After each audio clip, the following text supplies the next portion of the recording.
Hello, hello, hello, my lovely loungers and freaky darlings.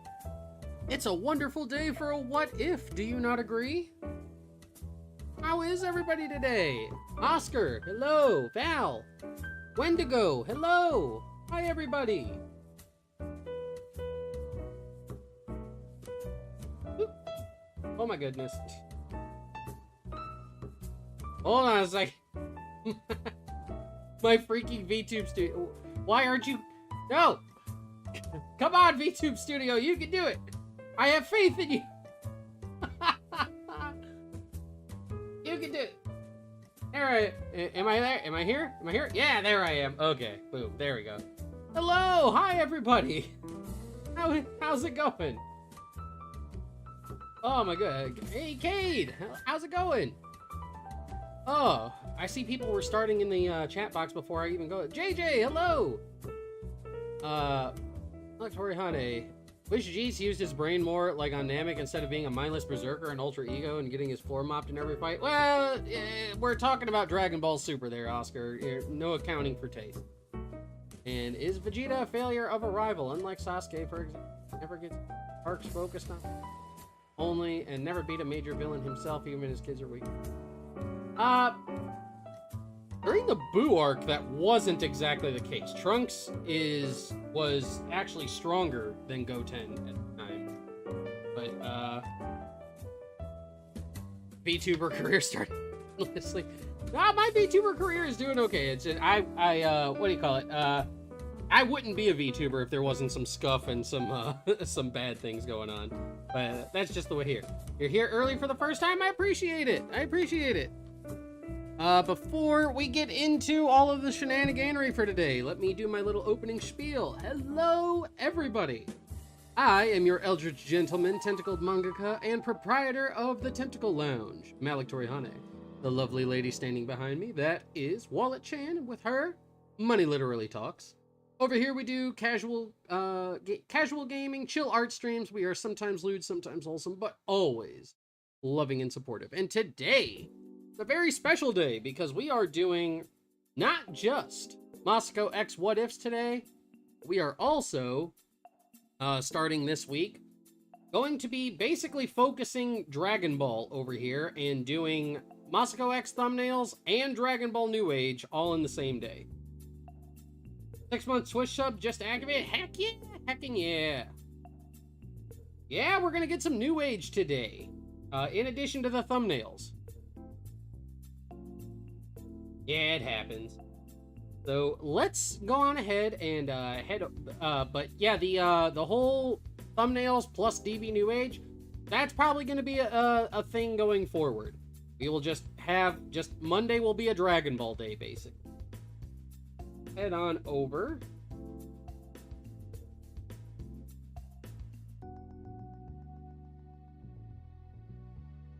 Subalerted. Subs are already down. Go.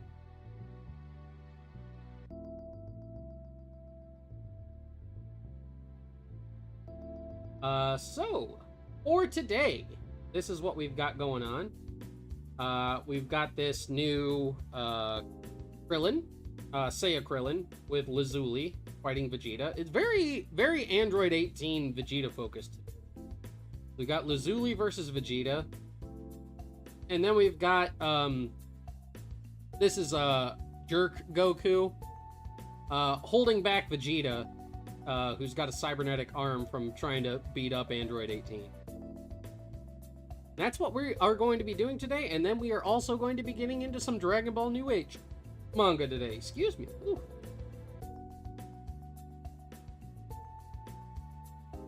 Ooh, yeah, baby, that's what I've been waiting for.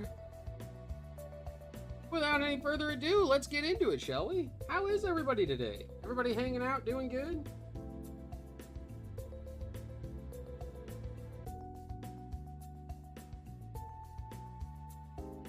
You guys, you have all that VTuber stuff to look forward to? Yep.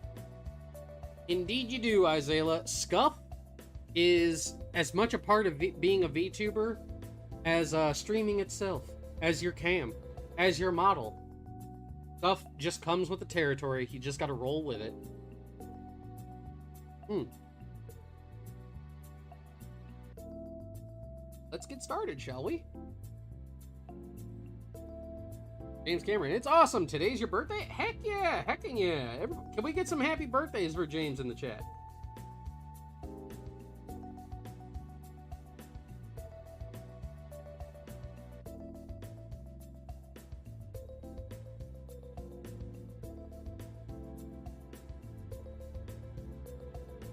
Yeah, it's like I said, today is a very 18 Vegeta-centric thumbnail day.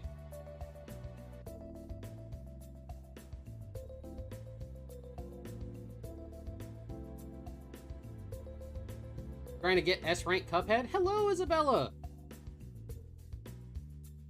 Bilderberg is so hard to beat on expert. I can imagine. I have never played Cuphead, but I know I have friends who have. I've watched them play it, so I'm actually like going to be playing Cuphead at some point on Twitch.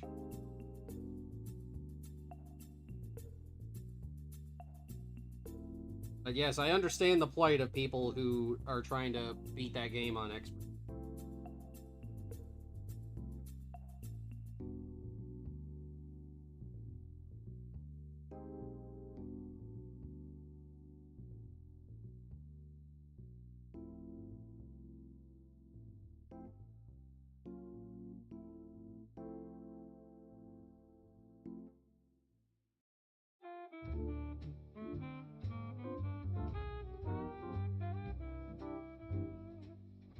Yes, both have Vegeta as well. Yes, do please, everybody please wish James Cameron a happy birthday. It is his birthday today.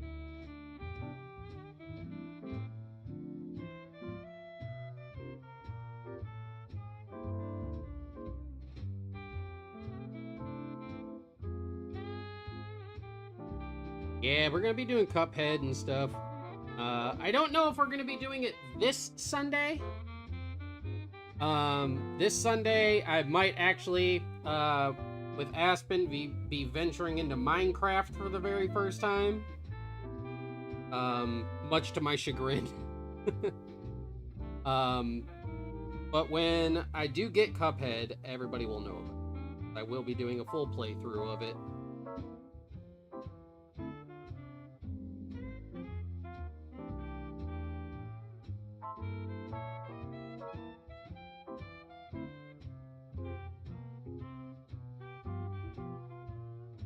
What's a fusion of two characters you'd like to see in a movie or Dragon Ball Super? Well, not so much Dragon Ball Super, but I actually have a new fusion that will be debuting in Dragon Ball New Age. When we get to it. It's a fusion that has appeared in one form in Dragon Ball Heroes, but mine is a bit different. Kind of like how we did a redesign of like Gogeta, this is basically an all-new character.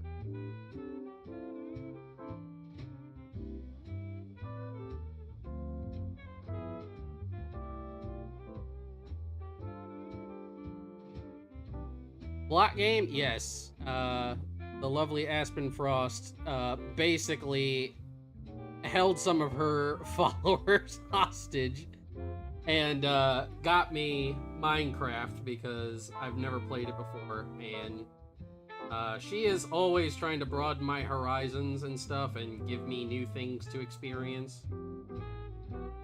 It is a very wonderful.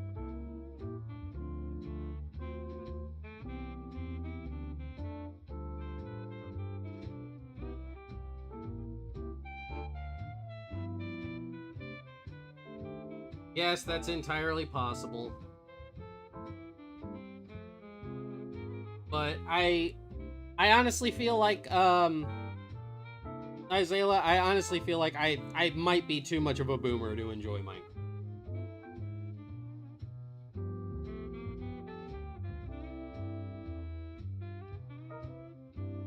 Crabman! We haven't gotten to that one yet, but this is the basic idea of what we'll be going with.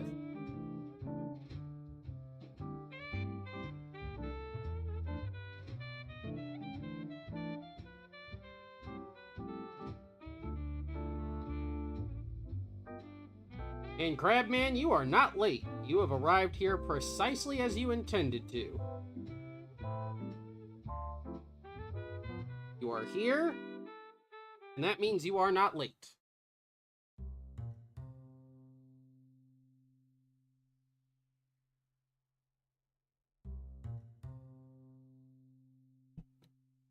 Generated form of Goku is Super Saiyan 2. I feel like the whole Super Saiyan 2 Goku thing just kind of gets mired by, you know, the revelation of Super Saiyan 3 later.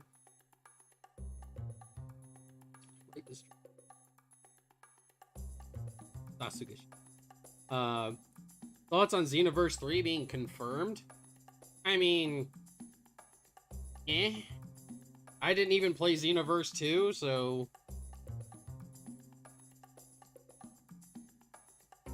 Best 18 variant right here. I tend to agree.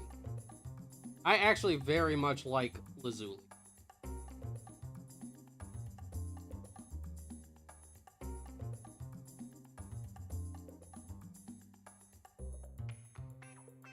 Oh, that's exactly what's going to happen, Cade.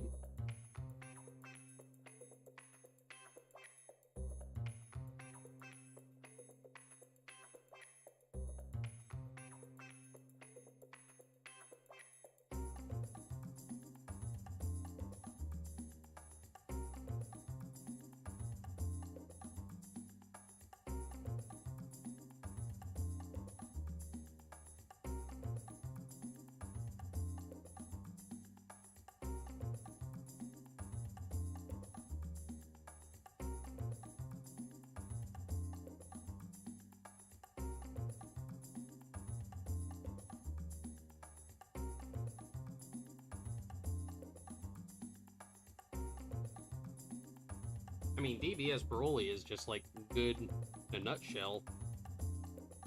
Super Saiyan 2 is the coolest OG Super Saiyan transformations. It does have a coolness factor. My favorite of the OG transformations, not including Super Saiyan 4, is the original Super Saiyan. The one that Goku assumes when he's on Planet Nap. Fulfilling the legend, the alien prophecy. That, for me, is the coolest Super Saiyan.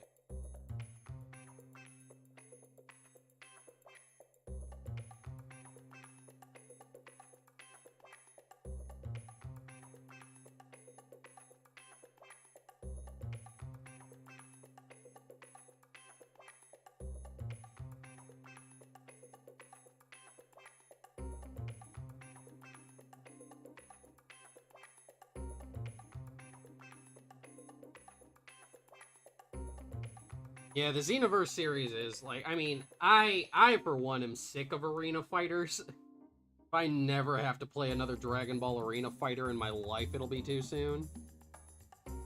But there are plenty of people who like it.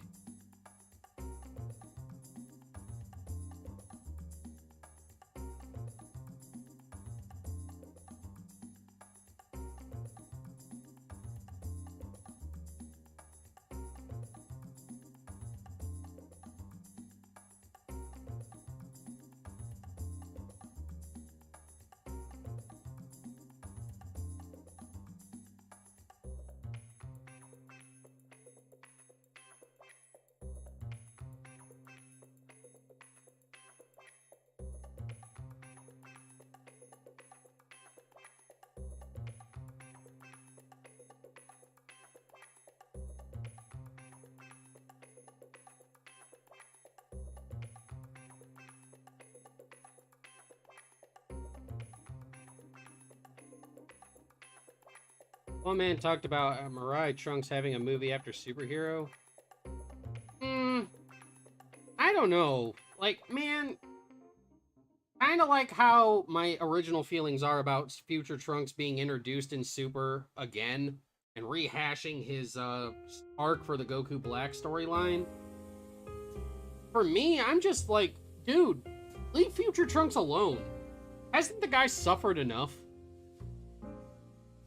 He comes from like the worst timeline. His timeline is literally the worst of the Dragon Ball timelines, and you guys just keep dragging him up and putting him through even more garbage. Let the poor guy, leave the poor guy alone. That's my outlook on it.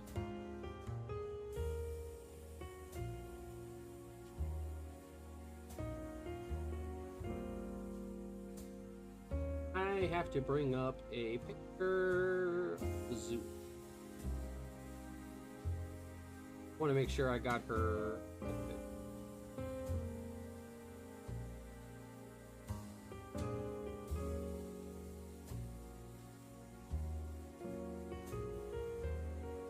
Okay, so it does have.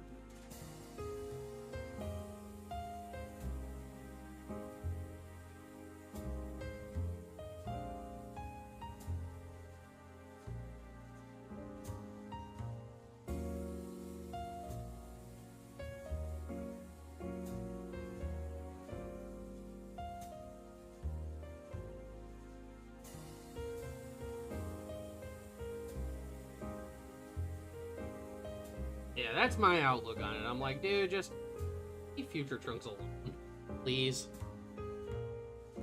His story is done. Let the poor guy, like, have a peace.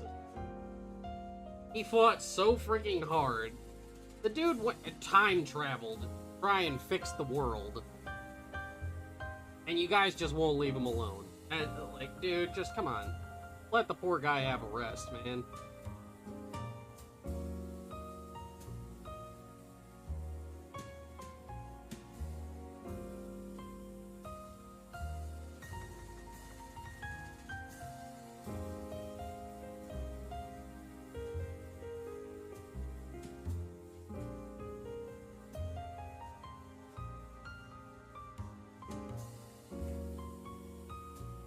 Also, can we just take a second to just acknowledge, like, how attractive actually, like, buff 18 Lazuli actually is? Like legit, like, really attractive. I mean, not like I'm biased or not like, you know, I got a thing for waifu.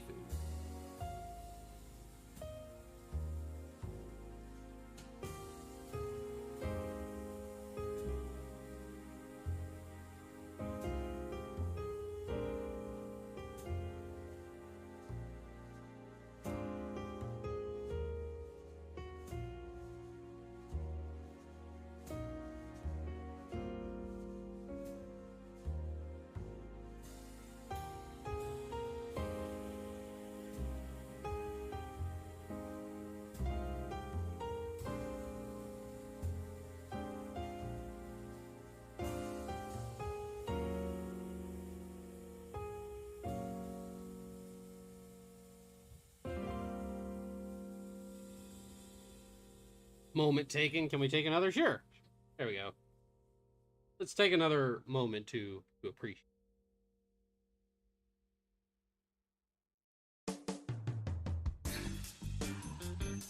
Well, appropriate music is appropriate.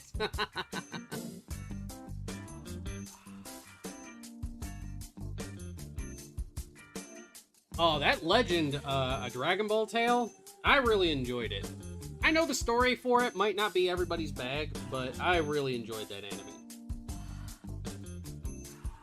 I actually did some fan art of Savior of Heaven Goku, and, like, the post is, like, low-key blowing up.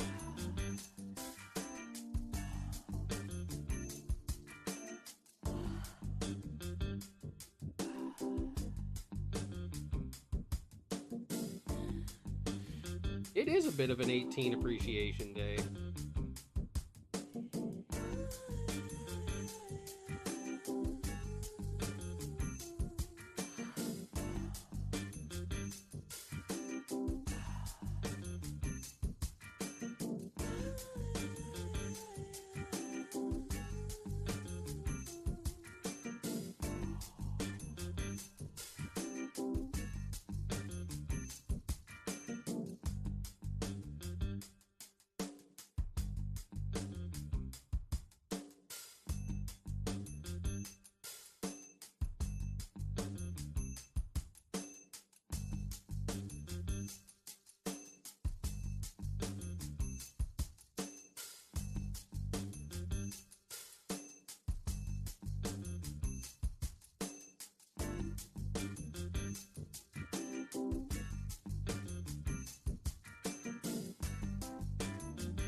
Why do I have that music on? Hey, this playlist is on shuffle. That popped up. It's royalty-free jazz music. It's jazz and lounge music, and this is the Tentacle Lounge, yes. So, I did not dial up this music, the music just happened.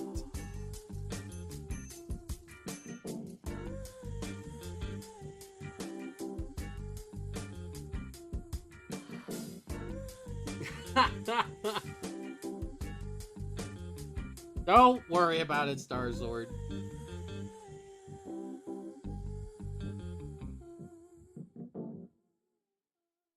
Hey, it's over. It's over.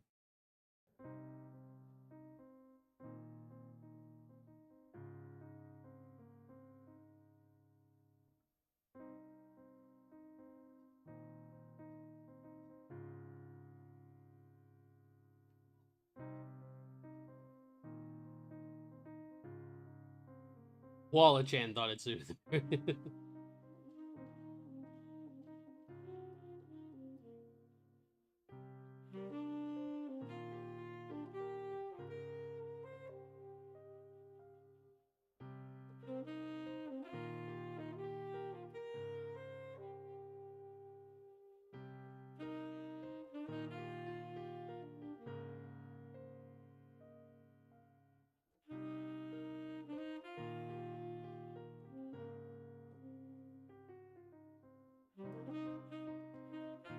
Yes.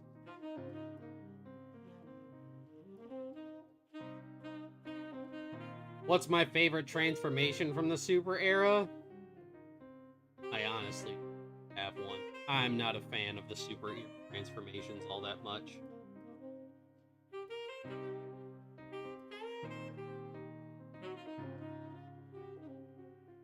I think out of all of them, Super Saiyan God is the least offensive. But, Super hasn't inspired a whole lot of confidence with their training.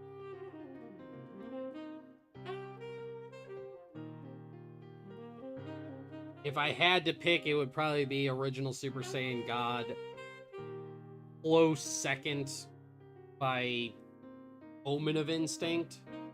Everything else has just basically been superfluous stuff. I am kind of in that same boat, Isaiah. I really do kind of feel that way.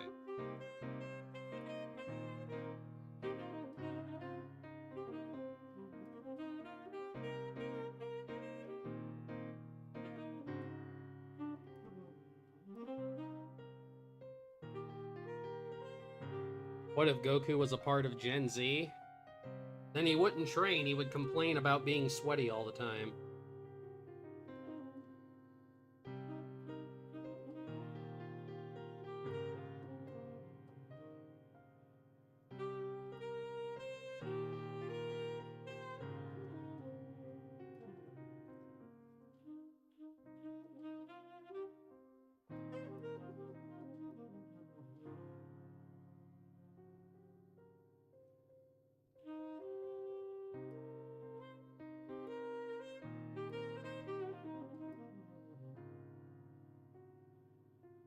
Oh, it's coming.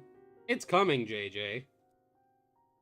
You think Ultra Instinct is the last of the Super Saiyan forms you're going to see? Or the redacted thing from the movie? You think that's gonna be the last of it? Oh, no. Oh, no.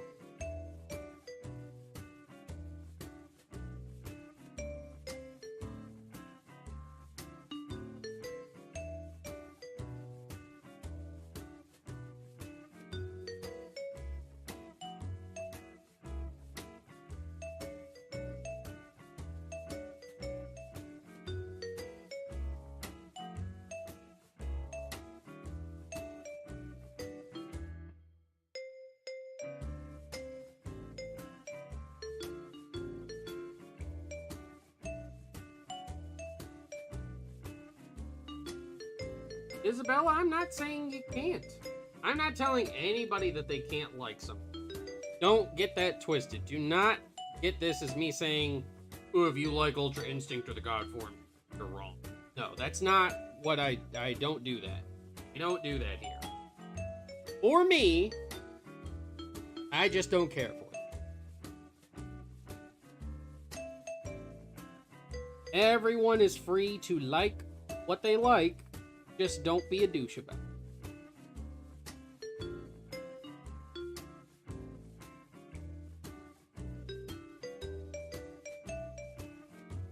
You know?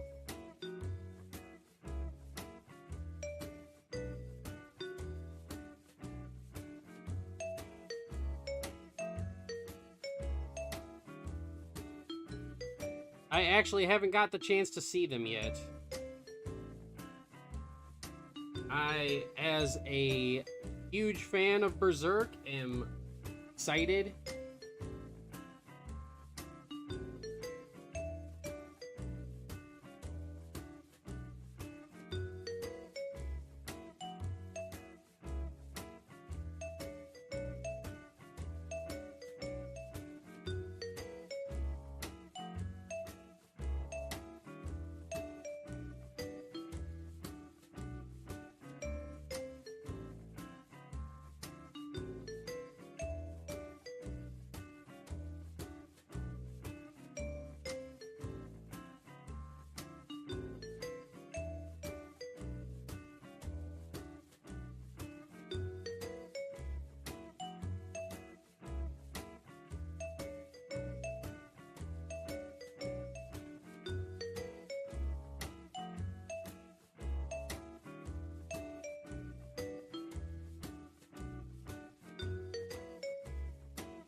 I've actually been having a discussion with a guy who's doing a fan manga.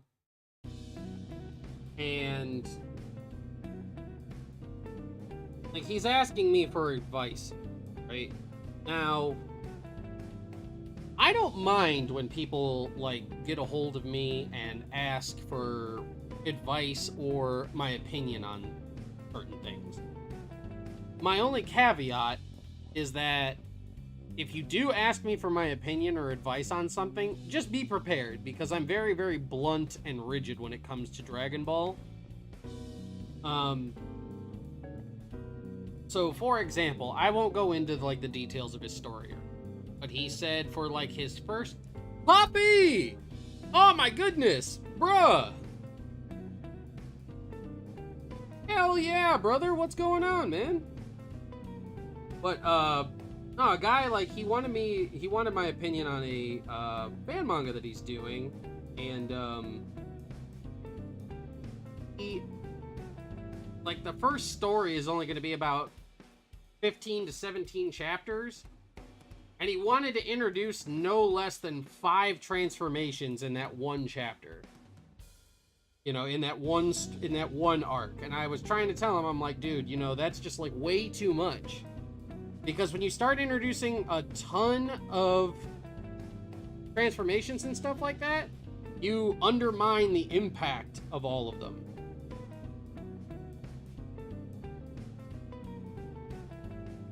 My favorite Dragon Ball artist? I mean, I love Toriyama, but if I was not including Toriyama, it'd be Fenyo.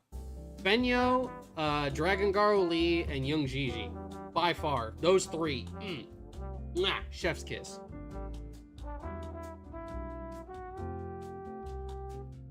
I've shown Fenyo's artwork on here a couple times before. Fenyo has the ability to replicate Toriyama's line art style at any era of his career perfectly.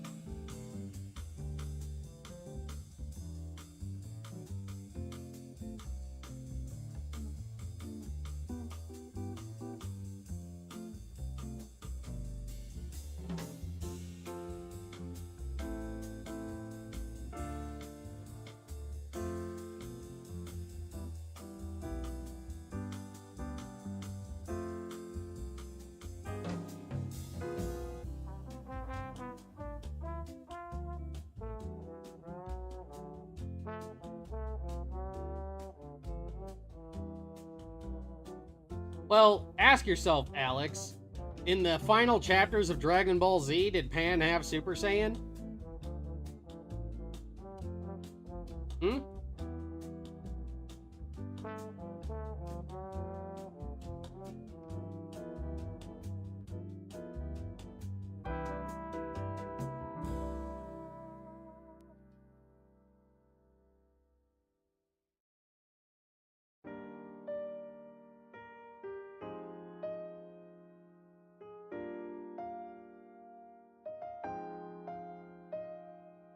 You have the entire DBS manga collection as of right now? That's dope. I know it has its highs and its lows and everything, but I mean, I still buy the DBS manga. I love having the physical copies of it.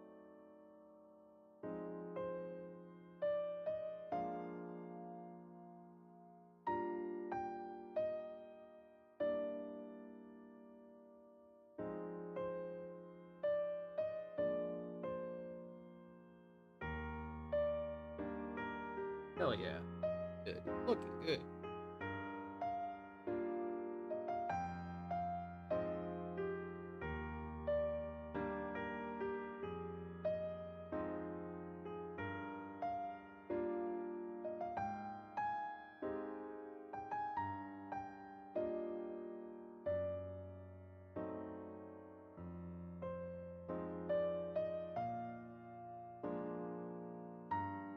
By the way, I know I had like I had a purpose of going over the whole fan manga thing with you guys, but my brain don't work so good, so I completely forgot. This will make a fine addition.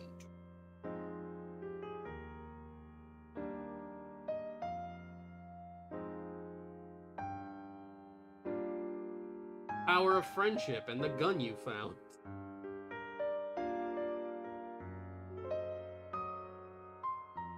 Cade, I honestly have like a hard time even trying to come to grips with with like Kakashi and Naruto holding assault rifles and stuff like that. So, man, Goku in Fortnite, ugh.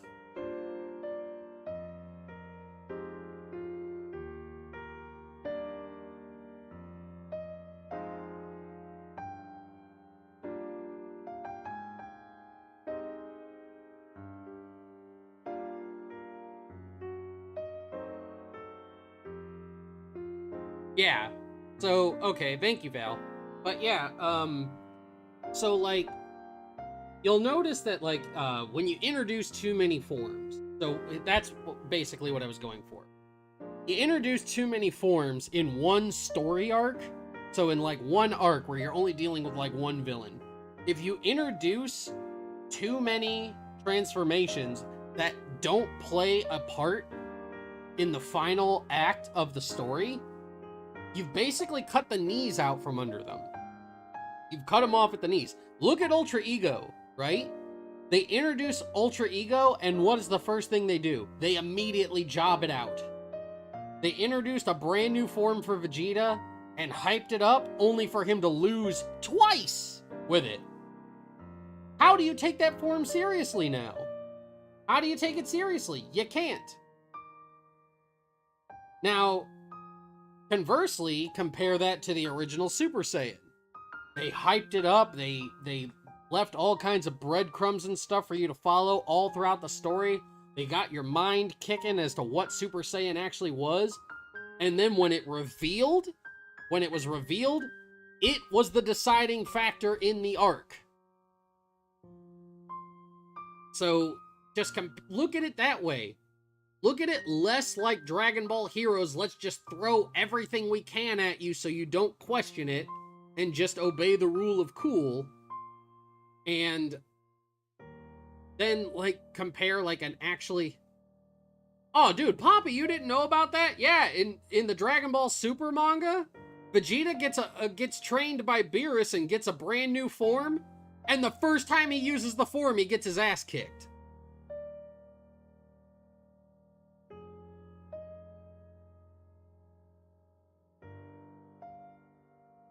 That's why, like, I have such a hard time taking Dragon Ball Heroes so seriously.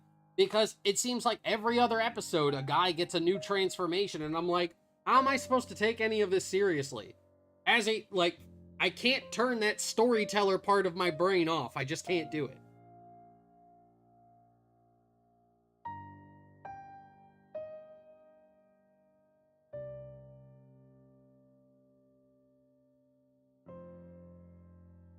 Exactly. Exactly, JJ. They introduced Super Saiyan 3, Fusion, and Ultimate Gohan all in the Buu arc. None of them did anything. In fact, Super Saiyan 3 Goku even says, you know, if I was serious, I probably could have done this, but I played around too long. And they went back to the Spirit Bomb. You know? It's just, man. But I mean, I can kind of, like, understand what was going on at that point, because that was at the time when Akira Toriyama was burned out on Dragon Ball and he was just ready for it to end. And he was just like, you know what? I don't even care anymore. This is just what we're gonna do.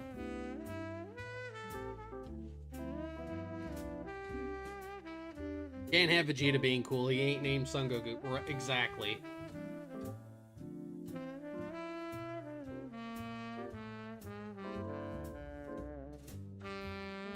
Be honest, you could never take Ultra Ego seriously, win or loss. I could take it more seriously if it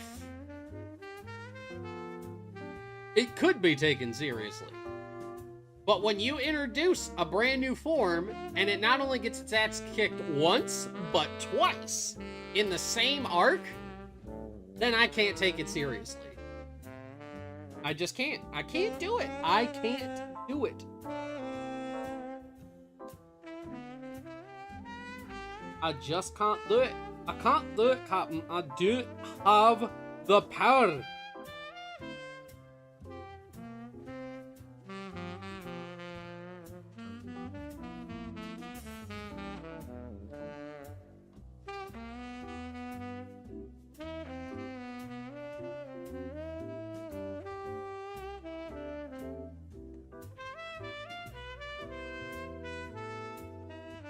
Daddy.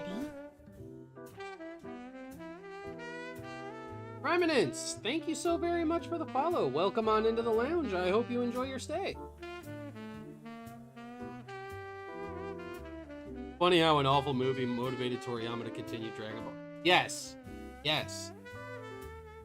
I know a lot of people say that nothing good comes out of Dragon Ball Evolution, but if it hadn't been for Dragon Ball Evolution, you wouldn't have gotten Hit, and you wouldn't have gotten Battle of Gods, and by extension, Dragon Ball Super. You have that movie to thank for dragging Toriyama out of Dragon Ball retirement.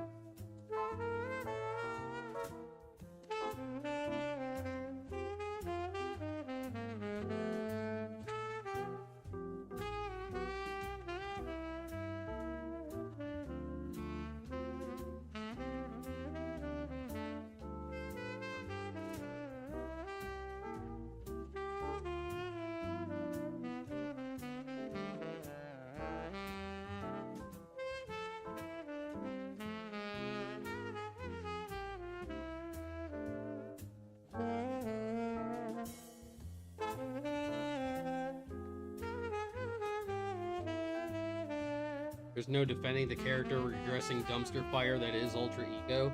I'm not saying that there is. I'm not saying that there is. I'm just saying, had it been made out to be an actual big deal, I probably could have taken it more seriously.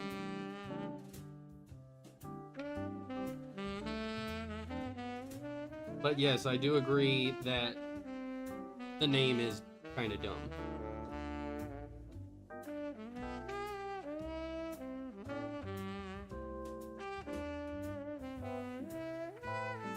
Also, just so that we can make sure that this does not happen, I know there are still people in the chat who have not seen the new movie.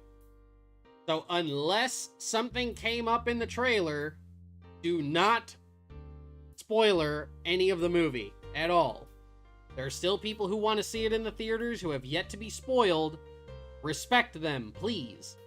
And do not talk about spoilers for the new movie in the chat.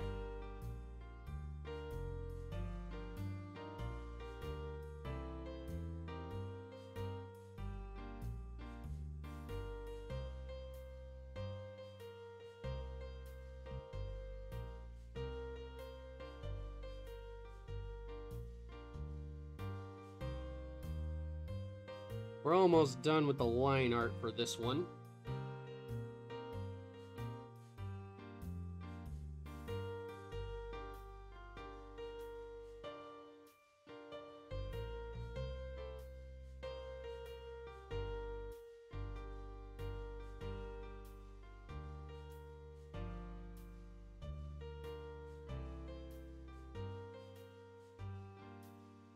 Yeah, like I said, JJ, if it shows up in the trailer,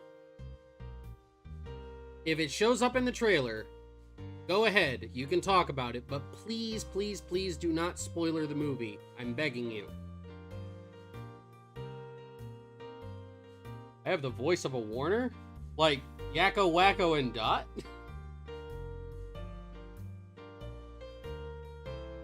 Excuse me.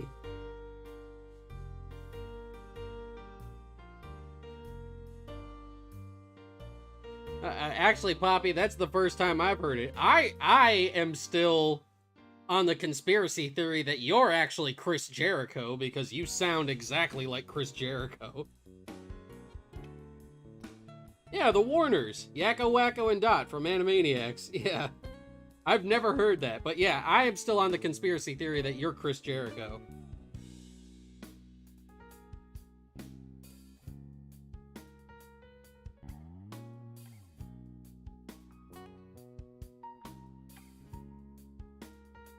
That is the first I have ever heard of that. I kind of take that as a compliment. I loved the Animaniacs.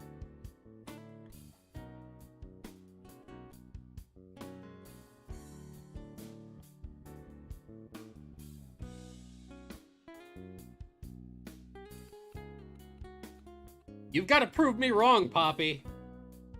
It is still my headcanon that you are actually Chris Jericho.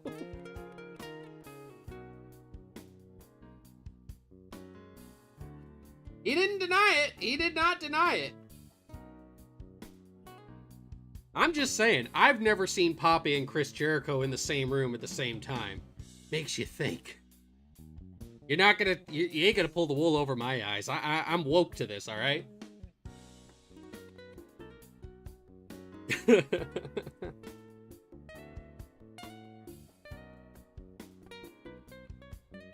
Here we go. Poppy is Chris Jericho confirmed. Yeah, there we go.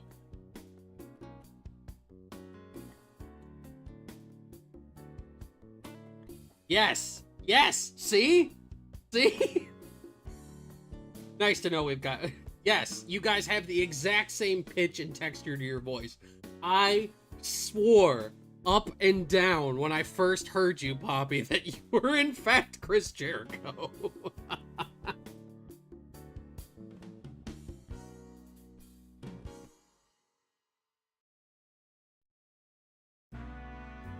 Alright.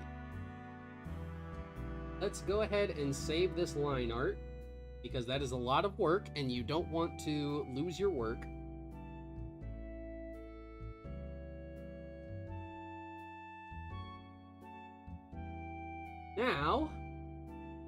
Now what we're going to do is we're going to open up one of the old Lazuli images. That way we have a color palette to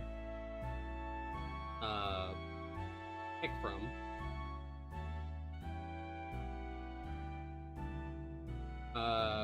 We'll go with the tried and true Krillin Gets a Gal one. Superman, hello! Here we go. Yes, don't forget to save. Don't forget to save. Did you know who Chris Jericho is? He's a professional wrestler.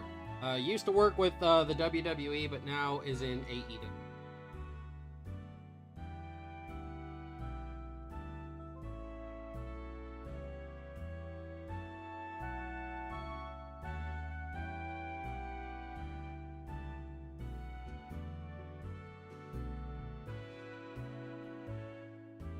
Malik, tip of the day, remember to save off. Yeah, I actually want to get like a voice redeem or something on Twitch when I'm doing my artwork. It's just basically me yelling at myself to save my work. I think that'd be kind of funny. Right? Right? That's what I'm saying. I'm saying. Hashtag Poppy Jericho.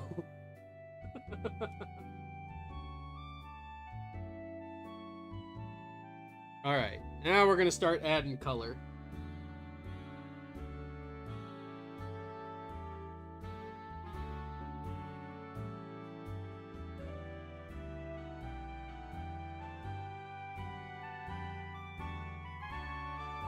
Remember to check the layers. I made sure this time, Isabella. I'm not gonna pull the wool over my own eyes. Do it safe. Yes.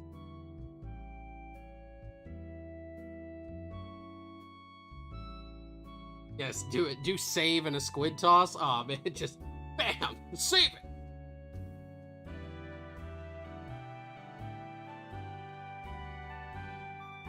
Zoom in here. Got a little bit of a gap right.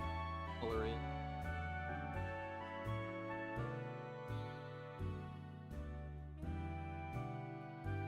By the way, Poppy, I saw the comic strip that you drew. Bro, that thing looked like really, really good, dude. I really, really liked it.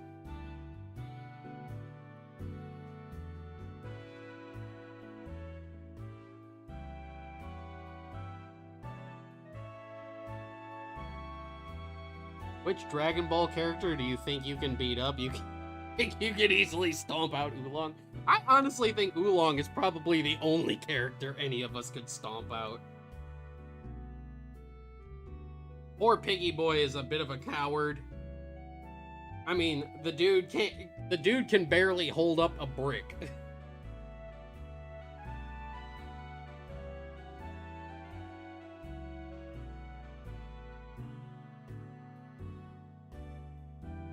Make your life less. Hey, I kind of know the feeling, dude. I did a piece of Dragon Ball fan art yesterday that kind of low key blew up. Like I was expecting to get like a handful of likes. I think the last time I checked it was like over 700. I was flabbergasted, man. I don't get art pieces that blow up all that often, but that was like dope.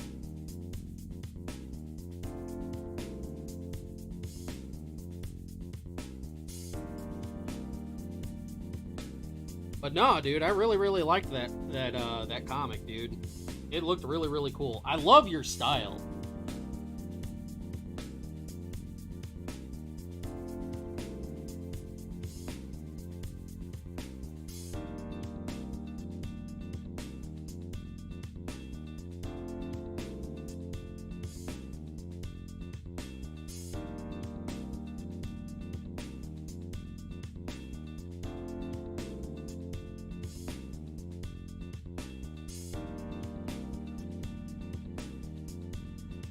Well, thank you, Pop. I appreciate it. I do my best to work very, very hard. I'm always, always, always trying. You do have a style! Don't you give me that bullshit. Pardon my language. Don't you give me that. Got a style, man. For real and for true, my bro.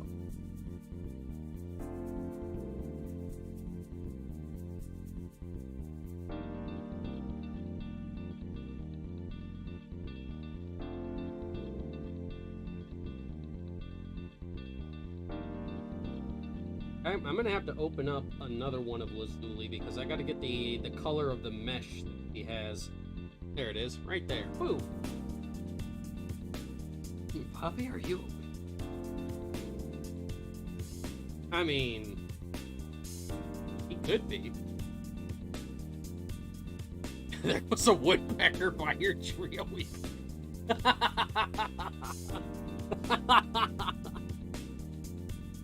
I mean, I can't lie, Kate. I mean, woodpecker pretty dope.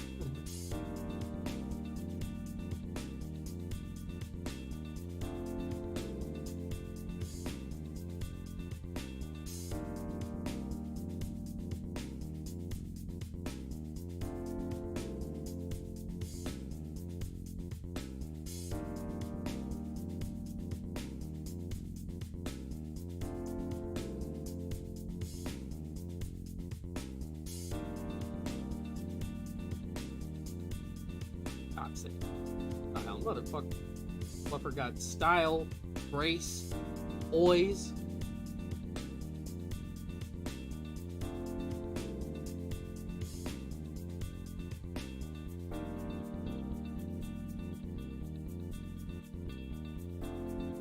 Give the woodpecker a name?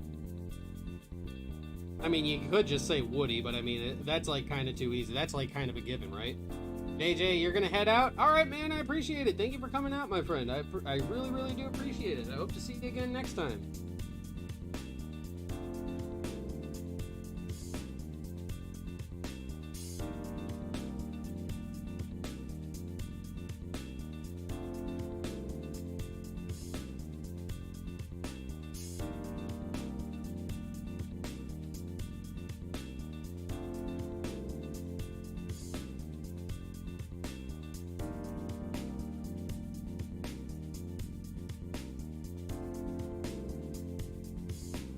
Yeah.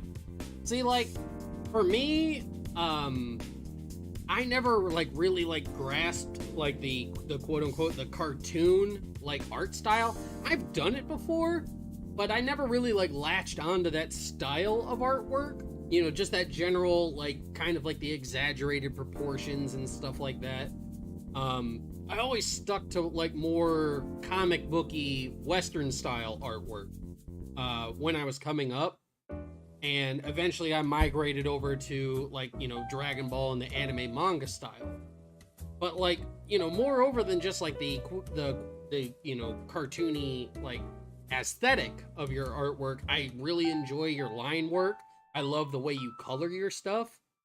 And, like, even for just a 4-panel comic, the composition is, like, really, really good. You're doing a good job, dude. Keep it up.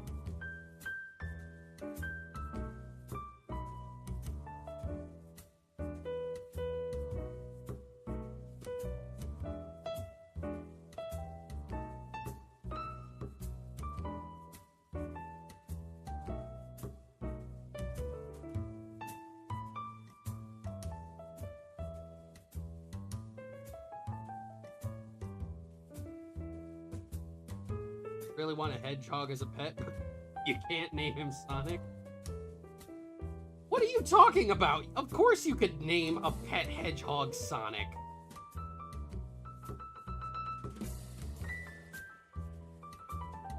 You want to do what I do and make full-on comics? Do it. Do it. There is nothing stopping you. Do it.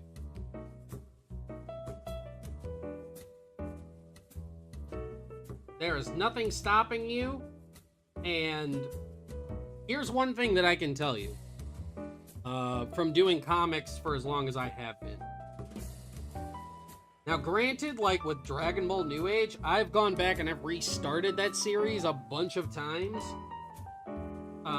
simply because, like, you know, I'm a bit on the spectrum, and I want, like, a bit of consistency for all the artwork and stuff that I do when I'm doing a single story.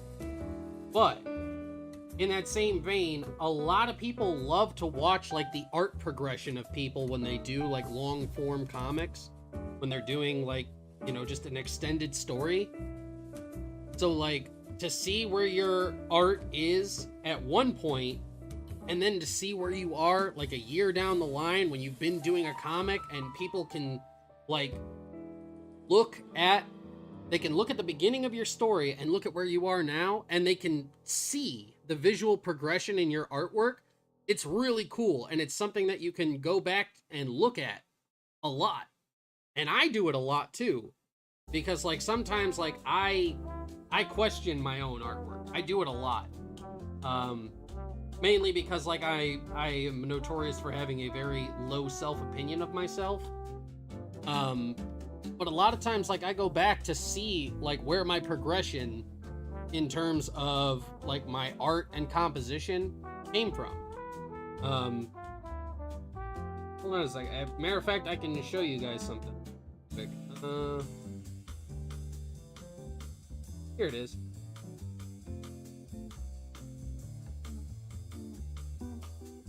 Alright. So, check this out.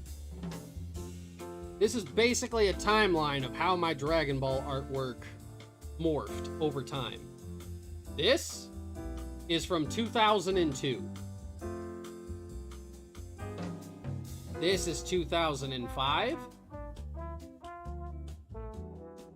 2010 to 2015. 2017, 2018-ish.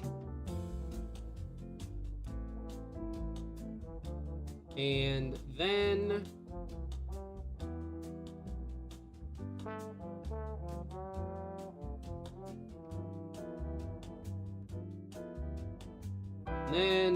here we go. 2019.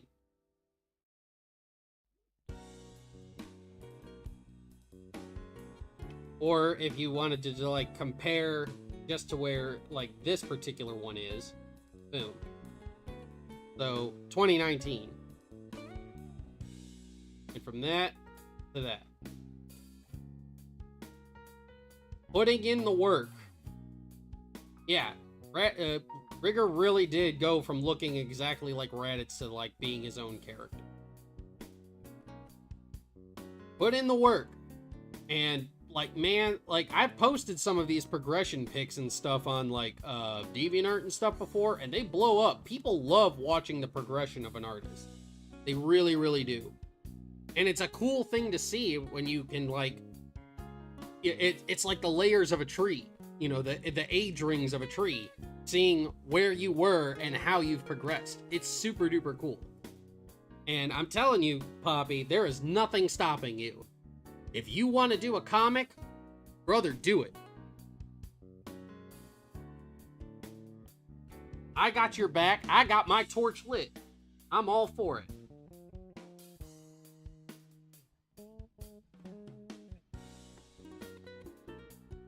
You lurk cause errands? Hey, that's all right, man. Do your lurk. Do your lurk. Do your business, my brother. Hell, I appreciate you, my friend. I truly do.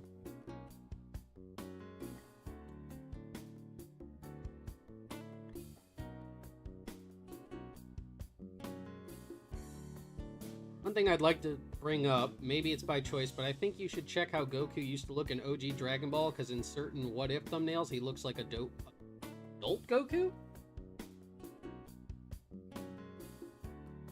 Again, that has to do with me, like, having, like, a consistent style over everything. Like, when you do, you gotta think, you know,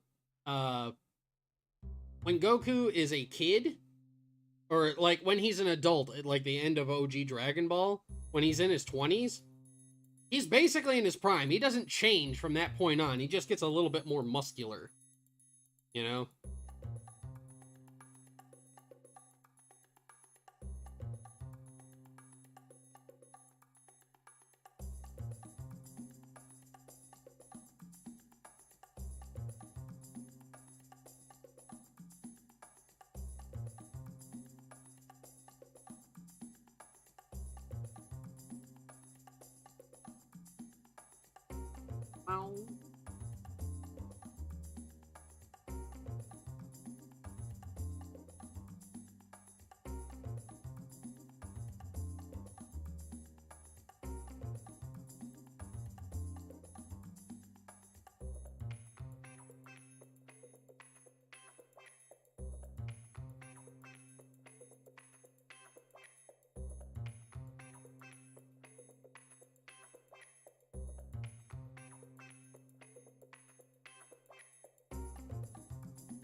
There is also that, Val.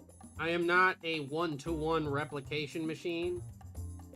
Sometimes I can do it, but, you know, I do, like, as much as, like, I draw Dragon Ball, I do have a bit of my own style when it comes to Dragon Ball.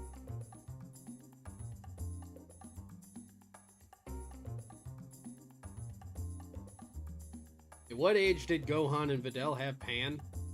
Oh, 19 to 20? Yeah, like, I believe Gohan was 20 or 21 when they had Pan.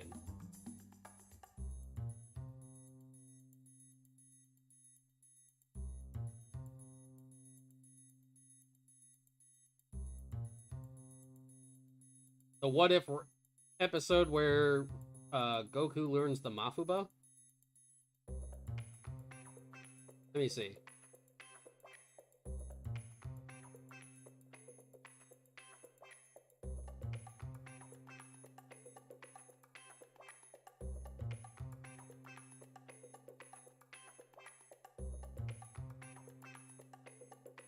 Let me see if I can pull that one up. I know I have it in here. I gotta find it. I can't remember what I named it, so I have to cycle through every single picture I've got in there. And this what if folder has a lot in it. I've been doing what ifs twice a week for 4 years, so there's a lot that I gotta cycle through.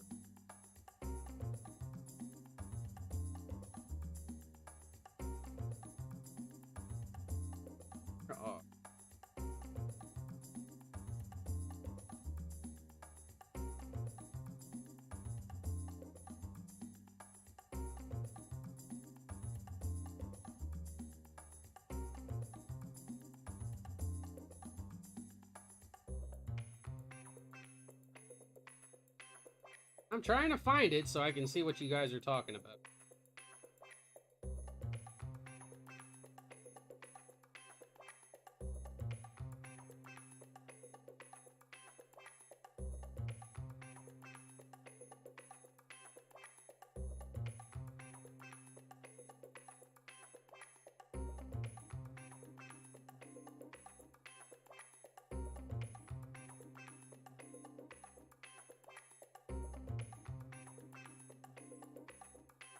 Almost through all of them, and there it is.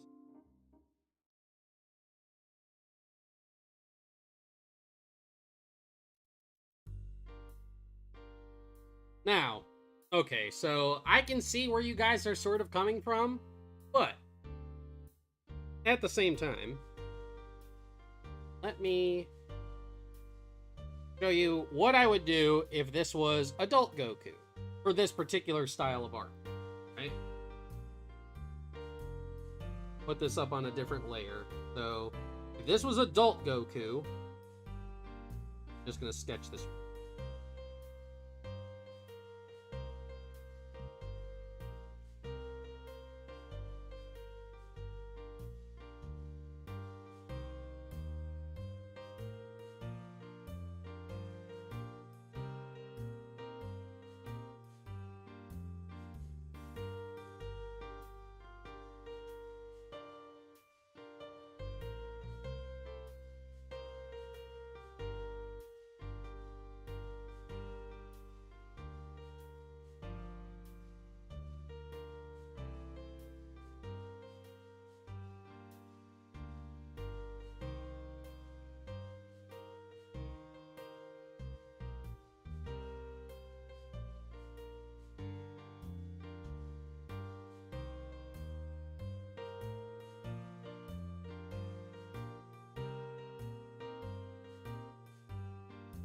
Just a quick over sketch so you guys can see what I would be doing.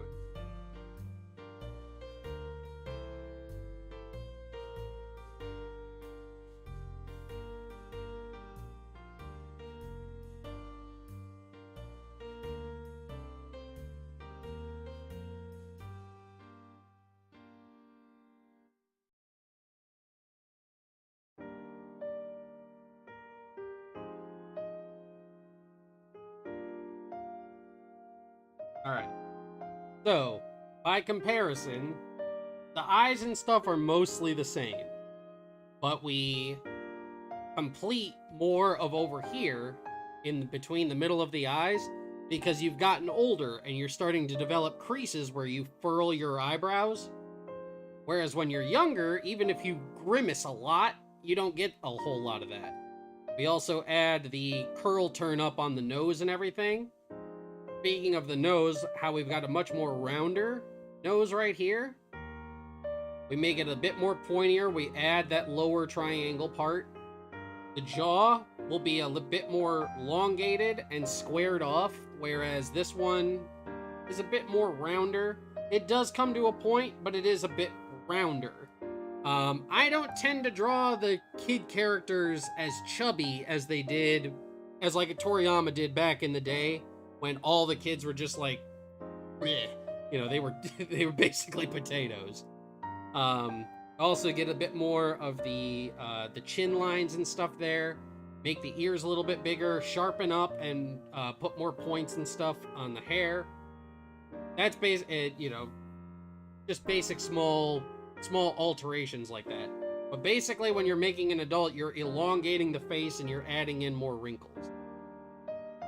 I can kind of see where you guys are coming with from it, but I do have like methods and stuff to my madness. I'm not discounting what you said about it, but I'm just showing you what I would do. I gotta get back.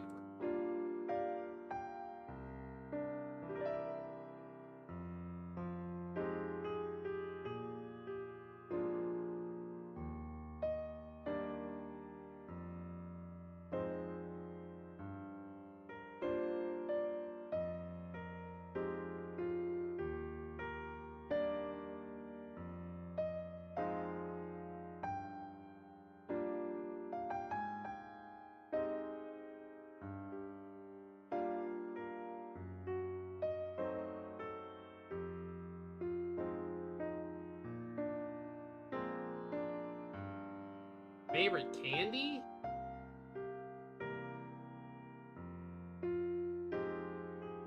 It's kind of a tough one, kid.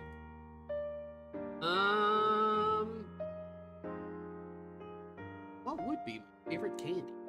That's a good question.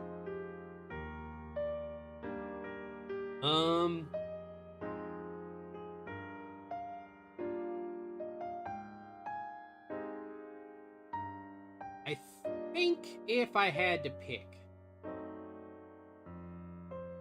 it'd be like a toss-up between Kit Kats, Twix, and Chick-a-Stick. If I had to pick, I think it's a toss-up between. If you threw like a dart at a dartboard and hit one of those names and bought one for me, I wouldn't be mad. I also like those Ferrero Rochers, the you know, the little freaking hazelnut truffle. Oh man.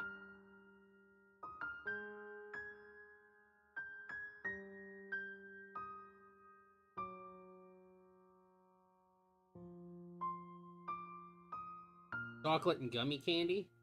I mean, I love chocolate in general. I just can't have it all that often. I have to have sugar-free chocolate. Let me pull up. I need the Vegeta. Twix are S tier? Heck yeah, dude. I love Twix.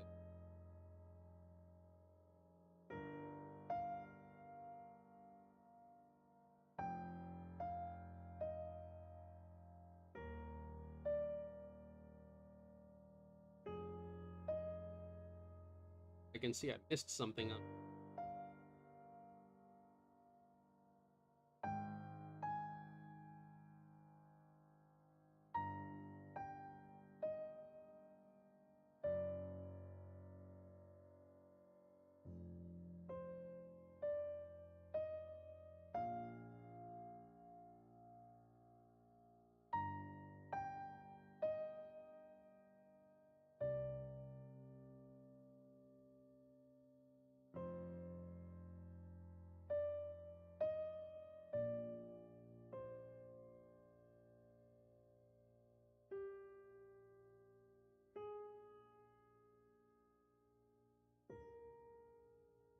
Yes, he definitely got it from Vegeta. In fact, if you compare Future Trunks' like facial structure to Vegeta, like if you take Vegeta's face and you like take off his hair and you put Trunks there, they look exactly the same.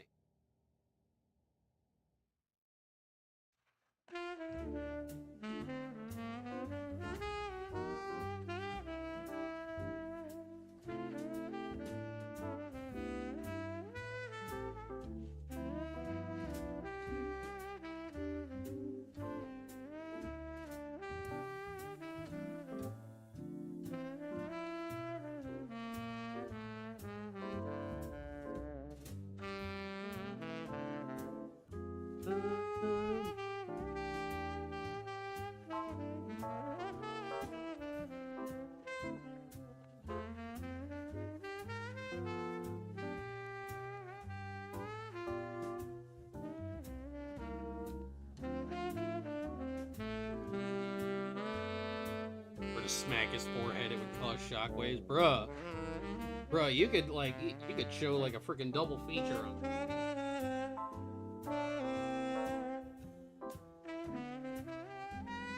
Yes, the hair does a lot to make the characters. It's actually, like, why anime characters and manga characters have such, like, really wild, off-the-wall hairstyles. Because the very nature of, like, anime, a lot of the characters have, quote-unquote, same-face syndrome. So if you gave them all the same face and, like, very similar haircuts, you'd have a hard time telling people apart. That's why you've got wacky, unique hairstyles, different colors and everything, so that you can easily identify the character.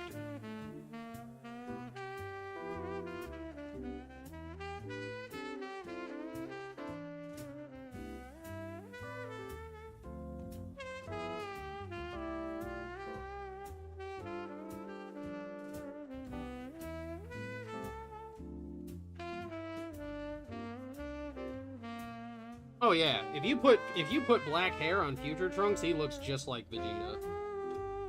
Like, no cap. Absolutely no cap, he looks just like Vegeta.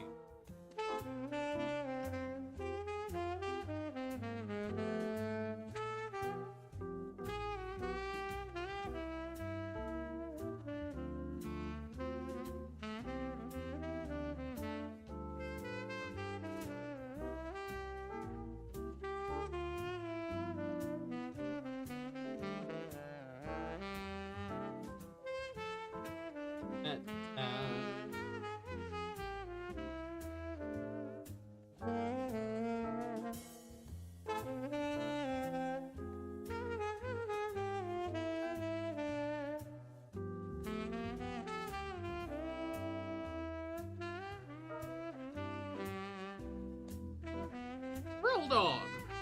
A Krill Meister! Everything's coming up Krillin! Is more attractive with the lavender hair?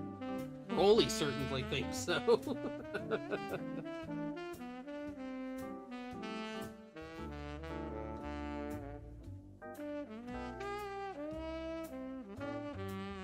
Thoughts on Blue Hair Trunks? Blue Hair Trunks doesn't exist.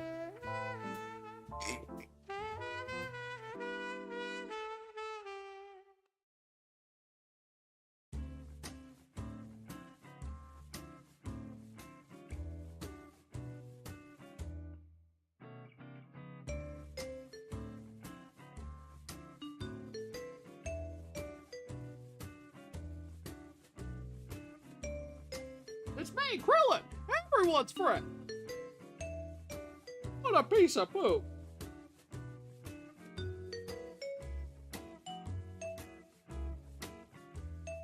It's never gonna be a thing!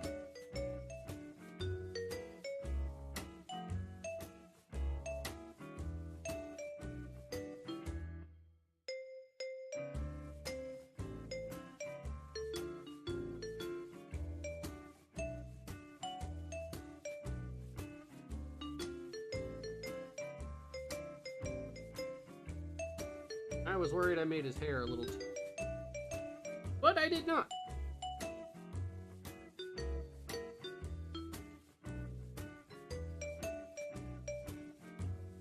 Wonder why they gave Raw the same hair color as Bulma and they look identical that way. Well, the same thing could be said for Marin.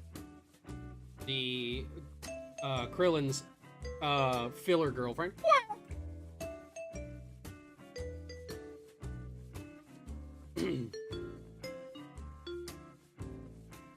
Alright. What do I mean that Blue Hair Trunks doesn't exist? He's only ever had lavender hair.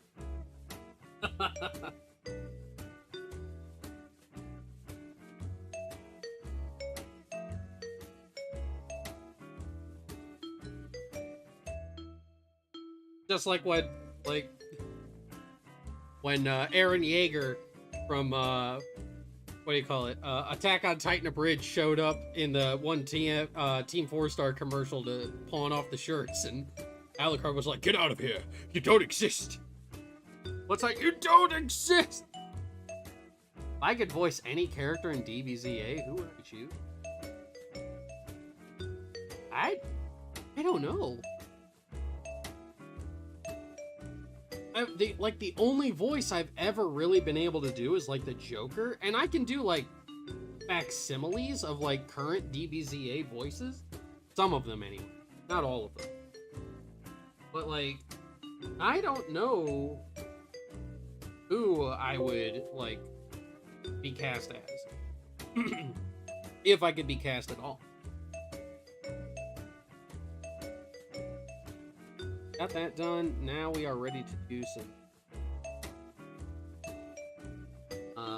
Much like before, we're just gonna go simple top-down shading. Makes it very simple.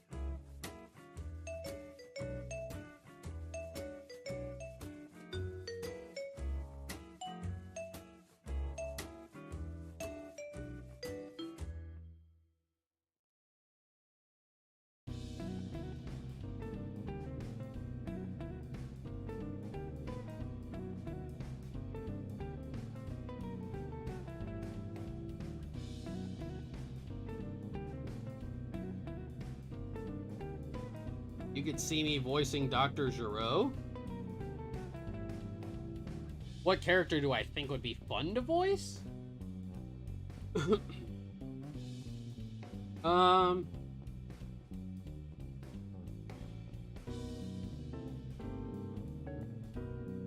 If they had continued into the Boo arc, I think it would have been fun to voice like Bobbity.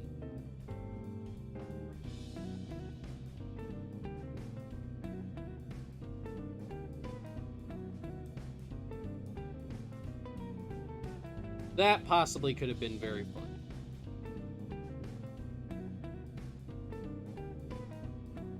Or heck, like if you were giving like a different voice to each version of Boo, maybe even like me doing like Fat Boo would probably be kind of fun too.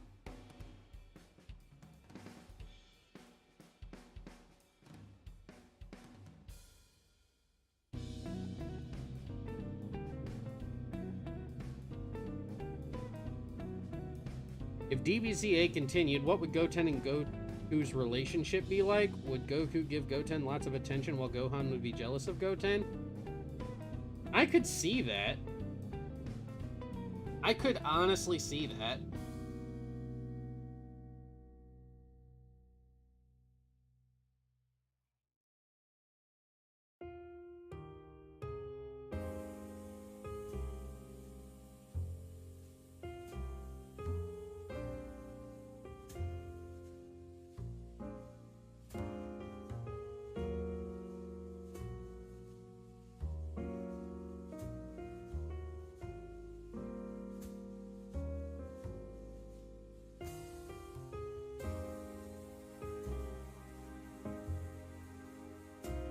Oh, I would definitely. I don't think I would want to be like a main cast character. I'd want to be somebody like on the side or somebody that's not going to be in the series for very long. That's why, like I say, somebody like Bobbity or even like Fat Boo, you know, or even like Skinny Boo. I think I could probably do like a very menacing Skinny Boo.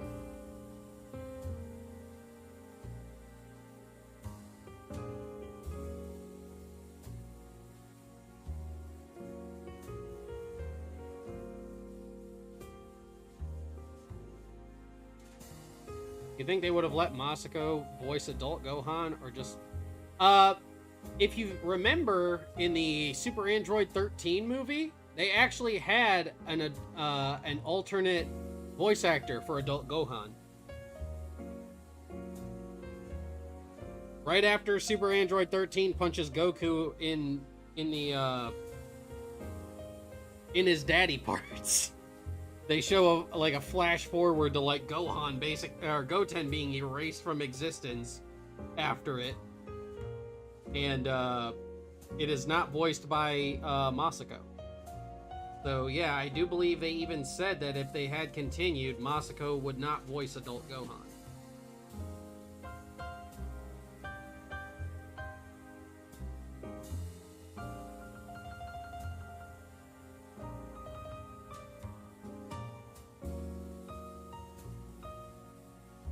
it would be cool, Isabella, but I was happy with the part I played in DBZA towards the end, regardless. Being an animator and doing, like, you know, thumbnail art and stuff for DBZA. That is something that I hang my hat on and something I can always look back on, and I look back on it fondly, proudly. I was very, very happy and privileged and appreciated getting to be a part of the history of Dragon Ball Z. I know that, like, for me, as well as for, like, a lot of people, DBZA was a big part of, like, your childhood, or, like, even your college years. So, being able to say, hey, I actually worked on that, that's a hell of an accomplishment.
Kind of like how Moss voices adult Gohan.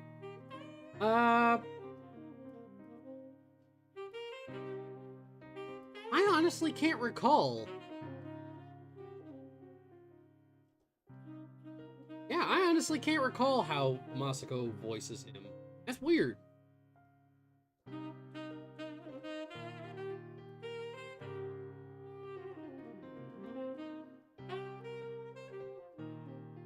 We're almost finished with the first layer of shading on here.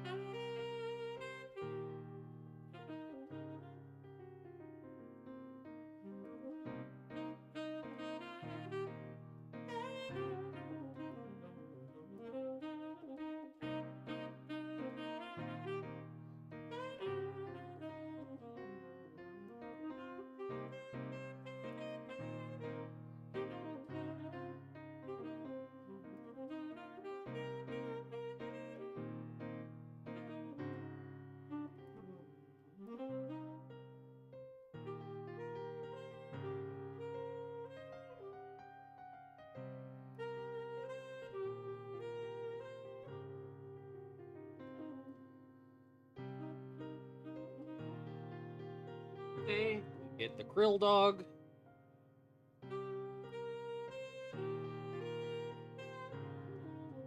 No Majin Vegeta for you. That's right, minion.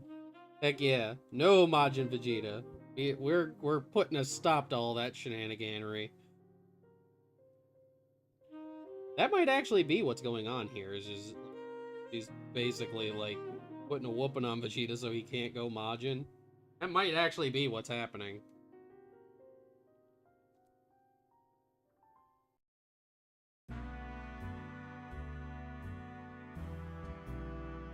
I wouldn't put it past Lazuli. She's a bit of a butt kicker in this timeline.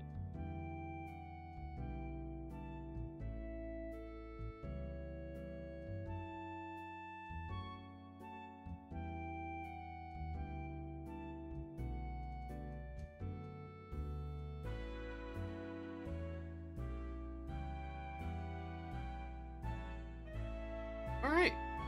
Here we go. First layer of shading is done. I did get a notification to stand up and stretch really quick, though. So that's what I'm going to do. I'm going to stand up really quick, stretch my legs, go and make a quick run to the restroom. I'm going to turn the music up just a smidge so that you guys can vibe just a few minutes, but just take a couple minutes and take a break if you need to. And we will be right back, all right?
Alrighty, my freaky dark.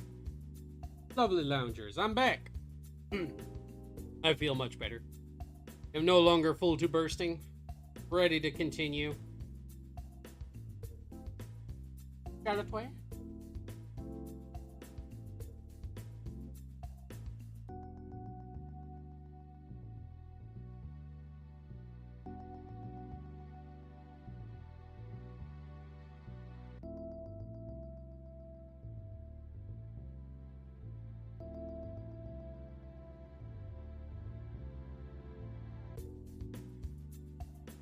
Now, and we're gonna add in our secondary shade layer, where we add the deeper shadows.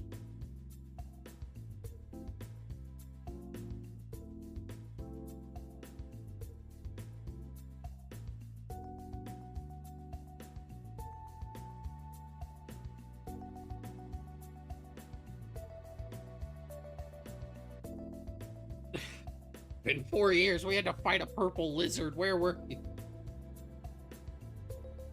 Hey, you guys, you know, sometimes, like, you know, I need to go get milk.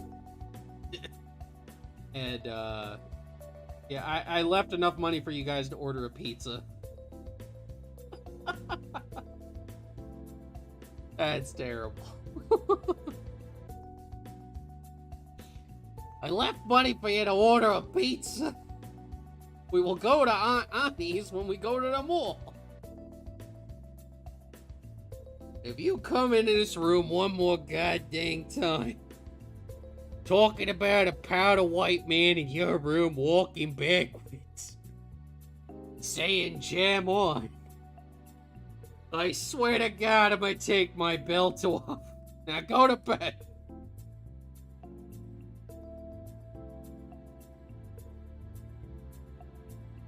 One of us got blonde hair.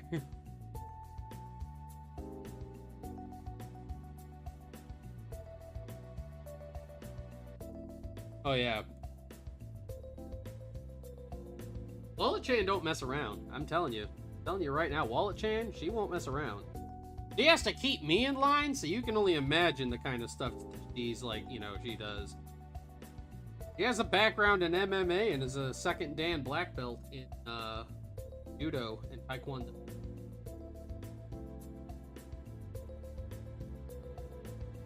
She's also a registered teacher of Krav Maga. Don't let... See that? You see that smile? Don't let that innocent smile fool you. She'll kick your butt.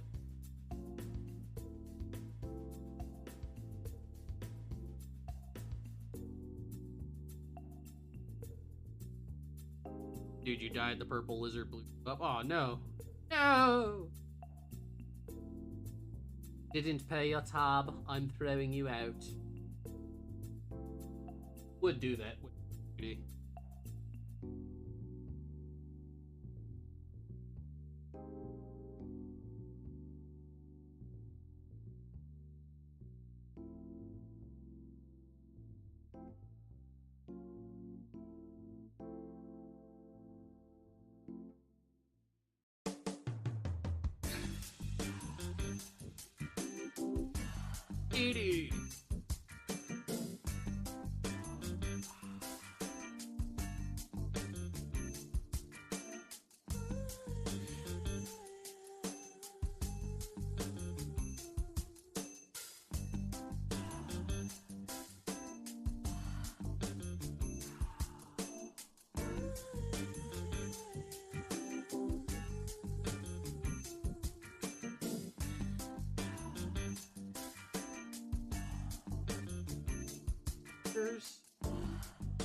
Buddy.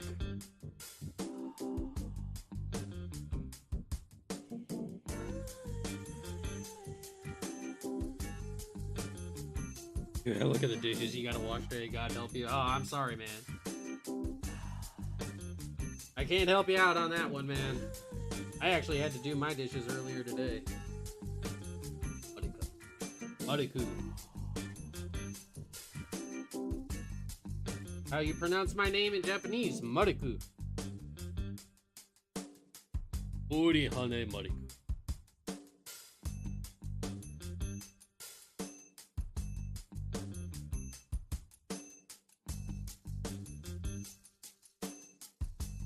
Ba-da-da-da.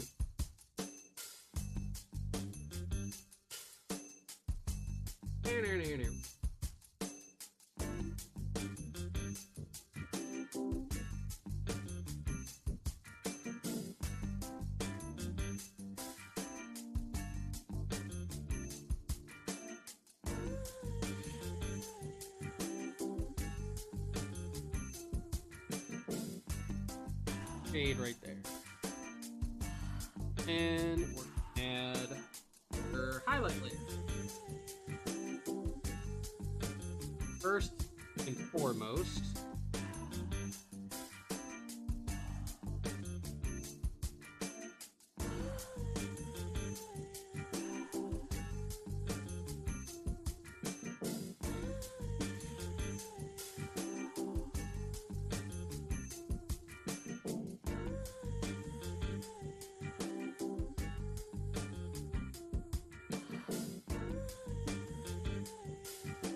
we're going to add that right there.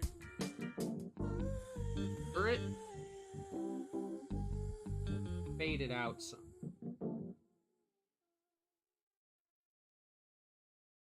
I want the skin highlights to basically very barely visible.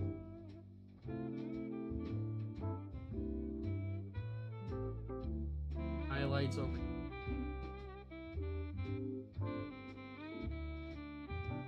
Are you guys excited to catch me doing some Dragon Ball New Age earlier, a little bit later? I know most of the time you guys are here just for the MasakoX stuff, but I mean, you know, I'm gonna be able to like work on my other stuff. Are you guys like are any of you guys excited for that? I need to know. I need the validation. Please tell me at least some of you guys want to see it.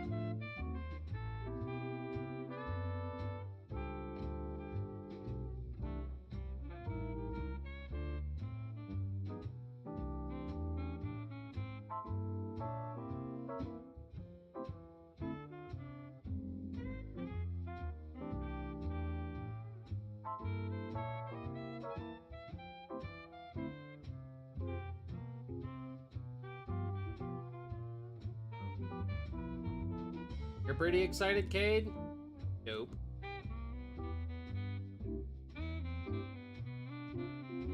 Kind of embarrassing knowing you were the one kid who brought his Ninja Turtle action figures to school. Almost everybody I knew who had Ninja Turtles action figures brought their stuff to school. Back in the day, that's like if you had like the cheat codes and stuff for like Mortal Kombat. You were the talk of the playground.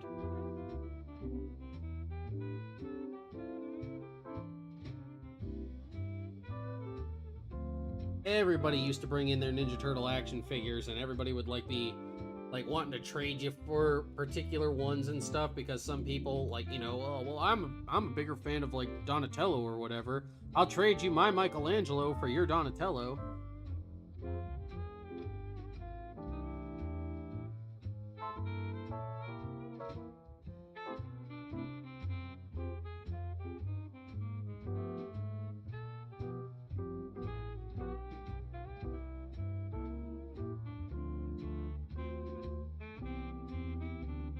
There we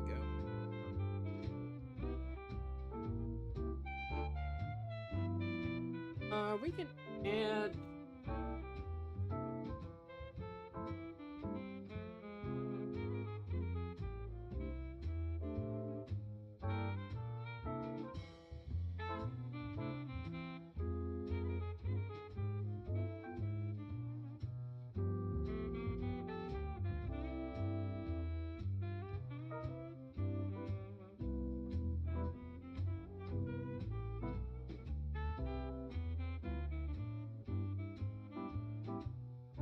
Here.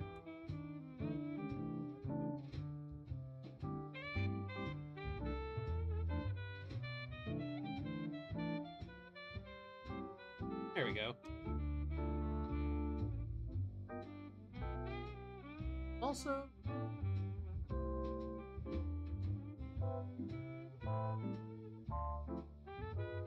my favorite Sonic game? I've honestly only ever played two.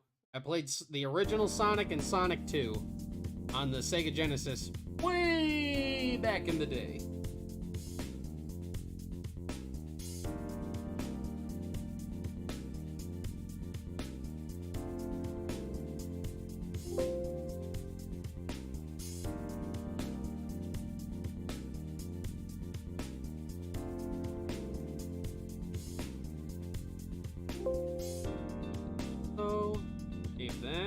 I'm gonna send this over to the boss really quick, and then we're gonna get started on number 2.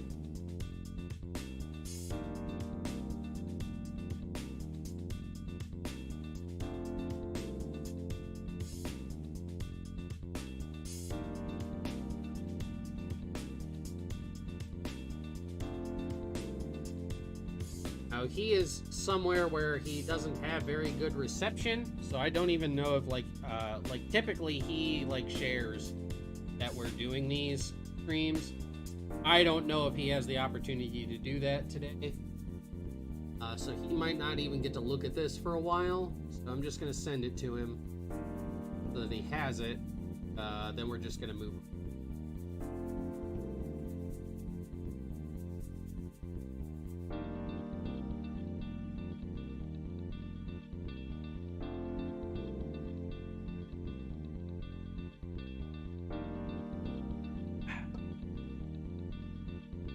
Finished in less than 2 hours.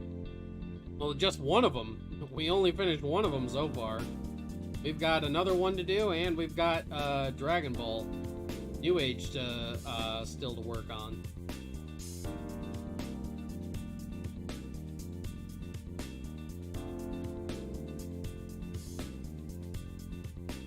Now we're going to get started on this one.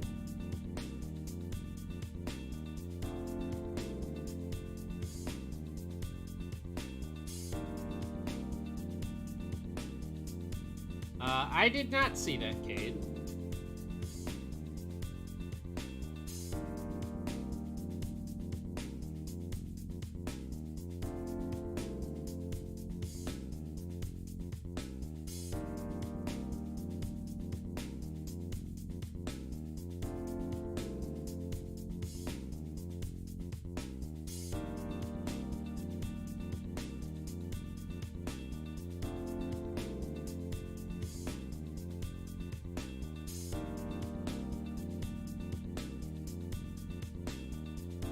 Yeah, it is still kind of like, if I can finish this one in less than 2 hours, giving me plenty of time to work on Dragon Ball New Age, I will consider that an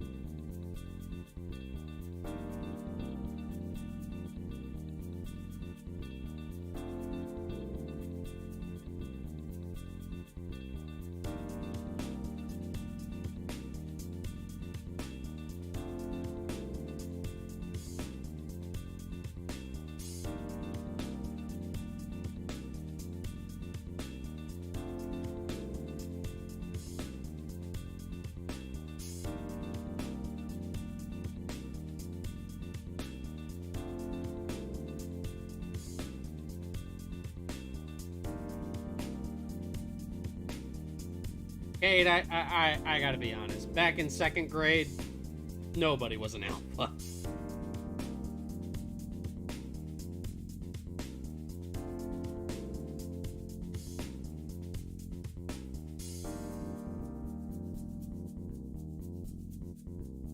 News for you. Nobody looks back at their second grade year and been like, man, if only I'd been the alpha in the 2nd grade. Stargazer, hello!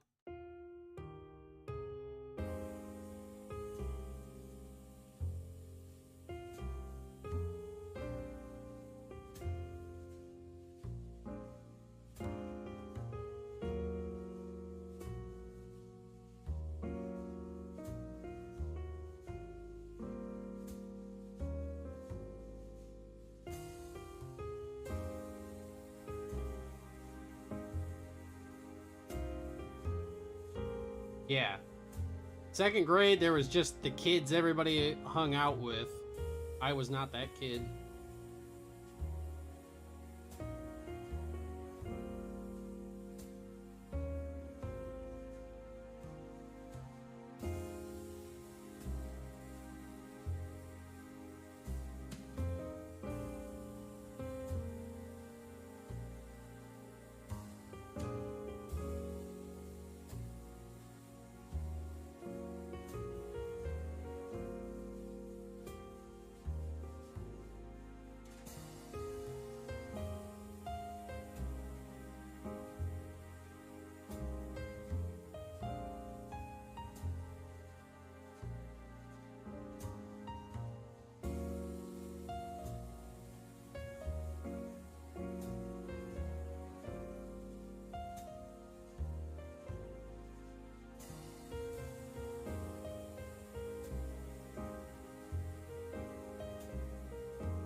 You were the kid everybody knew that wasn't mega popular. I was kind of in that same boat for all the wrong reasons.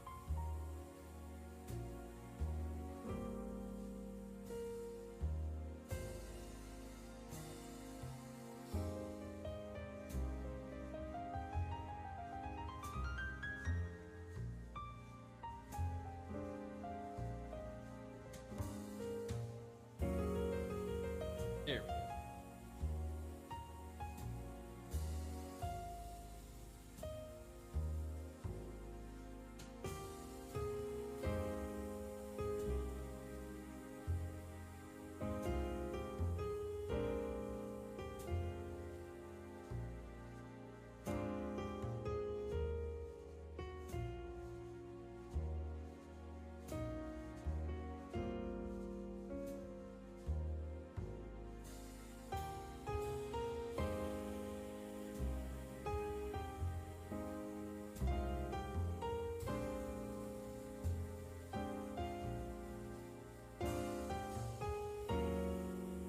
Just a moment.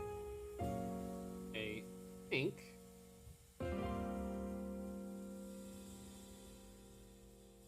Oop.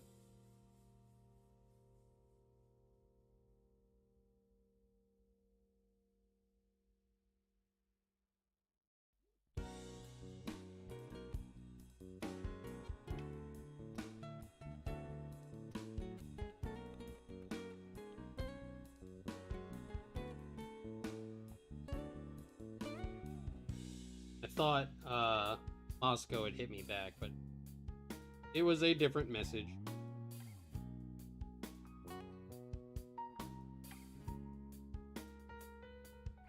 If we can finish this one up pretty quickly, still gonna make it look nice. We can finish this one up pretty quickly and dive into some Dragon Ball New Age.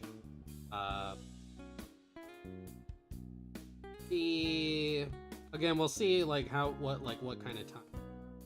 Looking at.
Gonna go wash dishes, be back in about an hour and a half. All right.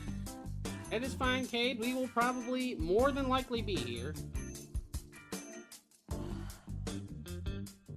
Go do what you gotta get done, my friend. Not let me hold you up from your IRL responsibilities. Much as I appreciate y'all being here, I do know that everybody else has got, things they gotta do. I am not here to hold you hostage. I'm here for us to hang out, chill, vibe, and have a good time.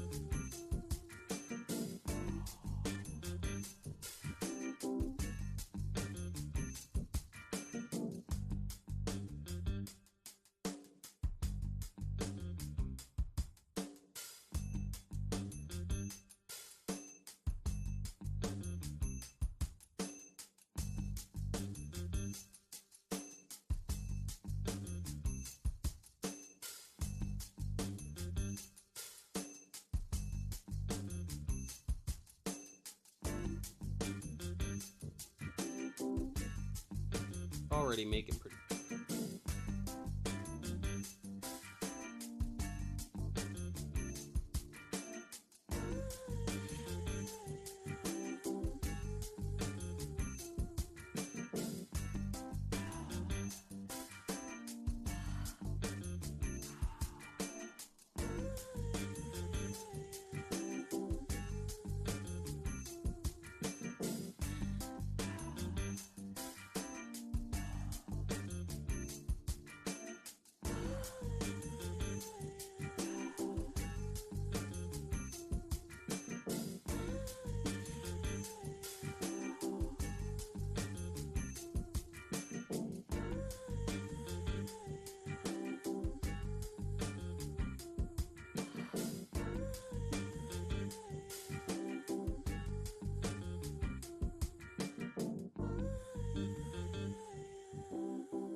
Oh yeah, yeah, that's looking really nice. And out really sweet. Really quick beat. Oh no, a memento.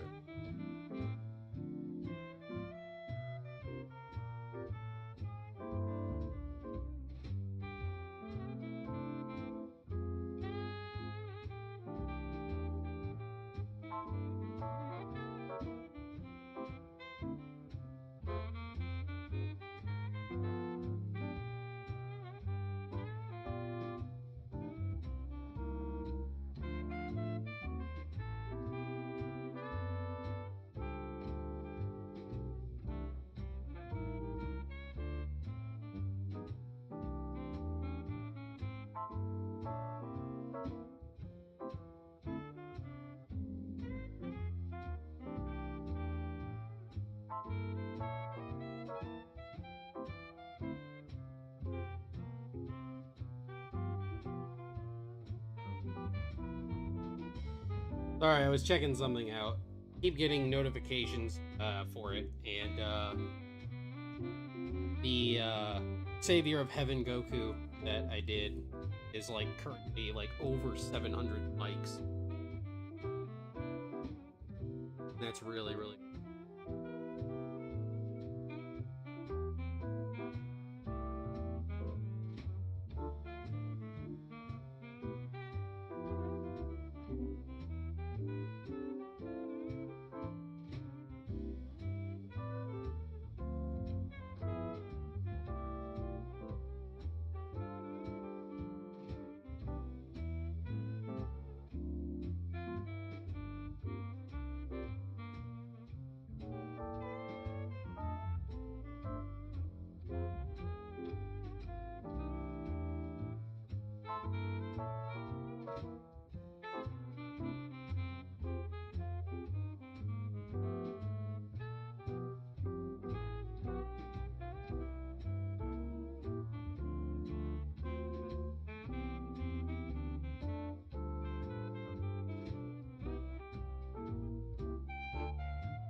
If you guys are curious about the picture that I'm talking about, if you type in !socials, it will take you to my Twitter page. It'll bring up a Linktree link that can take you to my Twitter. You guys can see the artwork. Very, very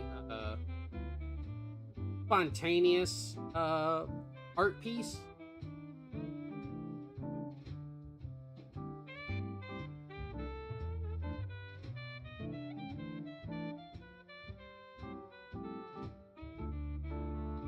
If you guys are interested.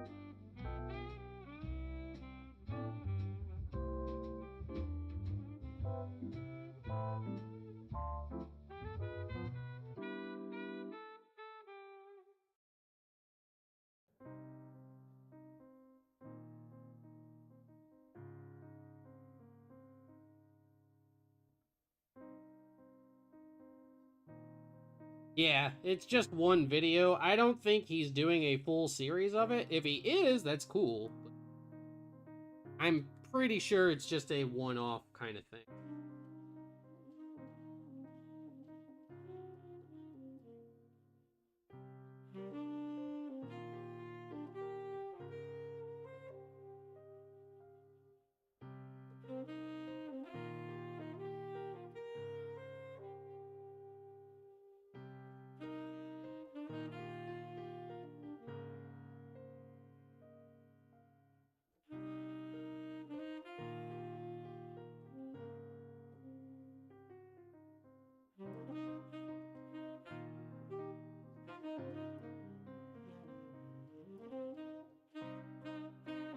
Well, thank you.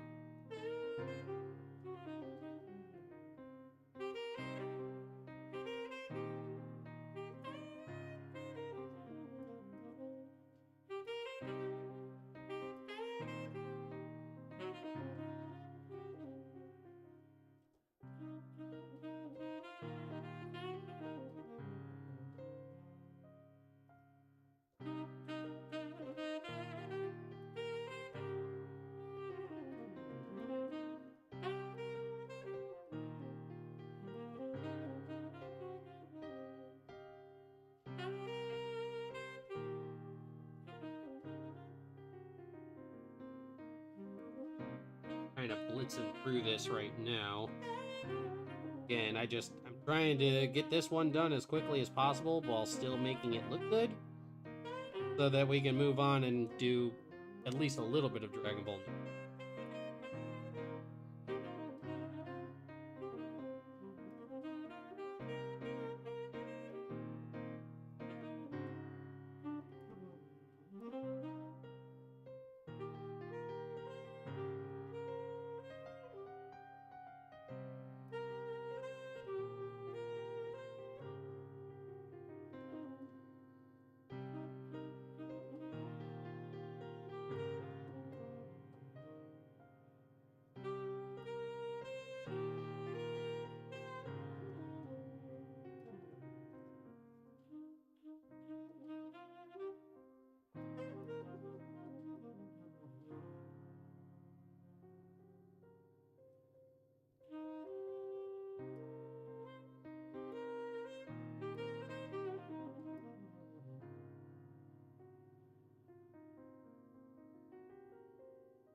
Yeah, there we go.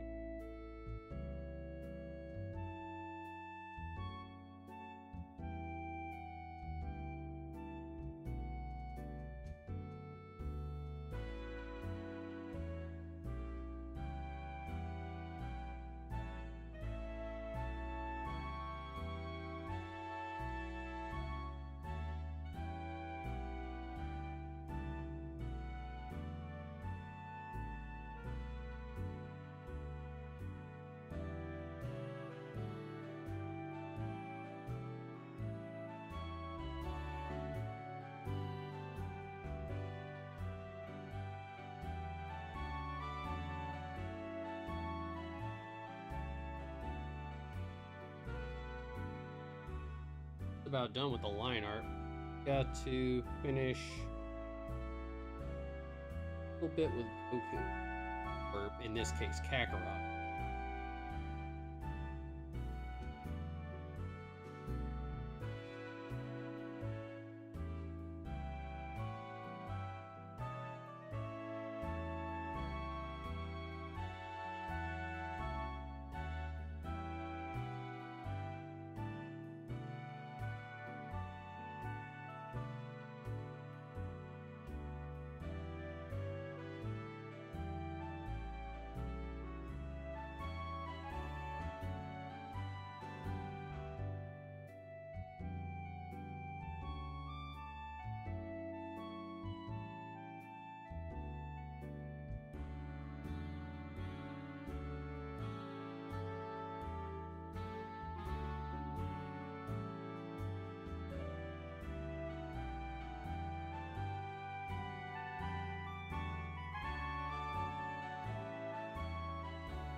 This is another somewhat art tip, maybe?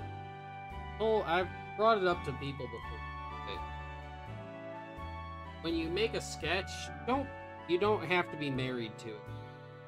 Make changes and stuff as you go.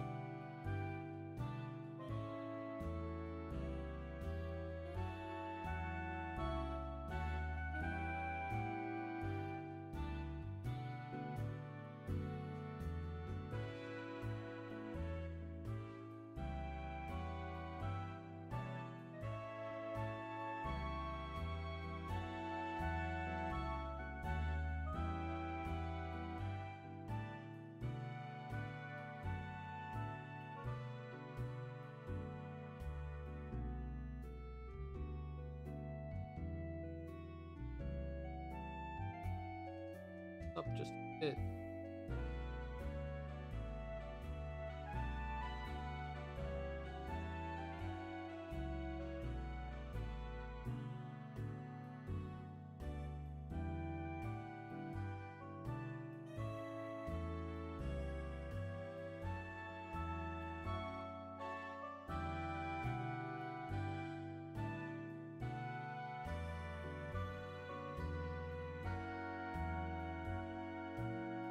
There we go. Dang, that actually looks really cool.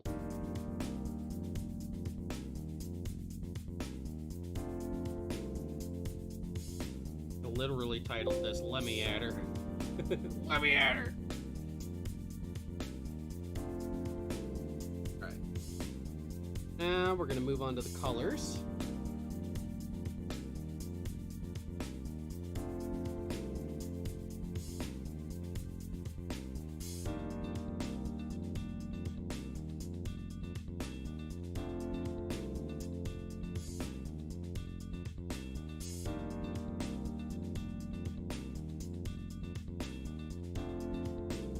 Thank you, Isabella.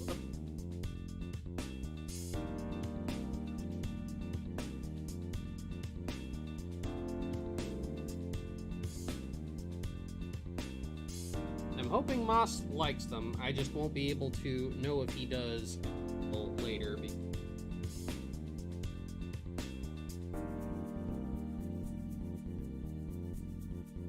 He just told me he does not have good currently.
We're actually like making really good time on this.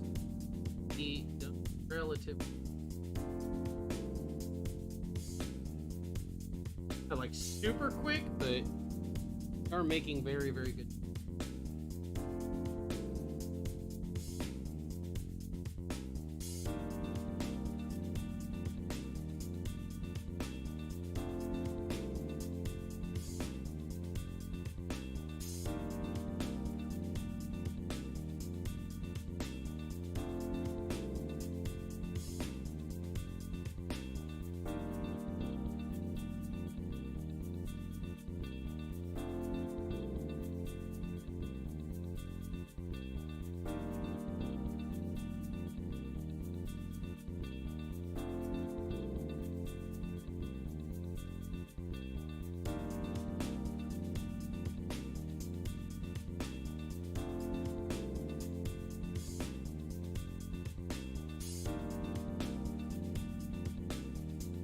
Right there. Not that bad. Not that bad.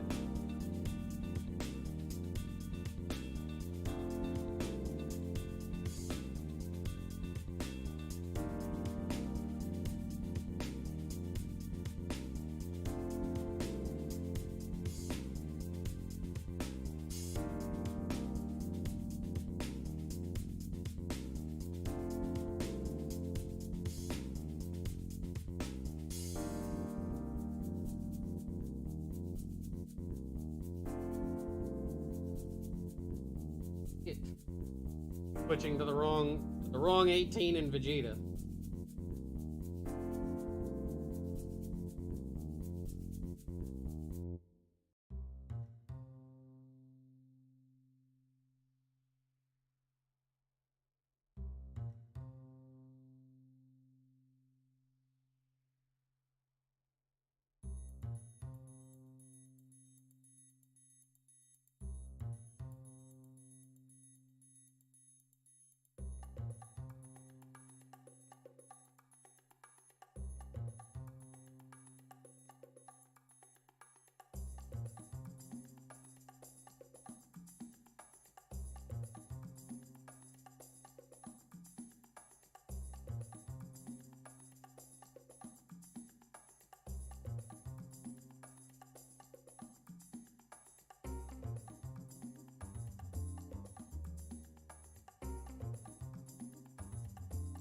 Oh.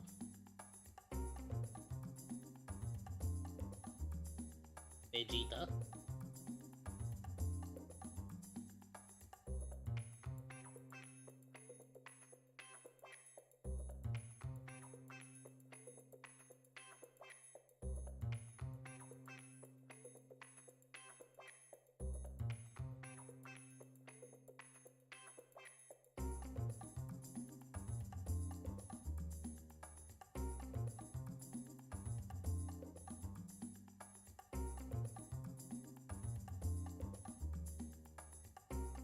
Here's a question for chat. What are your guys' favorite version of Vegeta? Guys like Saiyan Arc Vegeta, Namek, the Cyborg / Cell Arc, Buu Arc, any iteration of like Dragon Ball Super, GT. What's your guys' favorite Vegeta?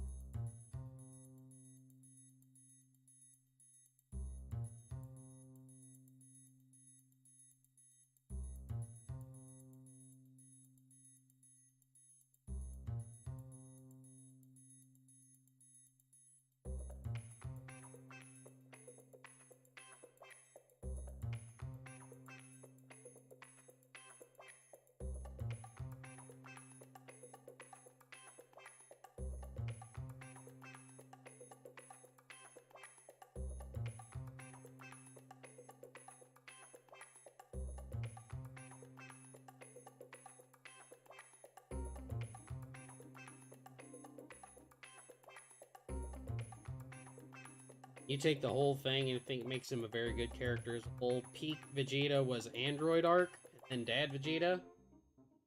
Buu Arc because he becomes more caring? Okay.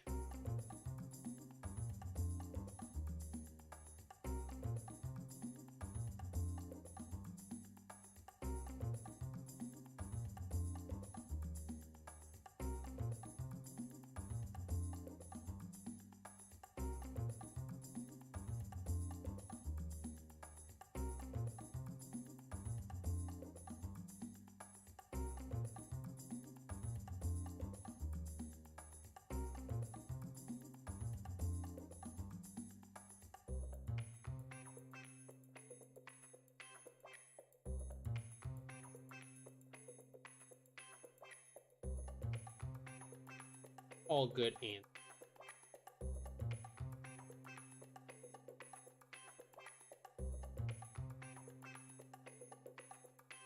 you like Super Vegeta? He's more chill and mellow and a bit of a tsundere. Damn it, Kakarot, I'm not a tsundere! don't know, Vegeta. I think you are a bit of a tsundere. Not a tsundere.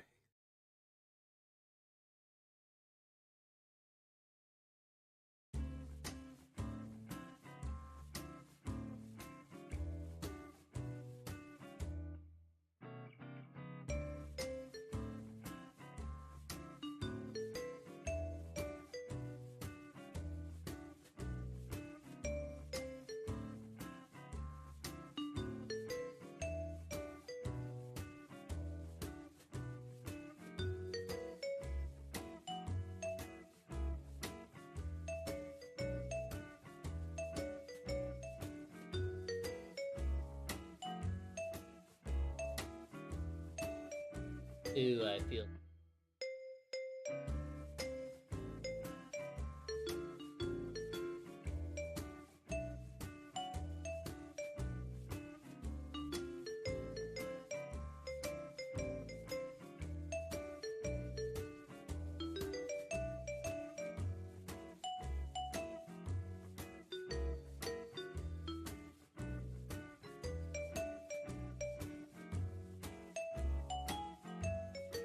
Sorry about that.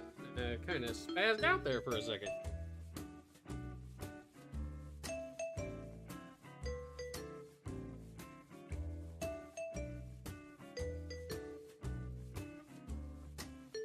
That'll work.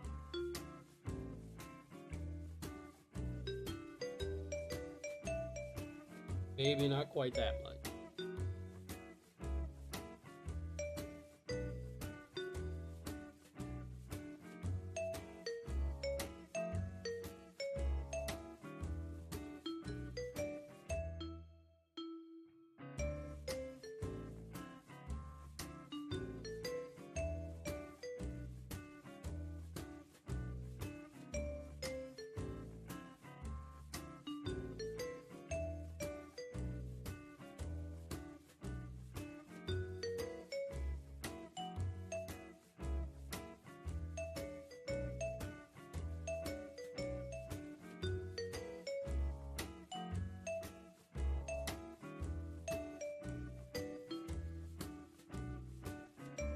About to the half. Oh my goodness, pardon me. Hold on. Ah. We are almost to the halfway point on the coloring.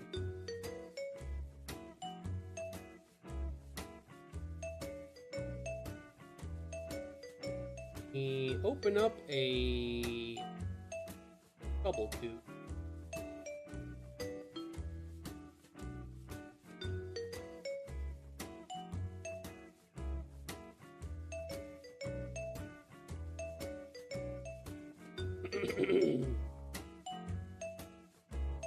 I should probably think of water. Throat is really dry for whatever. Let me find a picture of Stubblecoot, then I'm gonna go grab a birtle of water. Don't you want to have a blurtle?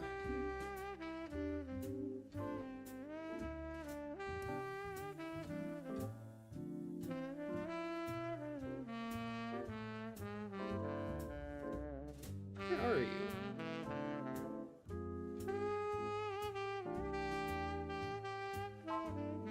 Almost opened up a turless one. Not what I'm looking for. All the wrong colors. There we go.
I happen to think, I mean, I like Vegeta all the way up through his, like, arc of becoming, like, more human, being a dad.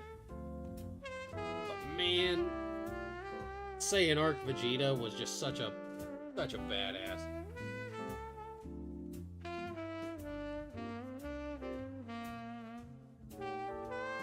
Guy on DA keeps insulting your work whenever you upload something new. You don't want to block him because he's not harassing anyone. He is harassing somebody. He's harassing you. If he never offers anything constructive and all he does is insult your work, block him. That's what the block functions are for.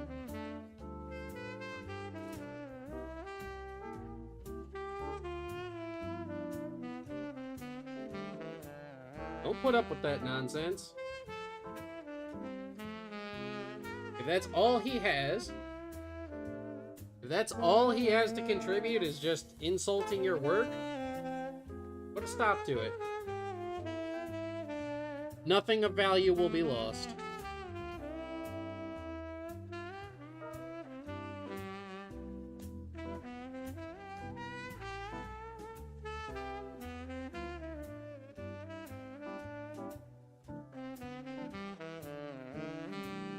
I see that a little too often. Is just like, you know, they're like, people are like, well, I don't want to block this person because they're not harassing everybody, but all they do is insult me. Then that means they are harassing somebody. They're harassing you. You don't gotta put up with that. Not a bit.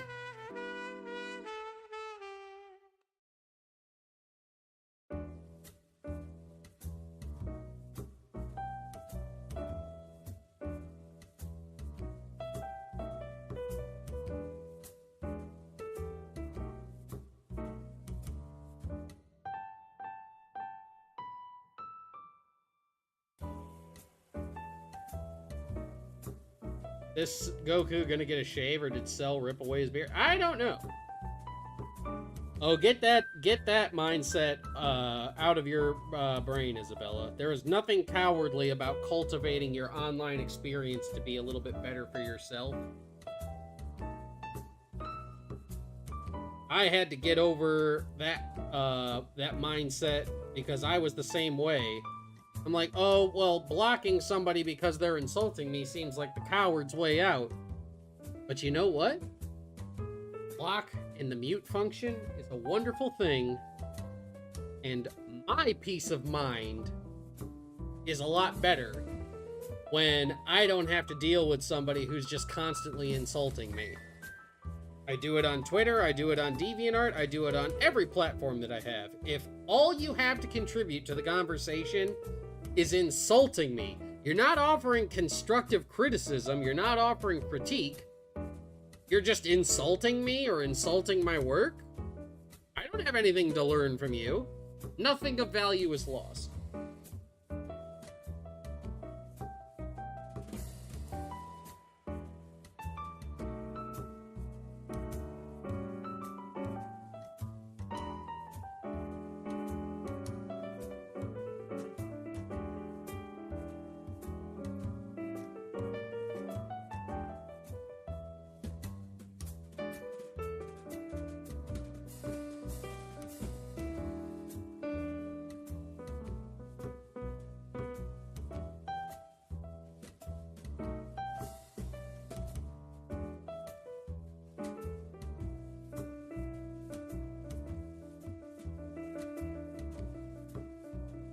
Yep. You'll feel better. Trust me, Isabella. You'll feel better. If this person cannot take your feelings into account, then why should you take their feelings into account? You've been accommodating to them so far by not blocking them, but all they continue to do is insult your work and offer nothing constructive in return. So, they, in turn, have done nothing to deserve you enabling them to continue insulting you. Trust me, you will feel much better when you hit that block button. Because, in all honesty, who cares what they have to say? Honestly. It is different if they're just like, you know what? I don't really like this piece, but here are some things that I think you could do to improve it. It's like earlier when everybody was saying, well, you know, it seems like in some of the images that you do of Kid Goku, he seems too much like adult Goku. You know? They were attempting to be constructive. That's different. But if they're just like, man, artwork sucks. Art sucks, or whatever they're saying. If it's stuff like that, you don't have to put up with that.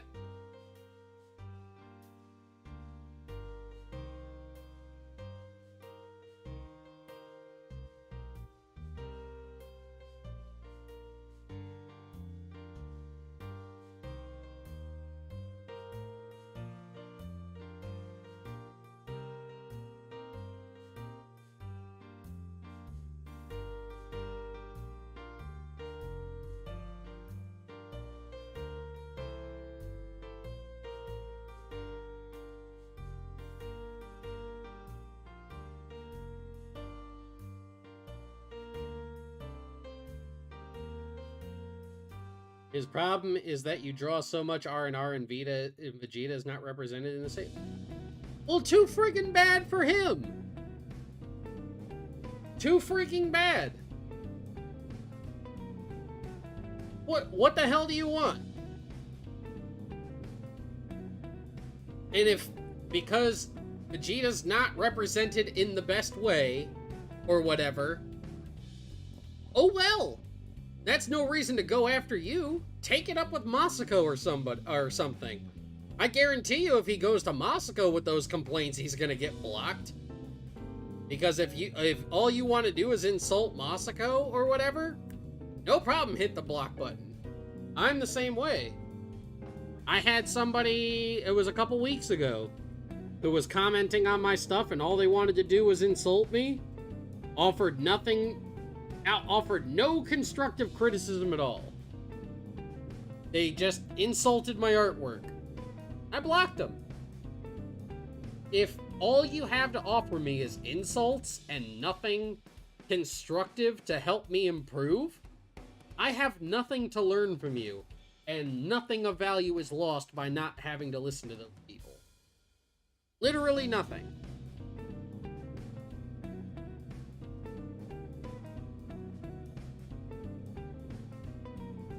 Just because the internet, it gives everybody a voice doesn't mean you have to listen to every single voice.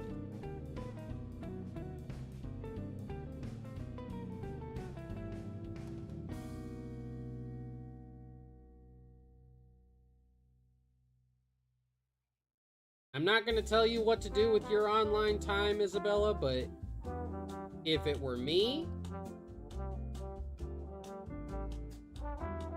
the minute, like, the second or third insult came in, I would have been like, you know what? I don't gotta deal with you no more. The block functions exist for a reason. You're not being a coward by trying to cultivate your online experience so that you can do what you enjoy doing. You're trying to post artwork of things that you want to draw, and he's taking out his frustrations on you for something that you have no control over. You're not like the official artist of Dragon Ball R&R. You're a fan artist. He has no right to come to you with his complaints.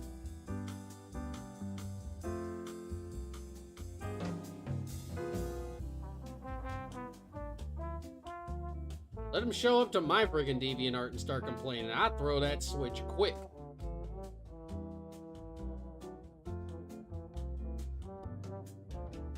Life is too short, and I am too old to just sit here and listen to you complain.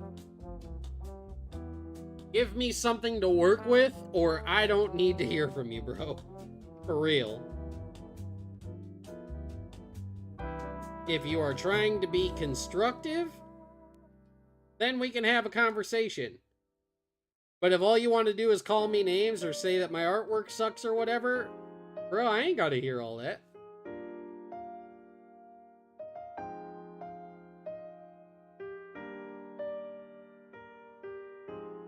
Oh, so his version of constructive criticism is you should just give up? Yes, block him. Block him right now. In fact, Isabella, this is what I'm going to do. Here's what I'm going to do. Just to make sure. Because if he's one of those people, this is what I'm doing. Dave?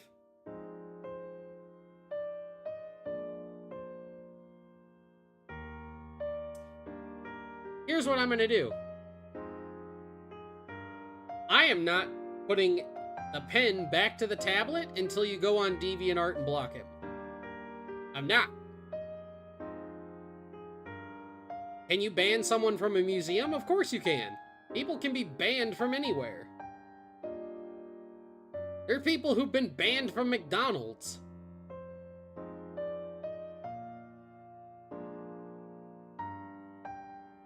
If that is all he has to offer, you should just give up? No, that's a troll and a butthole. Oh, okay. I was about to say, yeah. It isn't a museum. Yes, exactly. No, not that guy. Isabella is being insulted by some guy on DeviantArt who offering nothing to her in a matter of constructive criticism. He's just coming in and insulting her work because he has frustrations about the fan work that she is doing her drawings of. Don't listen to him, Isabella. Just block him. Trust me, just block him. Nothing of value is lost.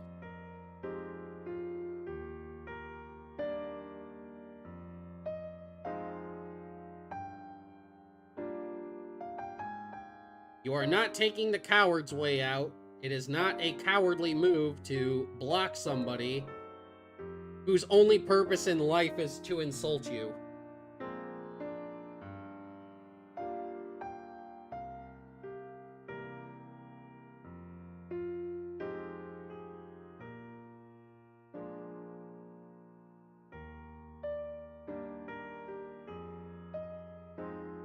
Sorry about that, guys. I got heated there for a minute. I am very, very passionate when people have nothing constructive to offer and all they do is insult. I'm not gonna go the, oh, well, if you've got nothing nice to say, don't say nothing at all. I'm not going that route. But if all you are doing is insulting somebody, and you ask, well, what would you have me do? And they're like, I don't know. Yeah, just get rid of him. Get rid of it. Throw the whole butthole away. There you go. He's blocked? Good. Nothing of value is lost. And your experience on the internet will be much better for it.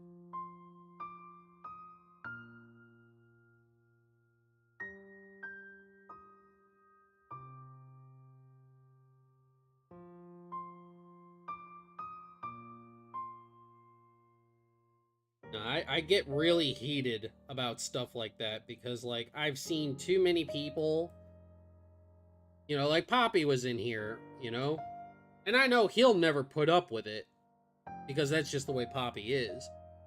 But, like, there's other artists who are just like him, who are just getting started in the art game, and they're working hard at it, and maybe they don't have the best art or whatever. But that is not grounds for you to start insulting people because you don't happen to aesthetically attach yourself to their work. And if you can't offer anything to help them improve and all you are offering is insults, well, I got news for you, buddy. You're not important enough to listen to at that point. They really heated about that, man. That toasts my buns. There are so many people who get chased out of the art, out of, you know, not even like the art business, as a hobby. They get chased out of art as a hobby because people insult their stuff and say, you should just quit. Like, how about you just quit?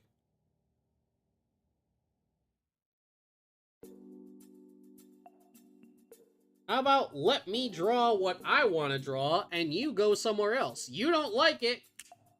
There's the door.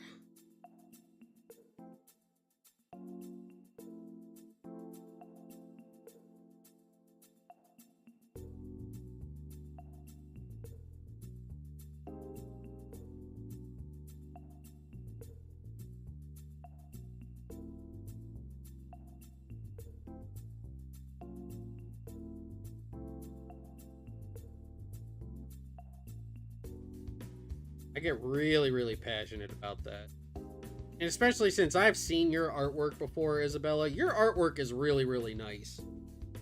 And if his whole thing is that, well, I don't like your artwork because you don't draw enough of Vegeta, and the way Vegeta's represented in this fan work that you are in no way responsible for isn't up to my standards. Well, who on you, bud?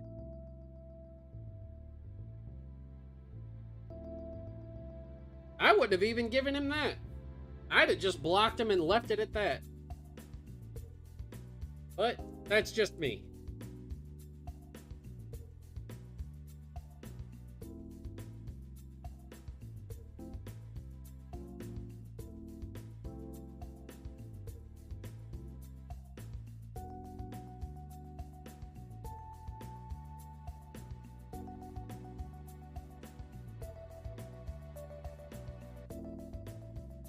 But no, don't put up with that, Isabella. Don't tolerate that. Draw what you want to draw. Because it's your hobby. If he wants to see Vegeta represented some way, let him draw it.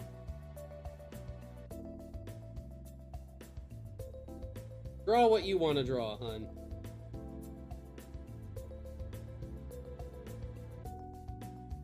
Yes, there are thousands, literally thousands of people who draw Vegeta a lot. And there are thousands of fans of Dragon Ball R&R who have fan wish versions of Vegeta. Go somewhere else. Yes, R&R is about Raditz. Heaven forbid.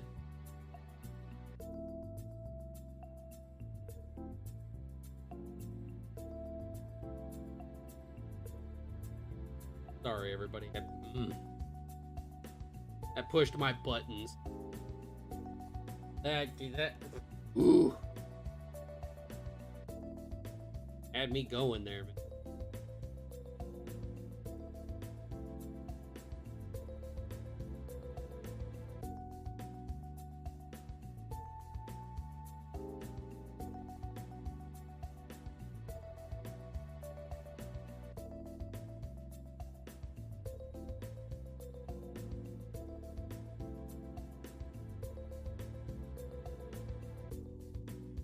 Yeah, heaven forbid Raditz gets the spotlight in a story made for him.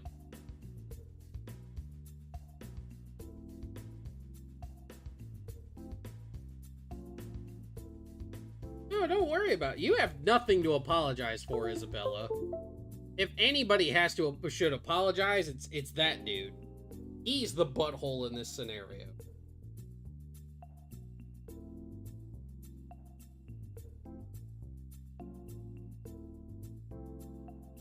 You are fine. You have nothing to be sorry for.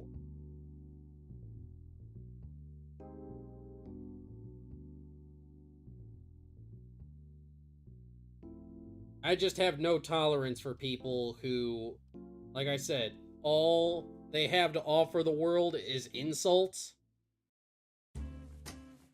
If you have a problem and you have no solution for it, bruh, just come on, man. Let live and let live. Let the girl draw what she wants to draw. Go somewhere else, man.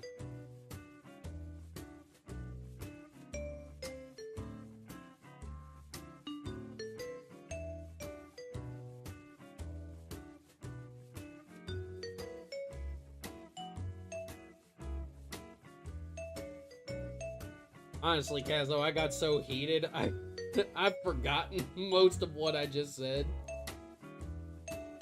It happens to me when I get heated. My short-term memory uses out. That's why I will sometimes tend to repeat things.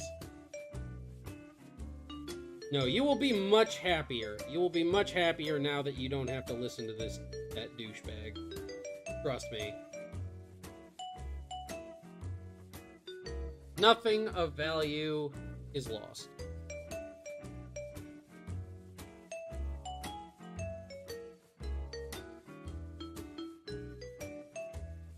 Like I said, it is different if they are trying to be constructive.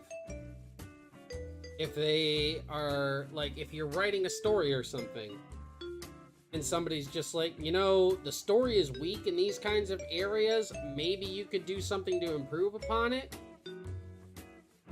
That's different. That's constructive criticism. Say, you know, you offered critique. You know, the characters seem, like, poorly developed, or they seem a little bit weak. You know?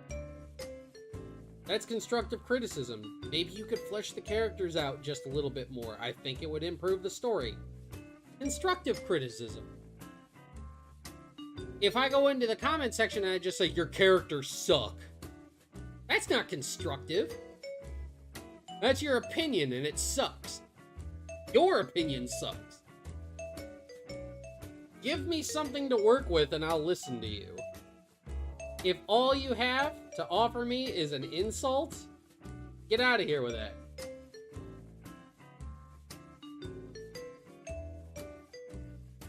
I'm done now. I won't continue to yell and gripe about it. Just, that kind of thing aggravates me.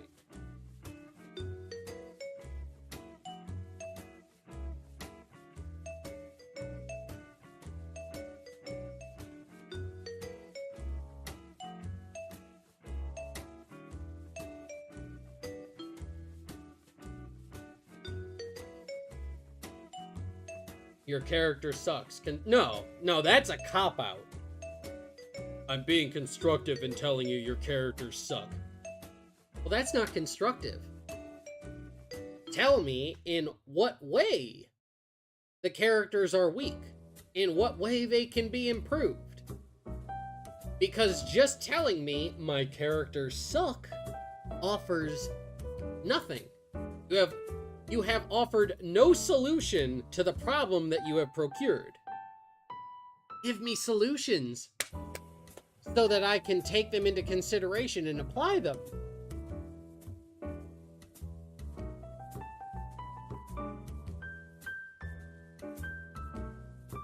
Your insults do nothing.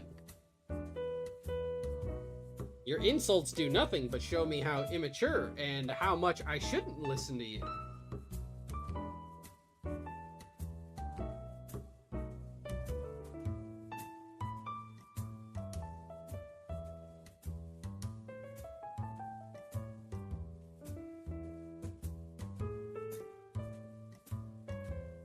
Yeah, I don't want to be overly negative.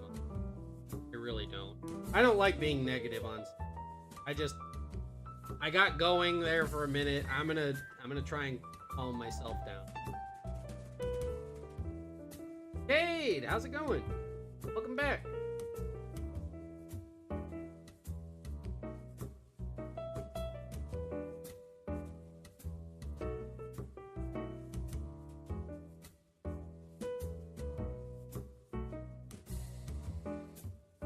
Yeah, that guy's a choosing beggar.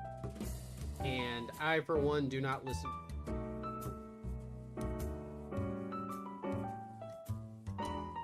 He is in the same vein of the people who want you to draw stuff for them for free. And when you tell them, I don't draw for free, you can commission me, they insult you by saying that your art isn't worth paying for.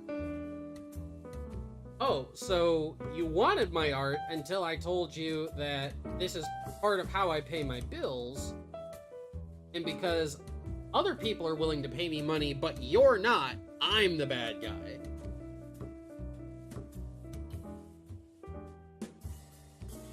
But yes, I will not talk about it. I'm not going to bring it up anymore. I'm done. I'm done.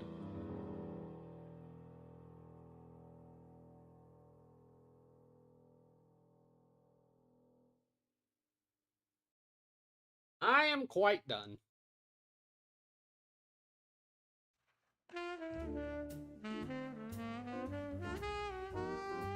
Oh, no, no, Val, don't get me started on the... I have 100 followers on Instagram. That's 100 people who are going to see what you're doing. Don't get me started, because I will not be able to... Thank you, Isabel.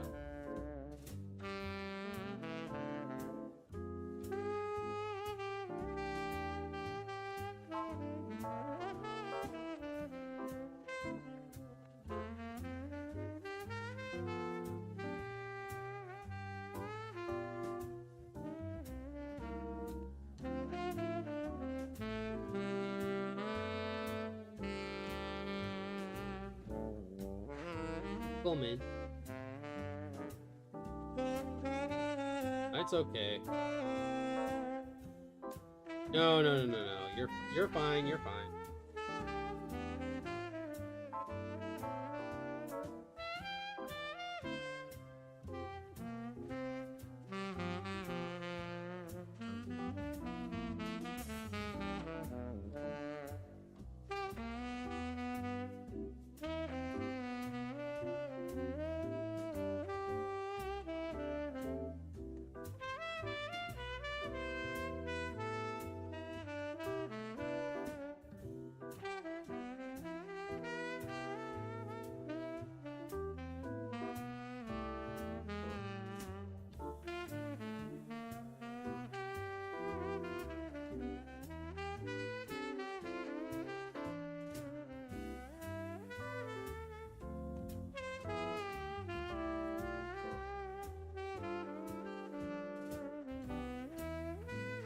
You don't have this much lag on Twitch? No, YouTube, YouTube is very, it's very intensive on your hardware. It requires a lot more than Twitch.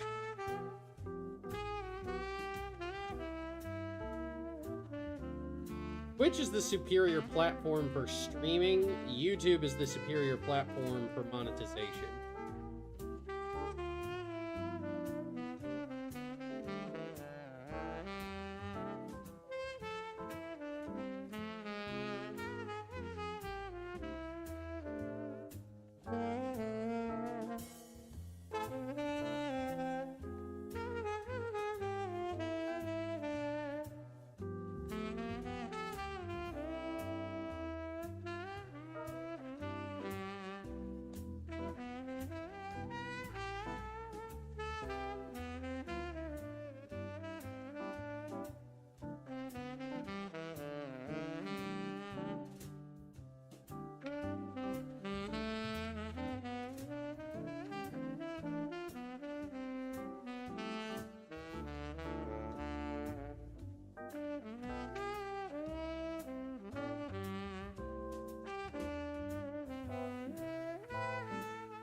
Testing.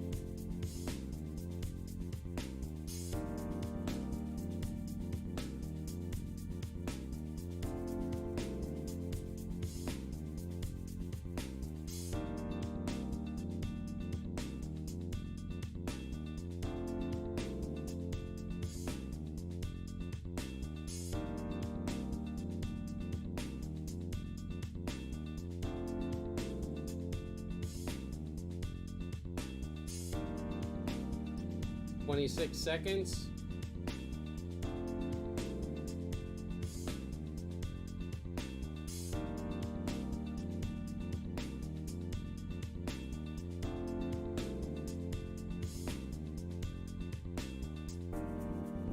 Sadly, Val, I don't think there's anything I can do about that. If there is, I don't know what it is.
There we go.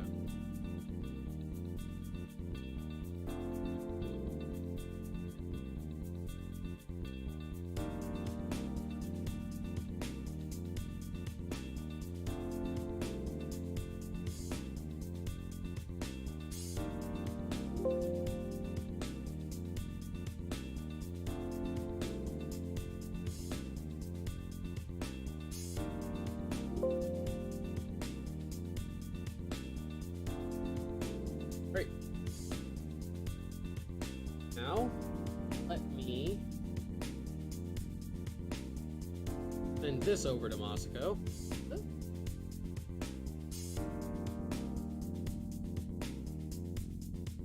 Oh, he liked the other one. He said he just got home.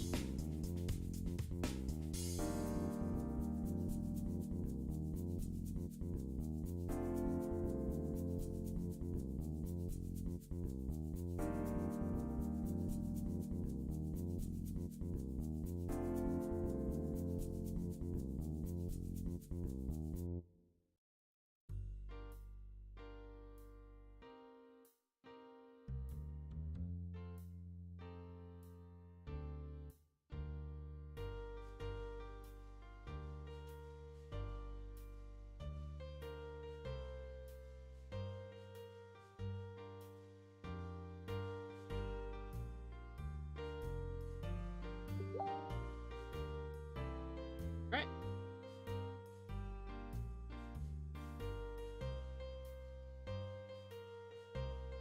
Do I still do NSFW commissions? Yes, I do. If you type or here, hold on.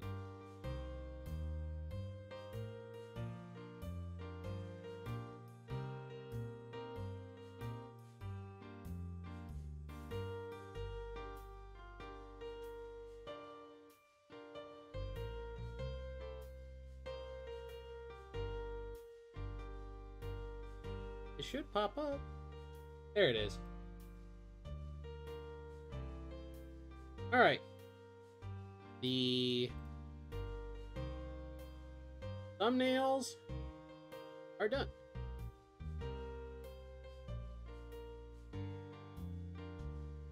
They both look really good, and Masako is happy with them. So,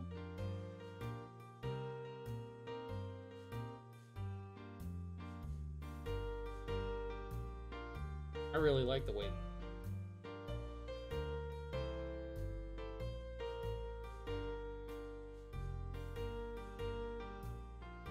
Yeah. So, now that we got those done, It's time to move on.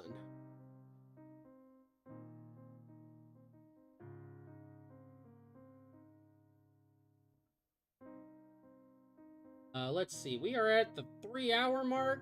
I reckon we can get a page in tonight. At least.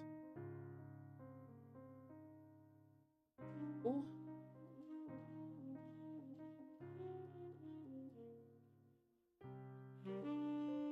Lazuli decking him right in the schnaz.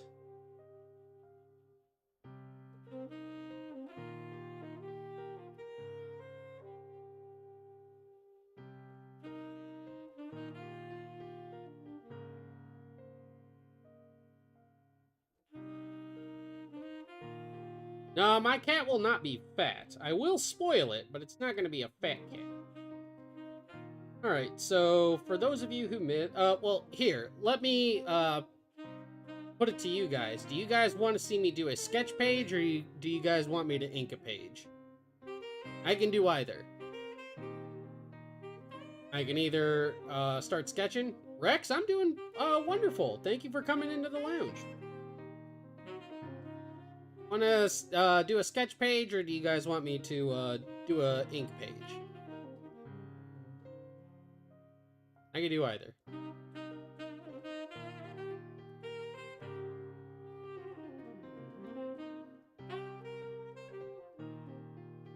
I really should do another sketch page. I honestly should.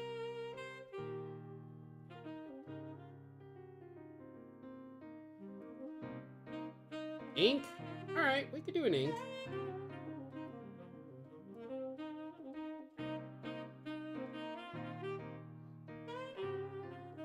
We got 2 inks? Alright. We're gonna ink this page.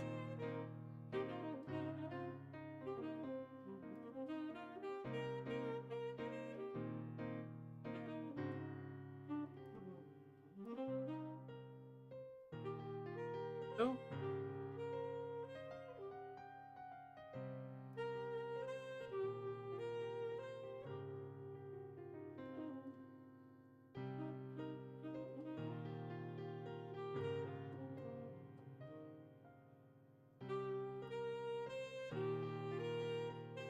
No, no spoilers, Rex. There are still people in the chat who have not seen the movie, so out of respect for those people, please do not spoiler.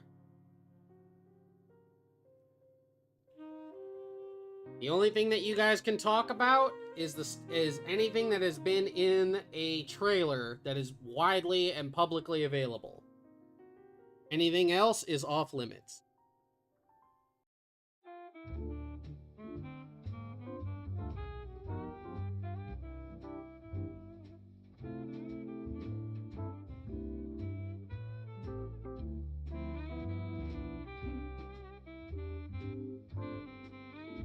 Yeah. Like, when the movie, like, comes out in the US, like, wait a week. That way people have, like, gotten the chance to go out and see it. Then you guys can feel free to talk about it all you want. But until then, no. No spoilers in the chat. You're going to have respect for the people who have yet to see that movie.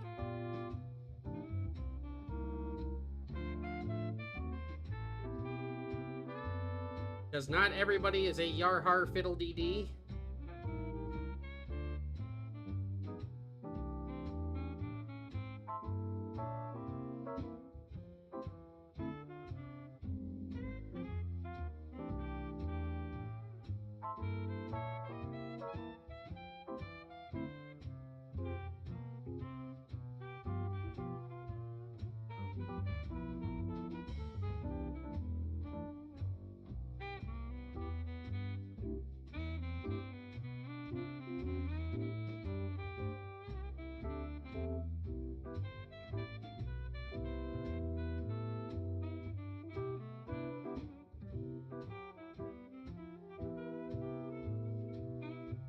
Dr. J, how's it going?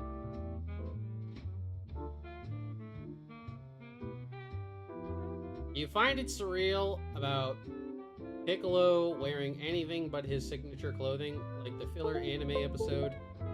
Not not really surreal. It's just it's gotten to a point where, like, what do you call it?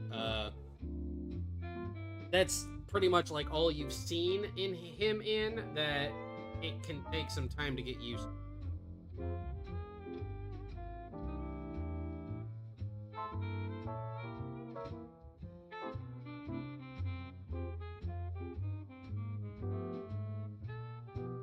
Might this weekend go and dust off me shipping crew.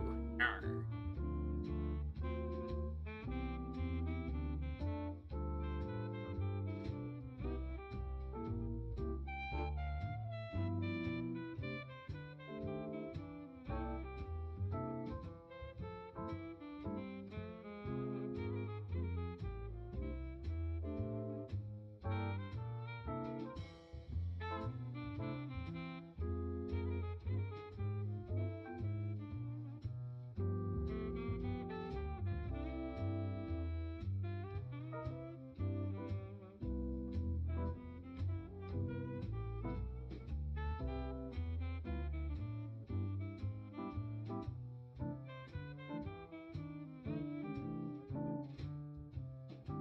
I mean, Piccolo is getting a wardrobe change in Dragon Ball New Age. I know, I can tell you guys that much.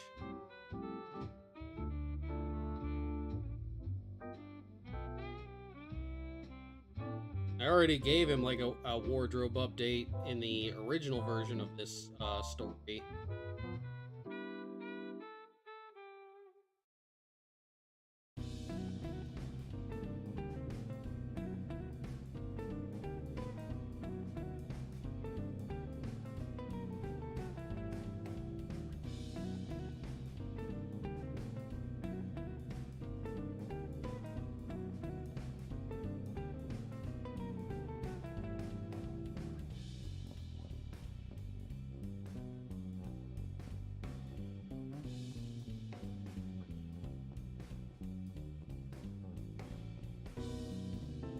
Think he looks cooler when cool when he's dressed like a civilian? Yeah.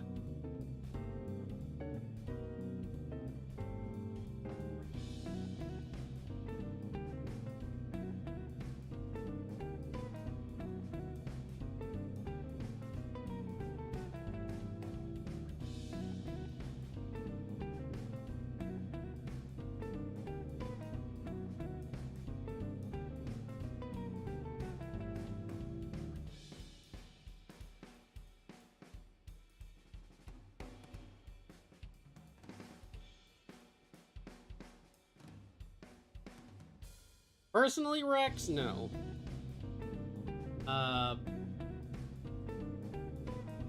That thought never really crossed my mind.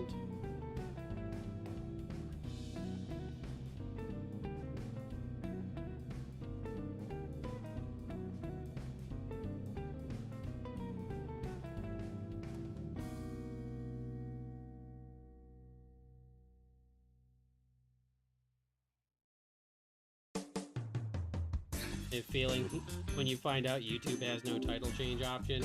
Yeah, I'd have to change the title manually. I forgot to update it when I did the original title for the schedule to put plus DB New Age.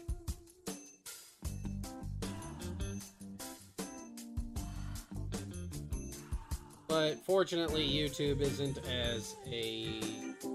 what do you call it, as finicky about the titles of your stuff.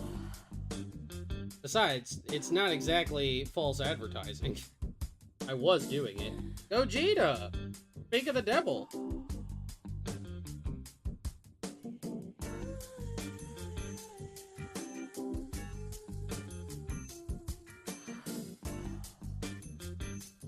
It's just lounge music, Gogeta. Just don't pay it any mind. It's just royalty-free lounge music. It pops up every now and again.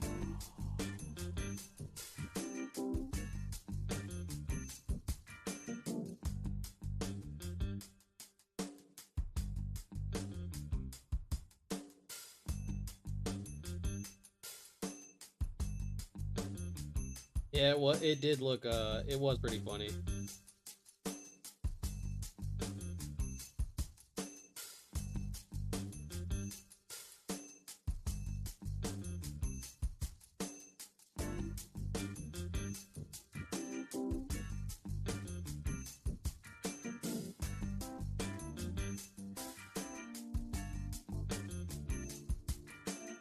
Yeah, Gogeta. He's right there.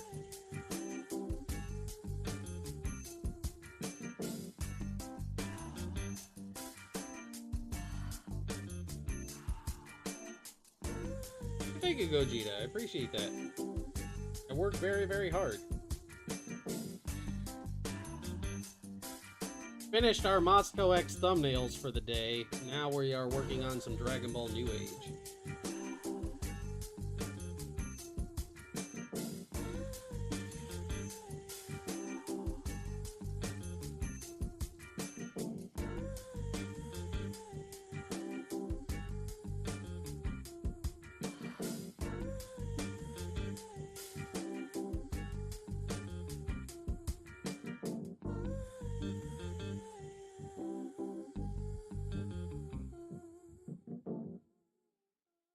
Goodness, what the heck are you guys running out there? I hope you guys can't hear that. The maintenance crew outside is running something very, very noisy.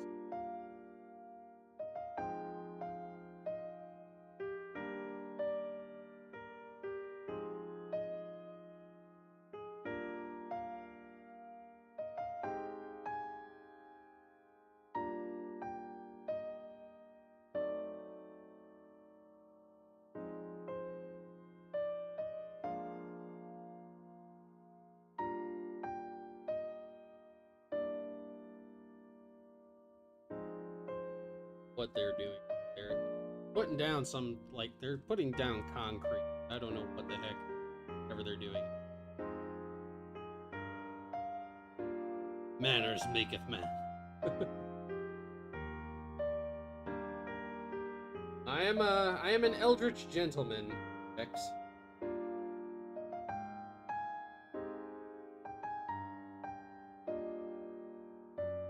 Really like the design of Rigger's new form, the Asura form? Heck yeah.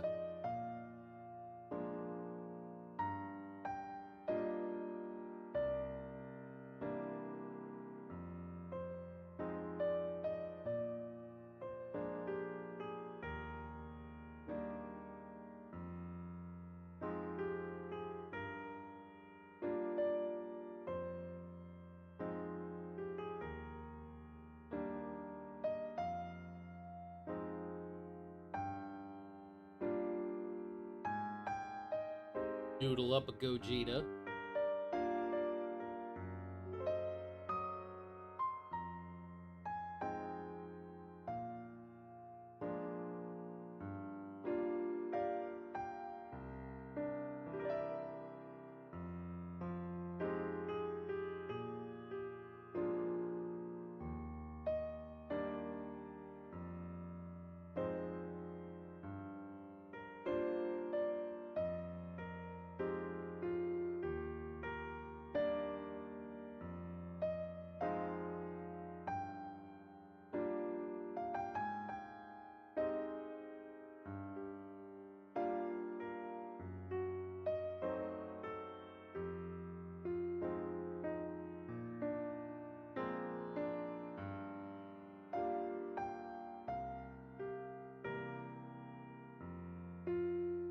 There we go.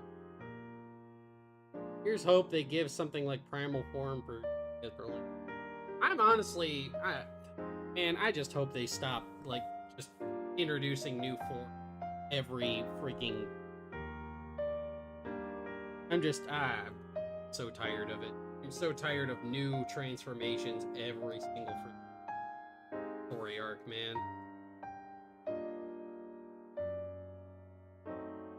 I was talking about this earlier, about how, like, you know, you undercut the impact of the transformations by introducing so many, and so many of them not doing a dang thing.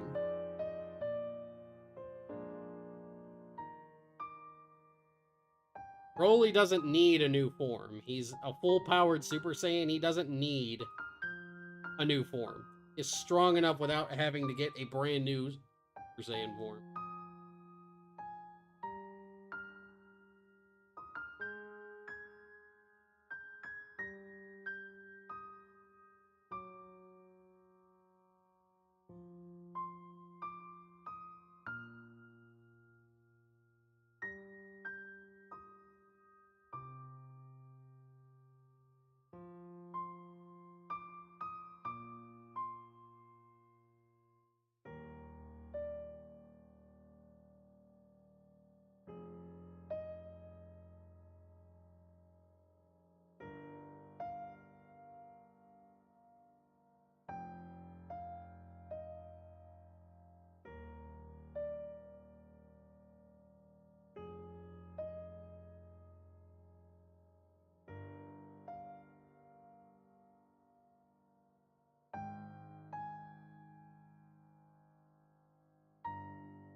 Yeah, it's like I said, Broly is already as strong as he needs to be. He's so strong that it takes Gogeta in God form to beat him. Goku and Vegeta Blue can't stand up to him. He is on like Jiren levels of power. So he doesn't need a new transformation. Just doesn't.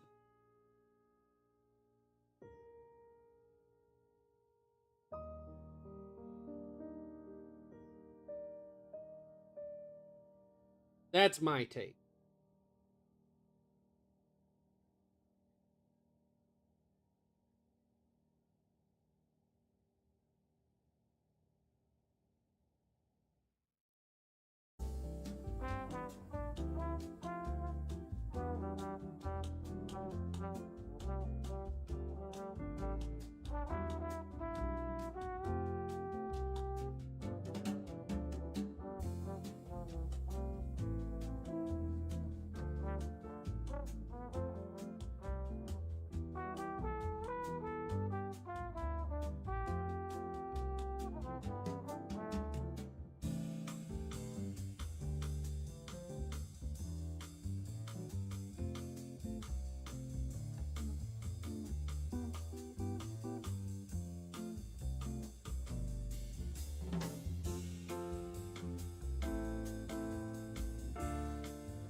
I hope we get a version of like Cooler that is like coherent and not just a rehash of the. I liked the original Cooler, but man, like a version of him that like actually fits into the story.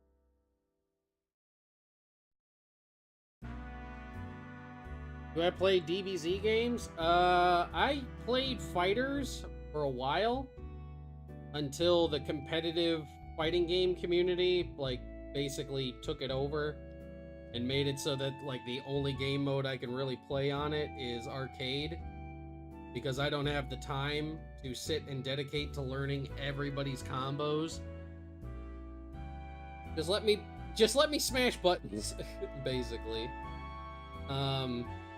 I don't play Xenoverse. I mentioned earlier when we were talking about how Xenoverse 3 had been confirmed. If I never have to play another arena fighter of Dragon Ball in my life, it'll be too soon. But yeah, Fighters was the last Dragon Ball game I played.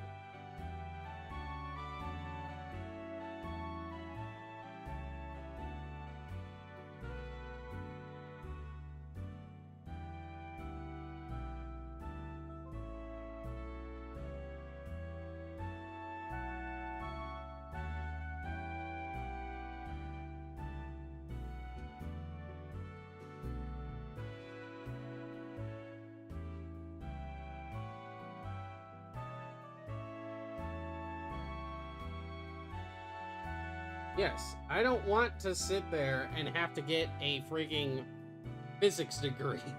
I don't need a college diploma to learn this freaking video game. Just let me mash buttons and have a little bit of fun. I don't need to know your recovery frames and all this other crap, you know? For real. I don't want to have to learn all that just so that I can play the game. I just want to mash buttons, play a couple of fun games, and then quit. I don't want to go into the public lobby and play against one person and be so utterly curb stomped by them because I don't know all that stuff.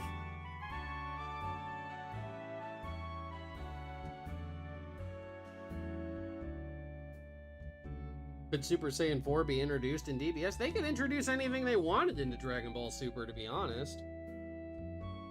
You could introduce literally anything.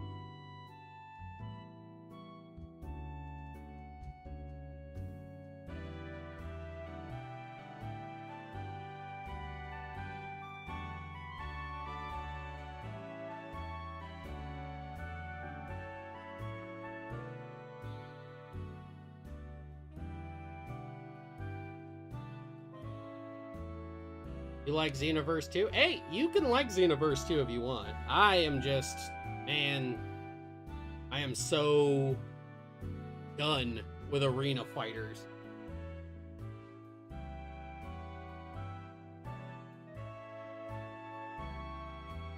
Like, I couldn't turn around without finding some sort of anime-inspired arena fighter, whether it be for Dragon Ball or Naruto or anything. You gotta go? Alright, Star Sword, thank you for coming and hanging out for as long as you did, my friend. I appreciate it.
I fear that if they do add Super Saiyan 4... Oh, no, it won't be the Super Saiyan 4 you know. It will not be. Oh yeah, Big Rig is getting mad.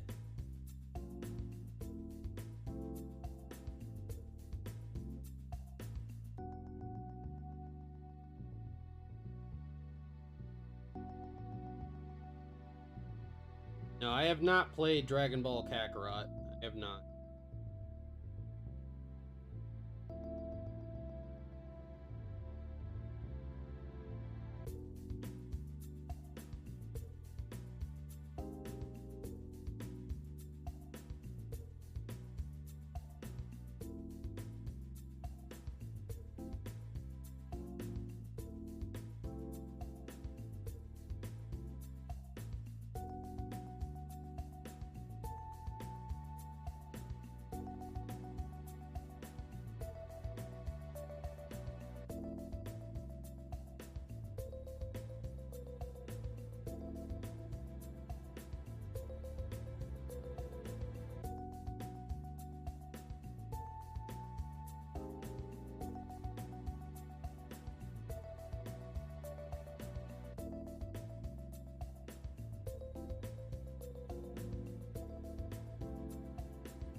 See, for me, Gogeta, I personally consider Super Saiyan 4 to be superior aesthetics-wise to the God forms and stuff like that. I am not a fan of the God forms of Dragon Ball Super at all. Really not. I mentioned earlier that about the only one I found to be the least offensive to me is the original Super Saiyan God, and maybe Omen of Instinct, but everything else just feels like superfluous fluff, and I don't like it.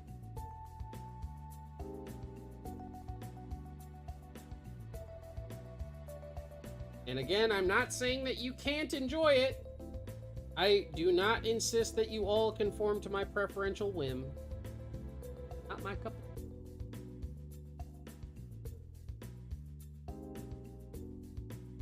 You just subbed, you like how chill it is? I appreciate that. Daddy. Thank you. Try to keep that vibe over here. Try to keep it very chill, very open, very welcoming to everybody.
No idea.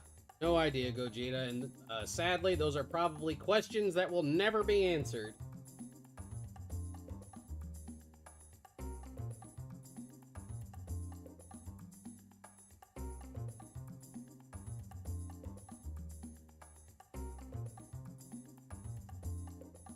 Is a rough pill to swallow, but that is the pill. Sadly is. That is just the pill.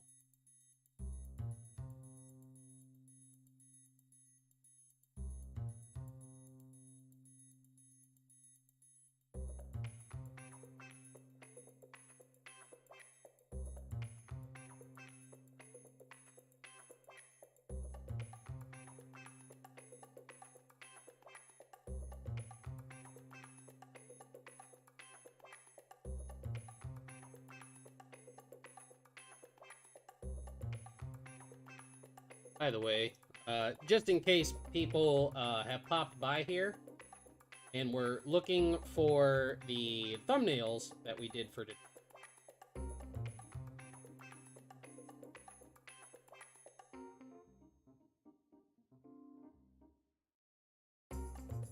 There we go. This was our first thumbnail. And this was our second one. And we are currently working on a page of Dragon Ball New Age manga.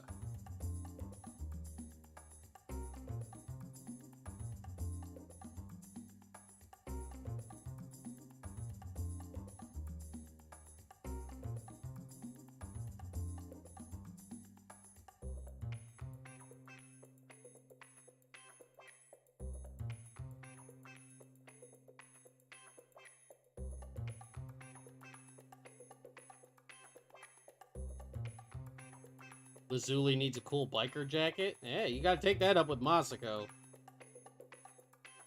Anytime a character gets like a change of outfit, he tells me.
What's my favorite MasakoX series to draw?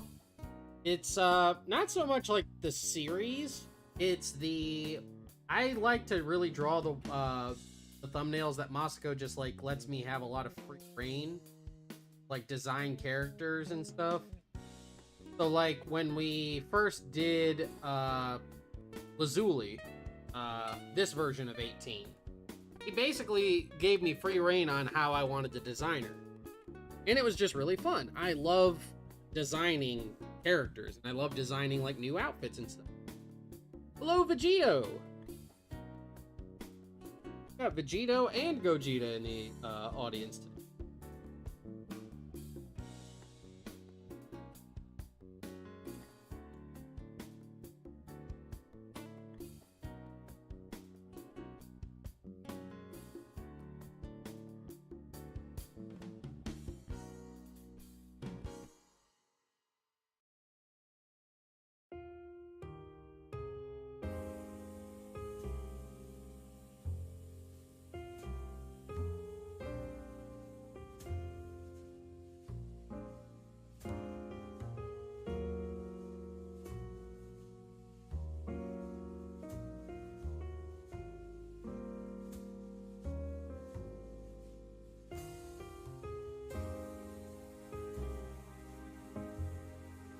2 of them.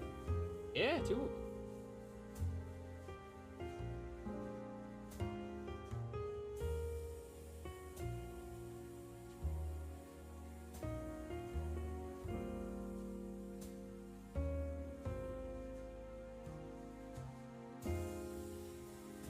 Yeah, there's Gogeta in the chat, Vegeto's in the chat, and Gogeta's right here.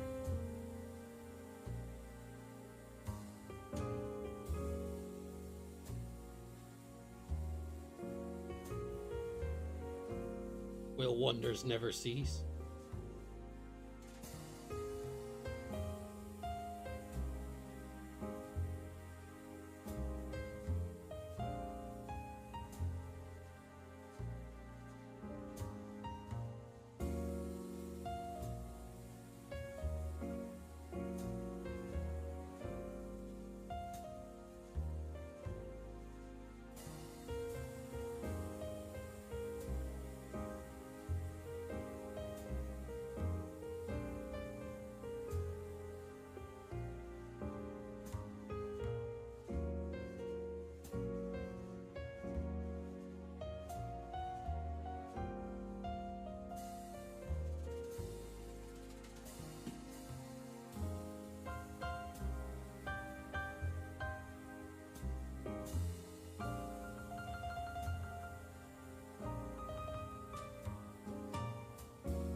At?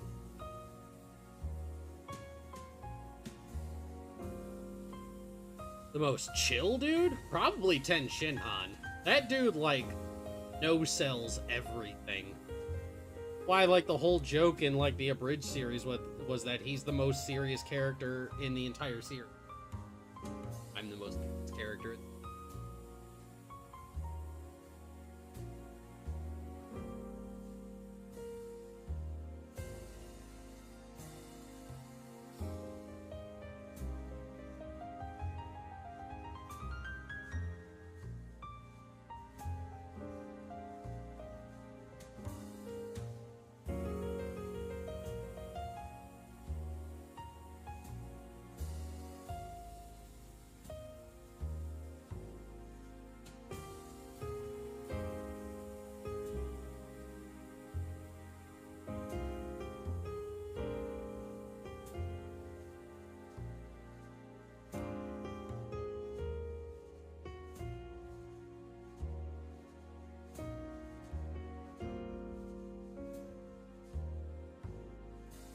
That just wants to beat up Trunks? I don't think so.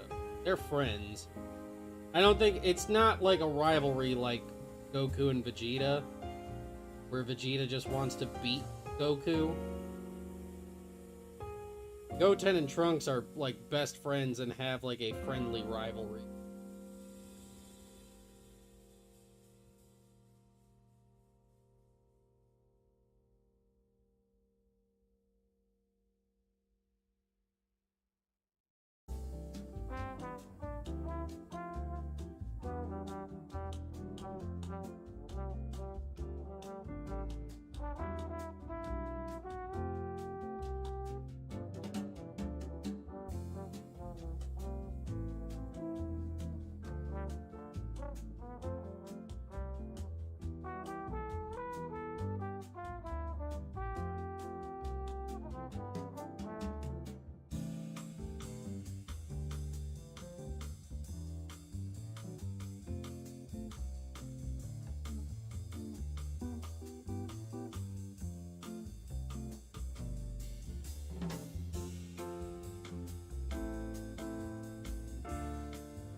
Alright, Val, thank you for coming and hanging out with me for so long. I appreciate it.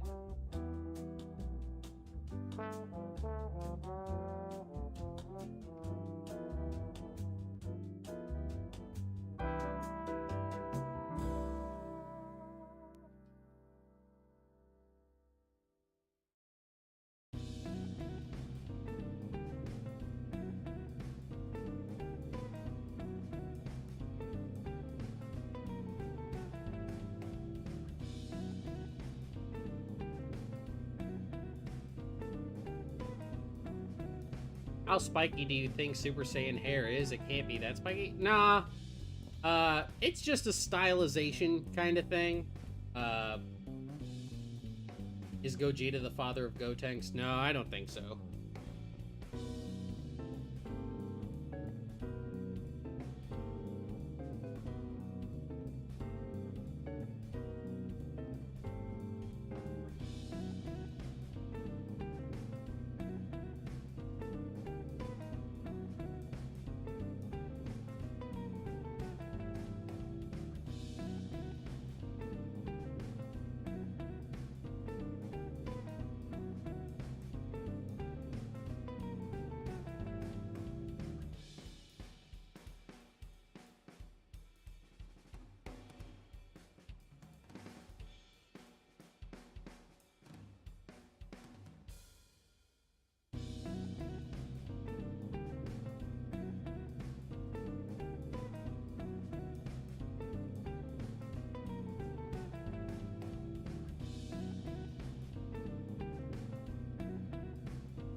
Yeah, it's more flowing.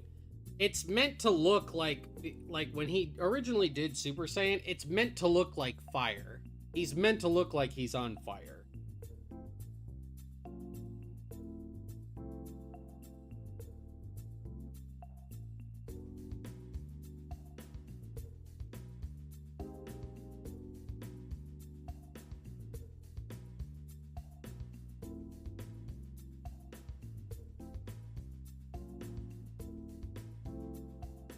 Yeah. Yeah, if you remember back when Super Saiyan originally showed up, it was very much much more flowing and like flame-like.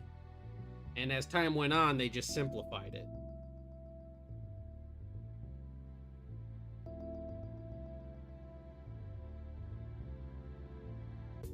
Why didn't they keep the flowing hair? Because all the movement that you do in anime costs money.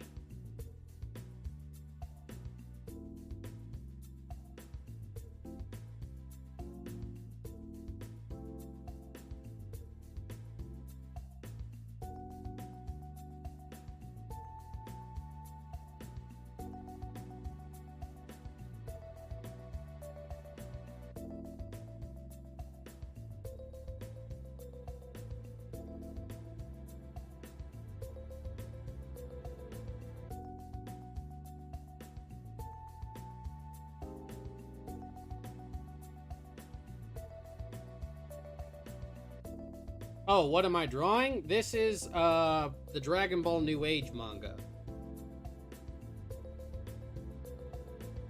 I can show you guys the pages that he did yesterday.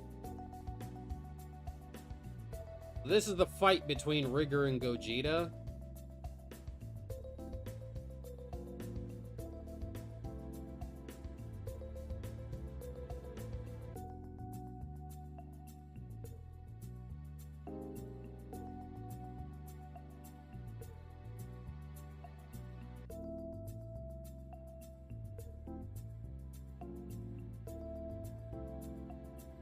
And are doing the page that comes right after this one.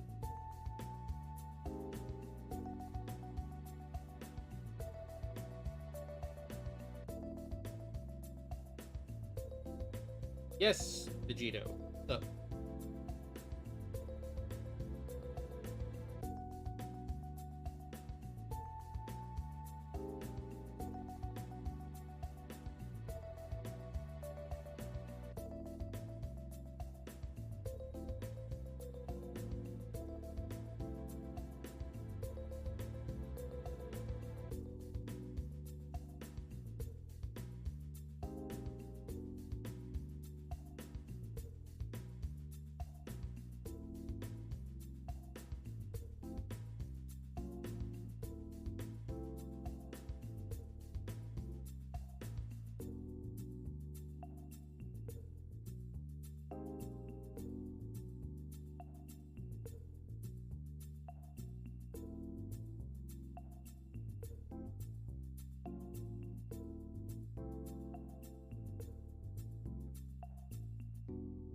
You're gonna have to leave, Dr. J. I appreciate you coming and hanging out for however long you were able to. I really, really do.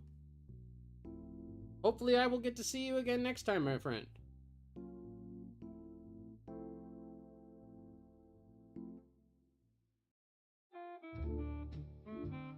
Is what possible?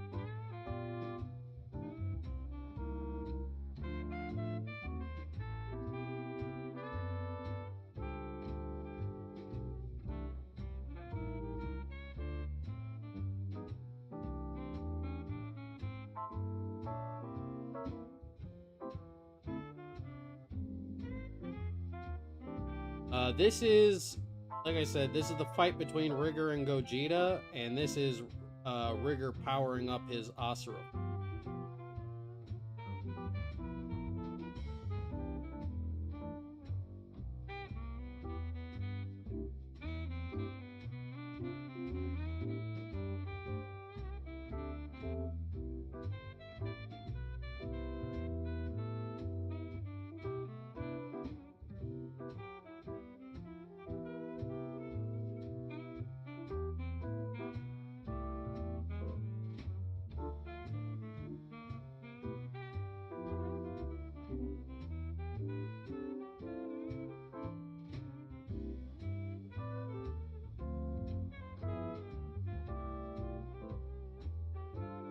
Thank you. I love having you guys here. No, you're fine, Isabella. Thank you for coming and spending so much time with me, sweetheart. I appreciate it.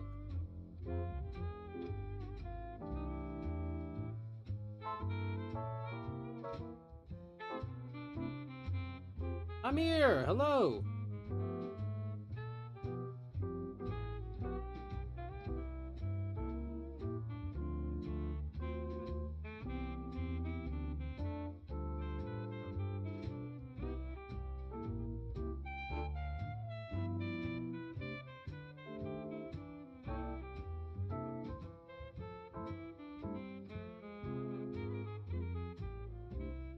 How come whenever you look up Super Saiyan Raditz, it gives you Super Saiyan 3 Raditz? Because Super Saiyan 3 Raditz was revealed in Dragon Ball Heroes.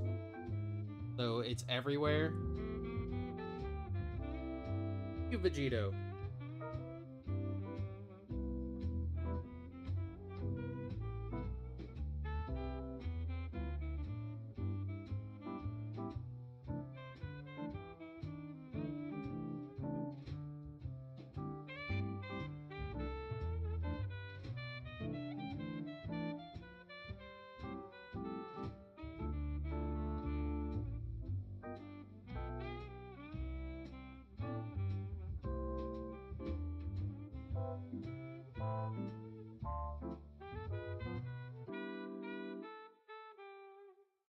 Maud, how's it going?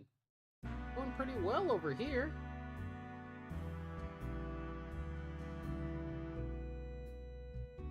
Oh, I got into it about people who show up on your artwork just to insult it without offering any kind of constructive criticism about it. They just show up on your artwork and insult it and offer nothing in return but that.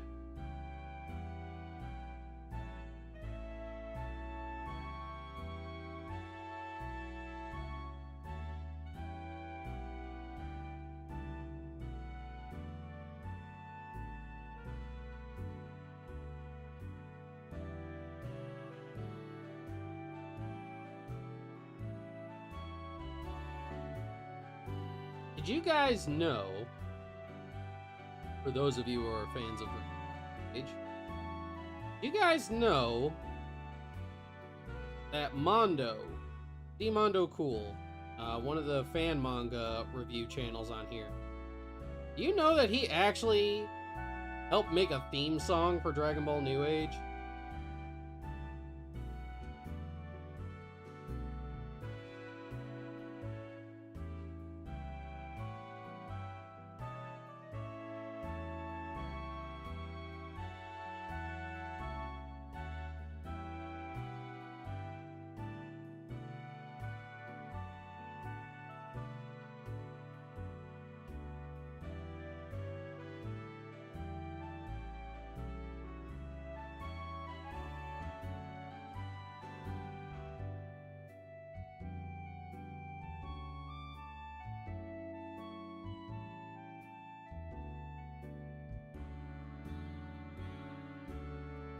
Yeah, he shared it a long time ago. Well, not a long time. I think it was like sometime last year. That could be a long time to.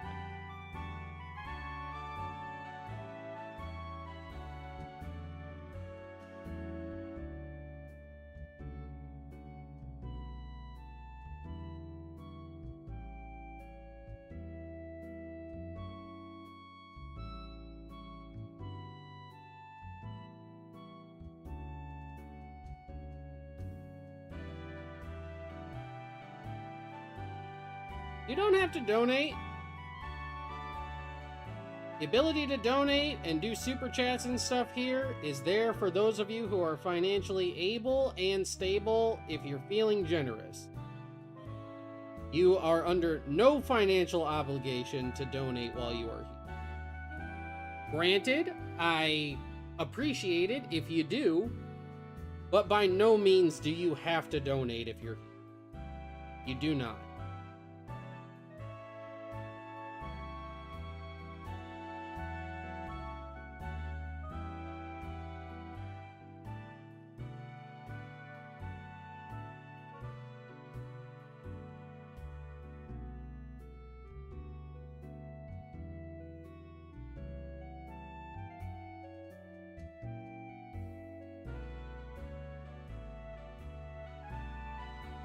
That's fine. That is totally fine.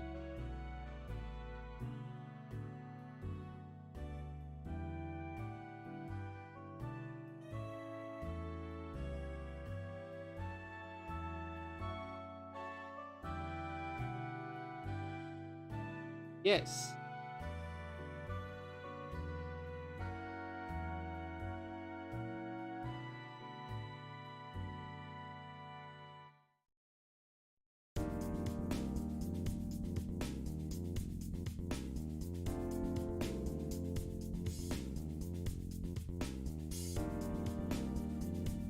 Would it help if you subbed? Every sub, every follow, every watch helps.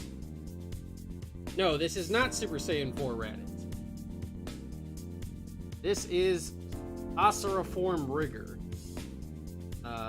This is from the fan manga that I work on called Dragon Ball New Age. And we are currently illustrating the fight between Rigor and Gogeta.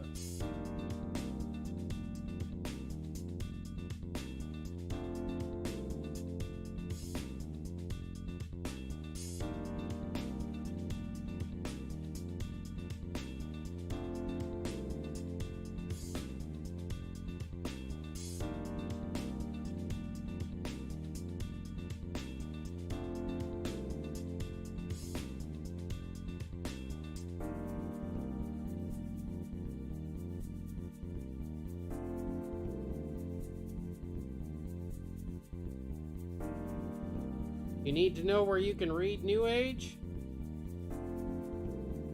I am sure that I put a link in the description.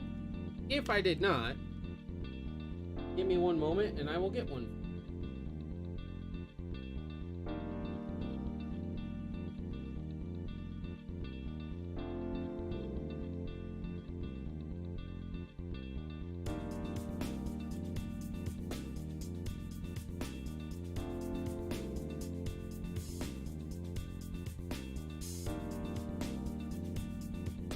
There it is.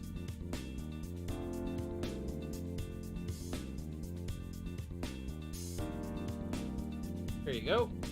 There's now a link in the chat. If you guys are curious and you want to read Dragon Ball New Age, there you go.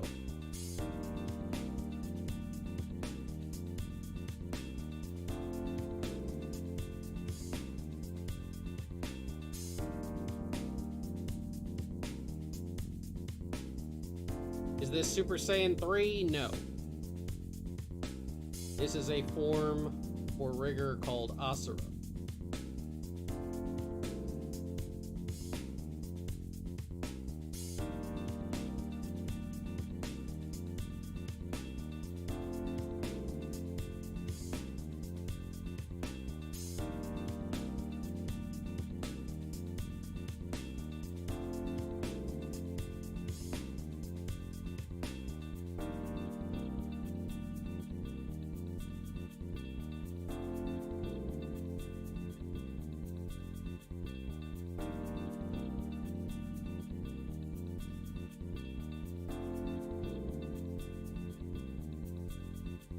And if you guys have just showed up here and are wondering what the thumbnails and stuff for the week were, this was our first thumbnail for the day.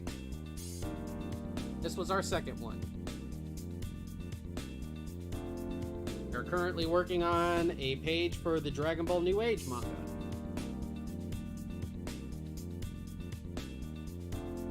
Dumbest thing in Dragon Ball?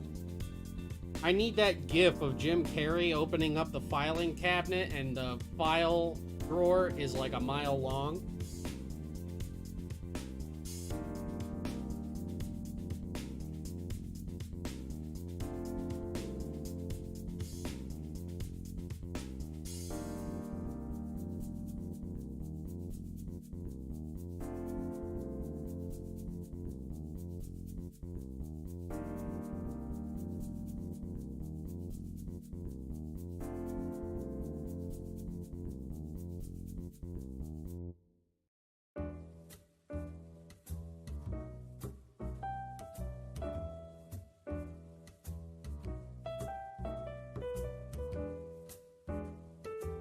No, going forward, what we're going to be doing is that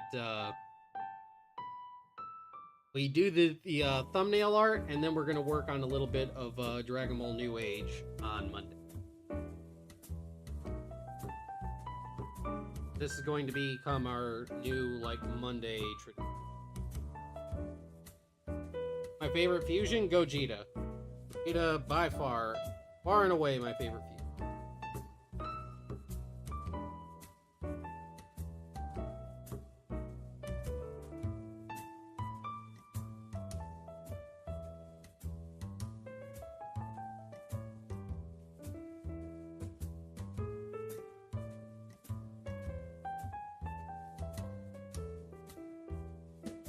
Right.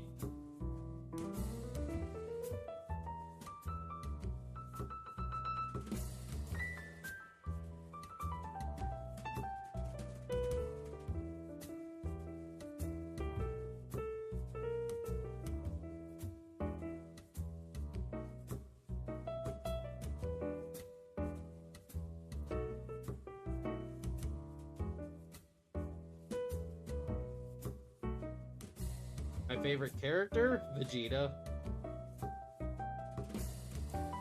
Why it's so frustrating when he gets jobbed out or when you give him a new form and it does absolutely nothing.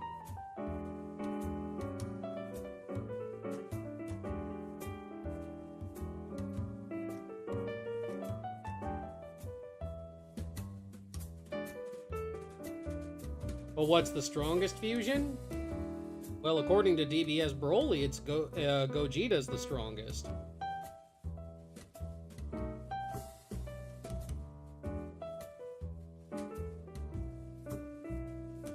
Contrary to popular opinion, there's virtually no difference between Metamorph Fusion and Potara Fusion.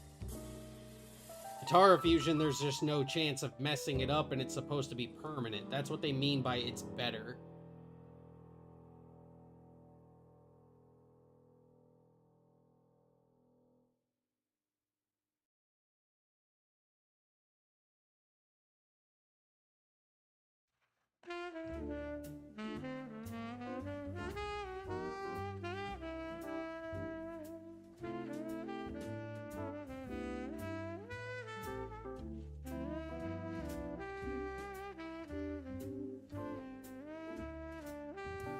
Ultra Ego technique. I went on at length about Ultra Ego and introducing too many Super Saiyan forms.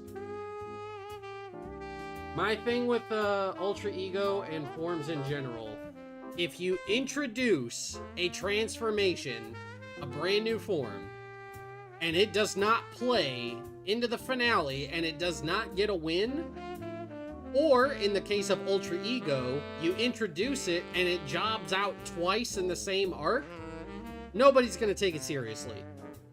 I can't take Ultra Ego seriously. I can't. The form's legs have already been cut out from underneath it.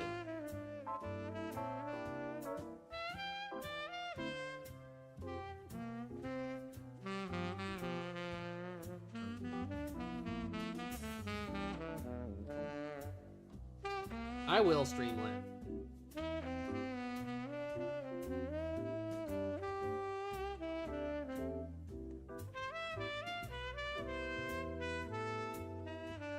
I'm sorry, that's just the way it is. It is just the way it is when it comes to Ultra Ego. How am I going to take that form seriously? How can I get hyped for it anymore whenever Vegeta uses it if the 2 times he's used it officially in the series, he's got his ass handed to him both times he's used it? How am I supposed to take that seriously? I can't. I literally cannot. I brought this up because somebody is doing a Dragon Ball fan manga, and in a 15 to 17 chapter story, which is all one story arc, they wanted to introduce 5 transformations. And I said, you're doing too much. You're undercutting the impact of all of those transformations because you're introducing them, and then what? Now, like, that means about every 3 chapters you're introducing a brand new form. What's the point?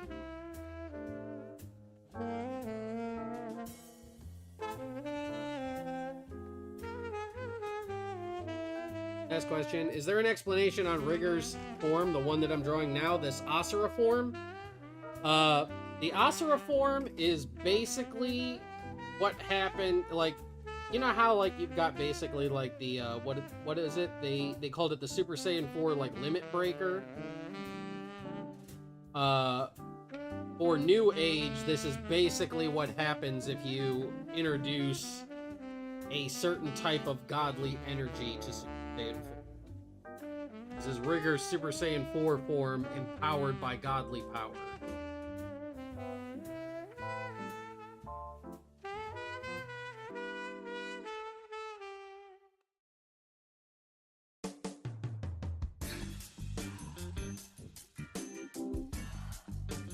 Yeah. I don't use the Super Saiyan 4 limit breaker, but that's basically what this is. It's Super Saiyan 4 with godly energy.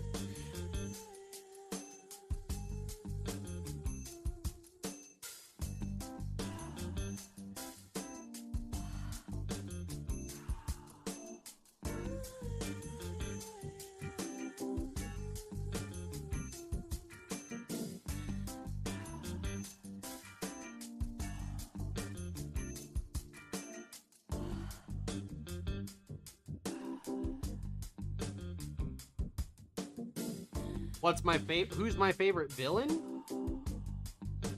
My favorite villain is probably Saiyan Arc Vegeta. Saiyan Arc Vegeta, Nappa, and Raditz. I love the Saiyan Arc. Going just like if I was gonna go with a more traditional villain, I'd probably have to say Frieza. Probably.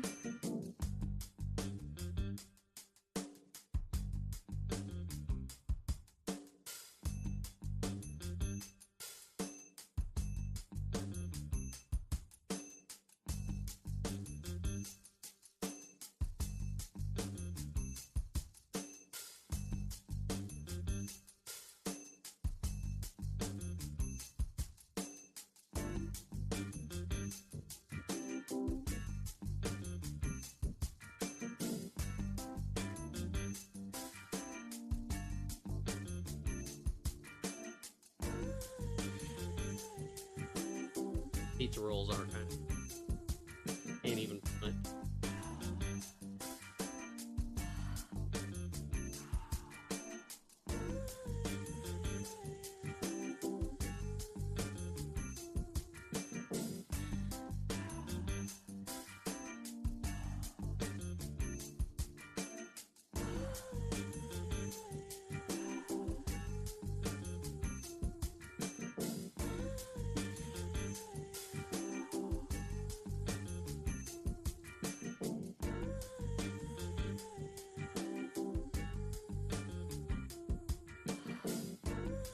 S plus tier when they crisp? Oh yeah, for sure.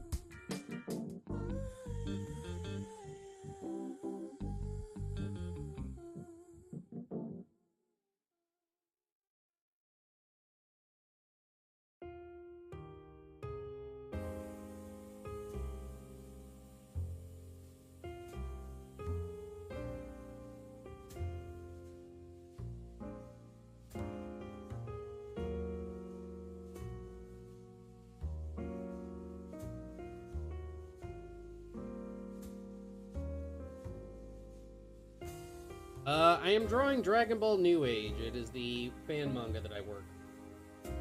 I can actually show you guys. Check this out. This is an earlier page. Gogeta throwing some hands.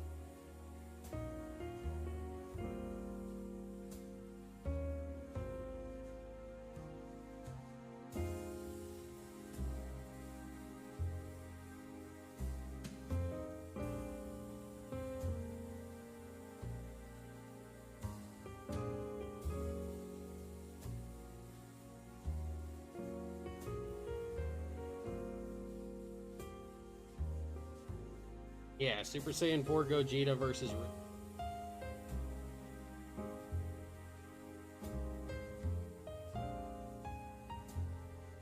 I remembered it.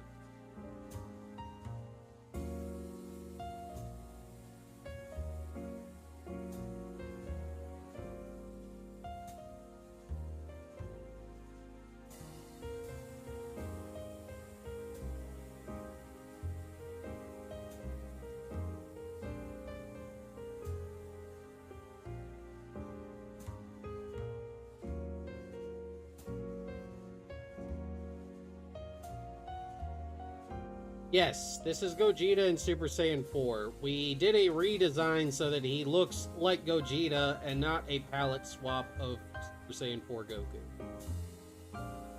Because, fun fact, Super Saiyan 4 Gogeta in GT looks so much like Super Saiyan 4 Goku that in Dokkan Battle, they literally use a Super Saiyan 4 Goku sprite recolored to look like Super Saiyan 4 Gogeta. So, in... let me show you guys. So in Dragon Ball New Age, we actually redid Gogeta to look like Gogeta in Super Saiyan 4. So this is what he looks like. Because if Vegito in Super Saiyan 4 can look like Vegito, then Gogeta can look like Gogeta.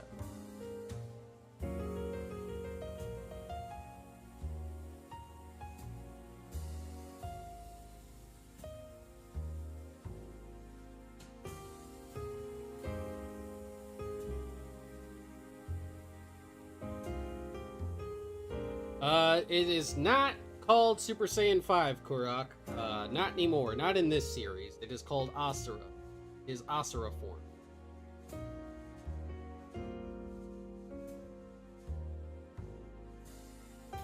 You do not use the Super Saiyan 5 terminology.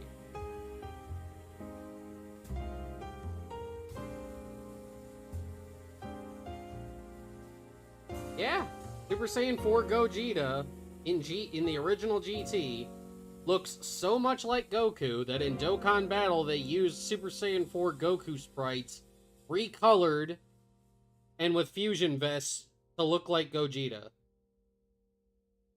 So when I started doing the definitive edition, I redesigned Gogeta to look like Gogeta. I actually have...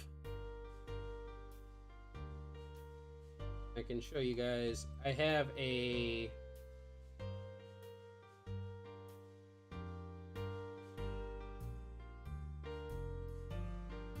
I actually have a character sheet done in the Shintani style of what Gogeta looks like.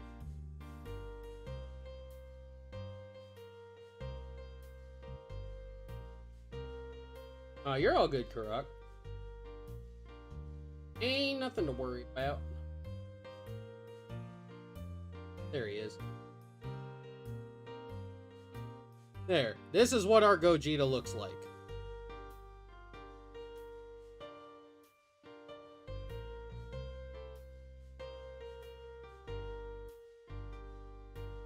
He looks like Gogeta. Did I watch Dragon Ball Z Abridged? I worked on Dragon Ball Z Abridged.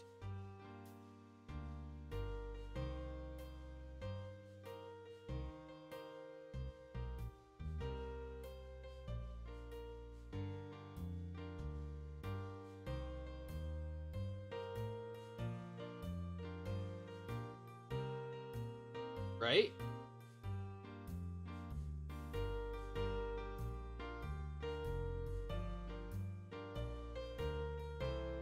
Yes, I did.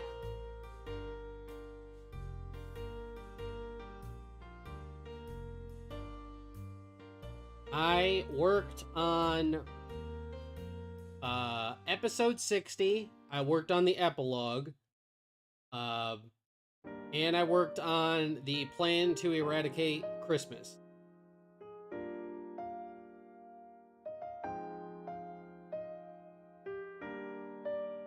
I was a guest animator.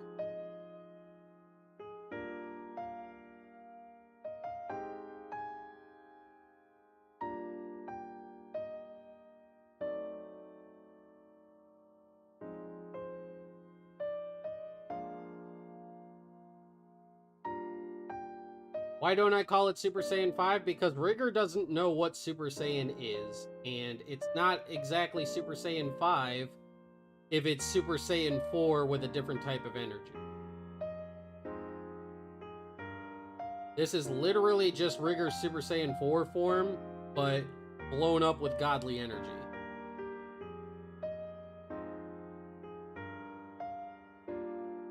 How am I so underrated? That will forever be the mystery of the universe, Gogeta.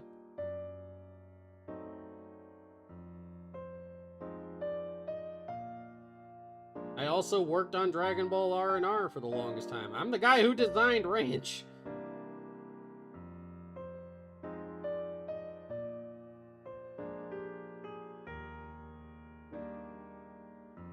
Here, I can show you guys the stuff that I worked on.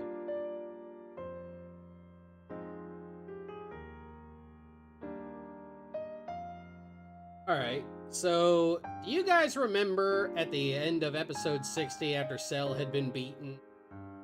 The scene where Trunks is getting ready to go back into the future, right? And him and Vegeta flip each other off? I animated that. I animated these. I altered these screenshots to do the flip-off animation.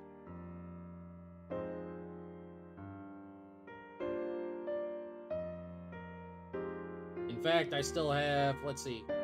Here's one of the frames of Trunks mid-color.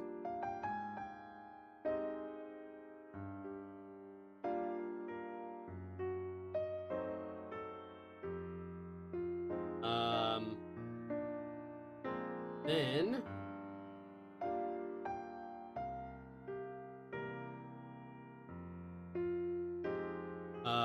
all of the episode 60 thumbnails I drew. So episode 60's part 1, 2, and 3, and the epilogue I did the thumbnails for.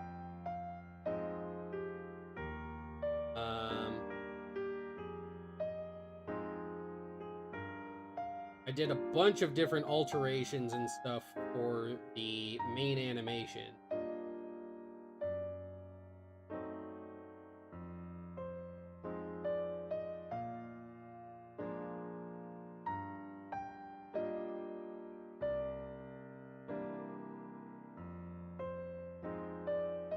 Okay, here's a scene from the Plan to Eradicate Christmas. I did the whole present animation. The Plan to Eradicate Christmas.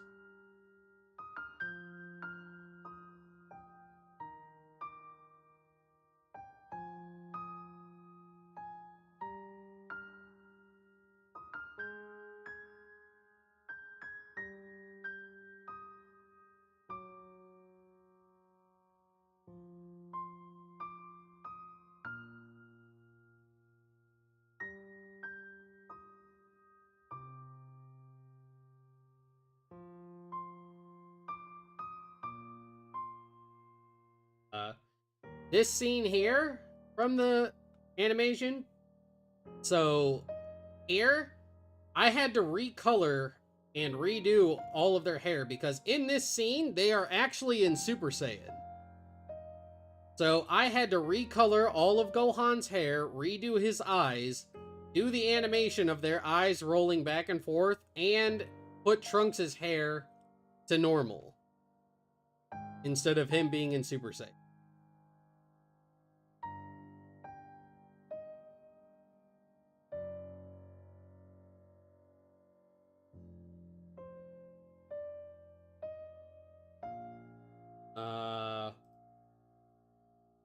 Here it is. Here is a compilation of all the scenes that I worked on. I did the thumbnail art for it.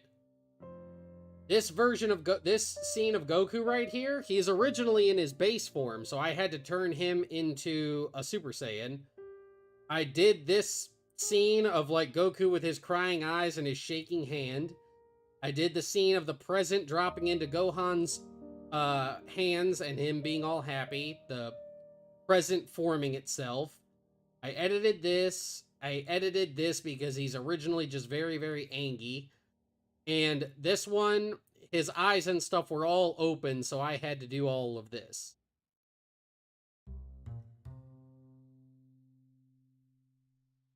The hardest DBZ character to draw is Cell, right? Cell has, the spots and stuff on him can be difficult.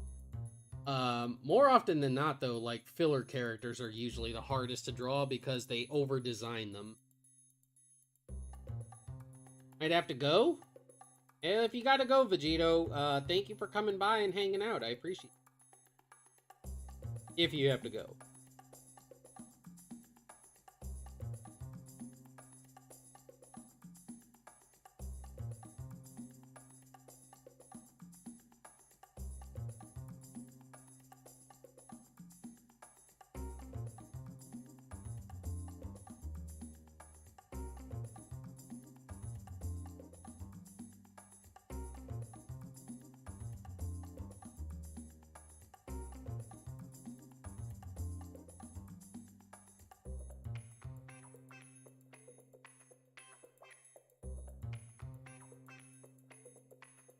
I actually have screenshots, besides that.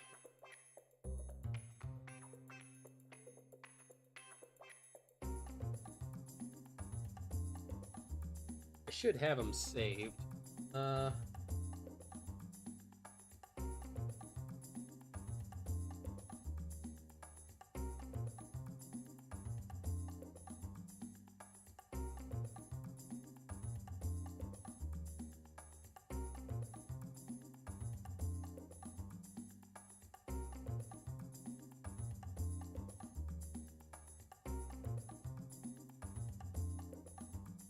Could have sworn I did.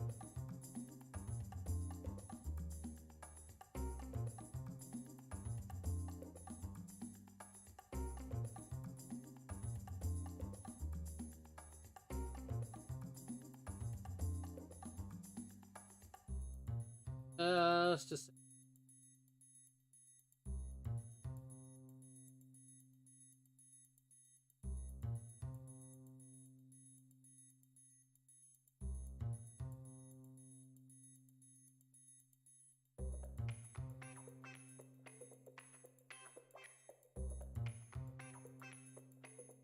here it is. Here's one.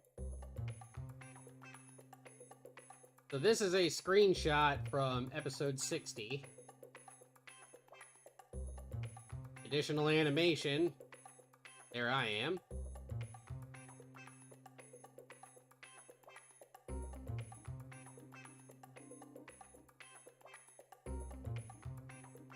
And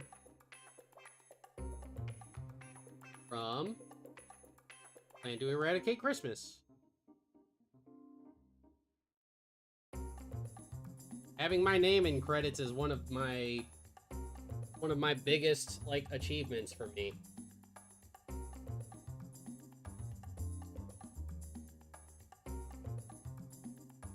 Which DBZ character is the hardest to voice act?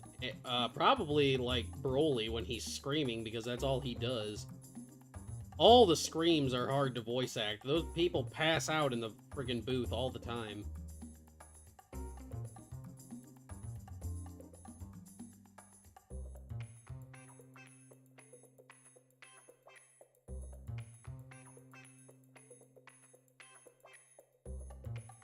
How many pages am I doing? I'm just gonna do this page for the evening because I've already been working for almost 4.5 hours.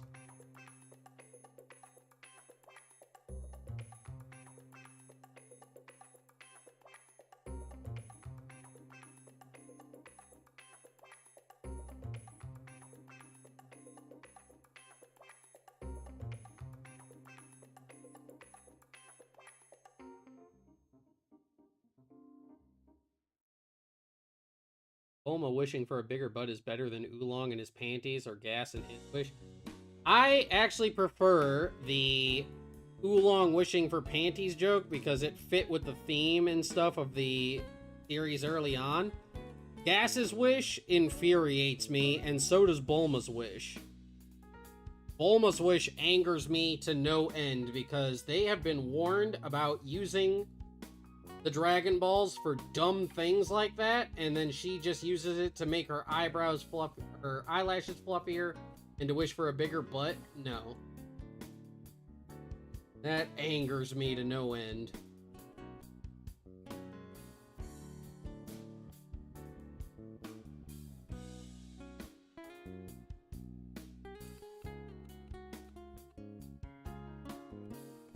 It's like in Dragon Ball Super in the manga when friggin' Goku uses the Namekian Dragon Balls. Just anytime. Gas's wish on the Cerulean Dragon Balls was to be the strongest in the universe. But the Cerulean Dragon said he couldn't do it, but he could raise his power beyond what his latent potential was in exchange for his life. So basically, the dragon could grant wishes that were beyond his power if you exchanged something.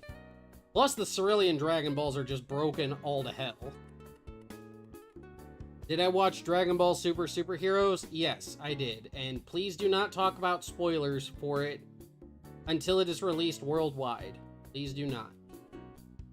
The only thing you guys can talk about is what happened in trailers. If it's in the trailer, you can talk about it. If it's in the movie, do not. Because not everybody has seen it.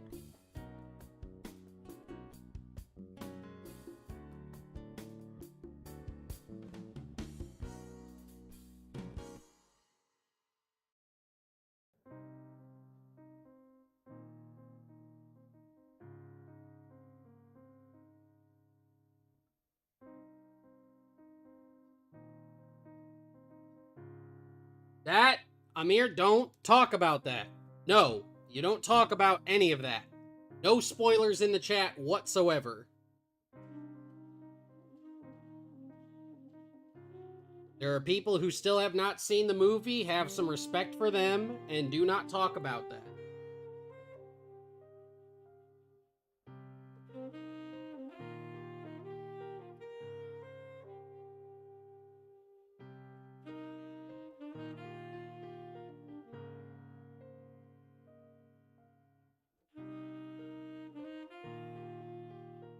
Welcome back, Vegito.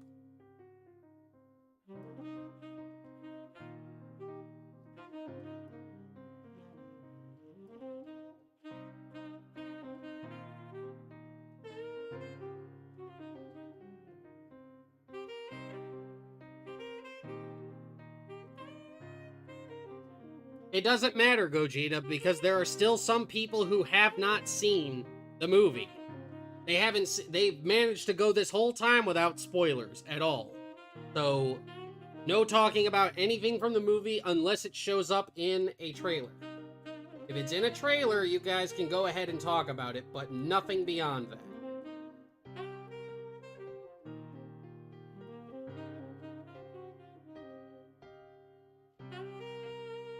Because, you know, just because most people are Yarhars doesn't mean everybody's a Yarhar fiddle-dee-dee.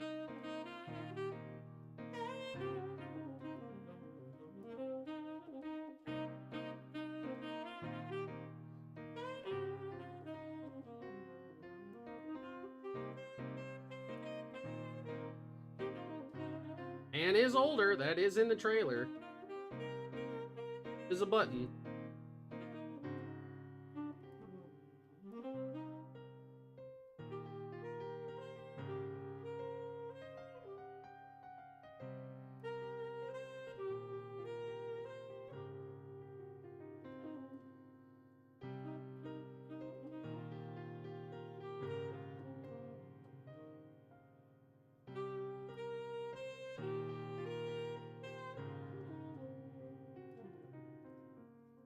Opinion on Dragon Ball Super Pan? She's cute.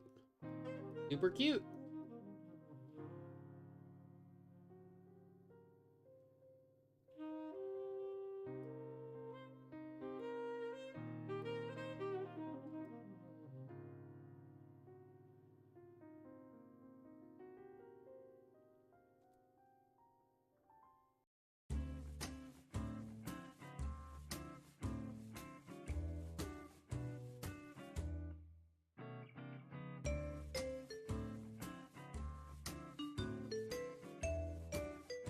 Yeah, I am all for Piccolo having a house.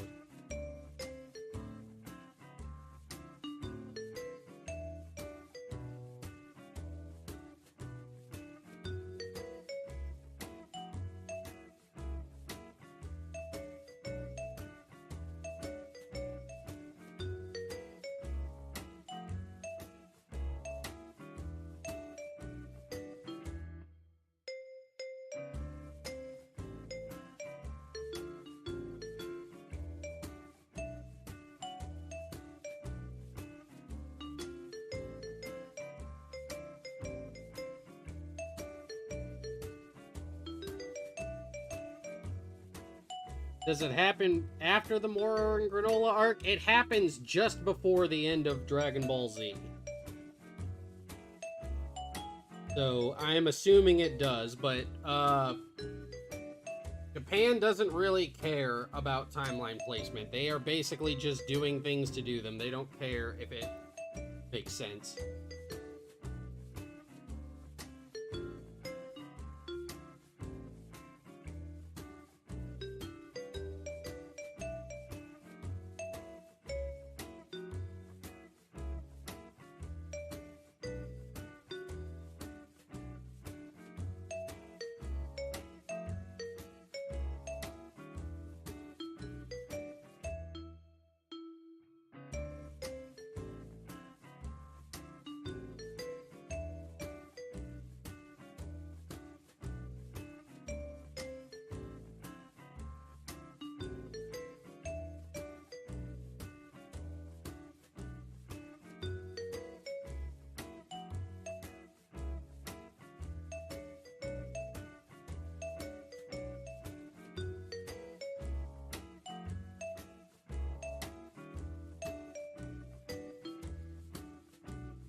If GT came after Dragon Ball Super, GT Goku would be unstoppable.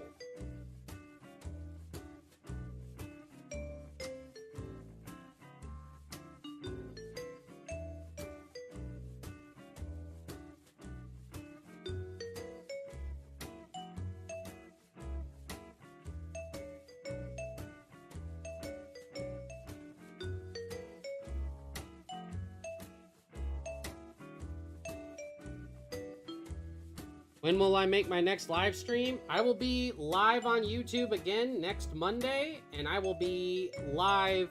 The next time I'll be live will be Friday over on my Twitch channel. You can check my community tab. I always post my schedule there every single Monday. Always here on Monday to do MasakoX thumbnail.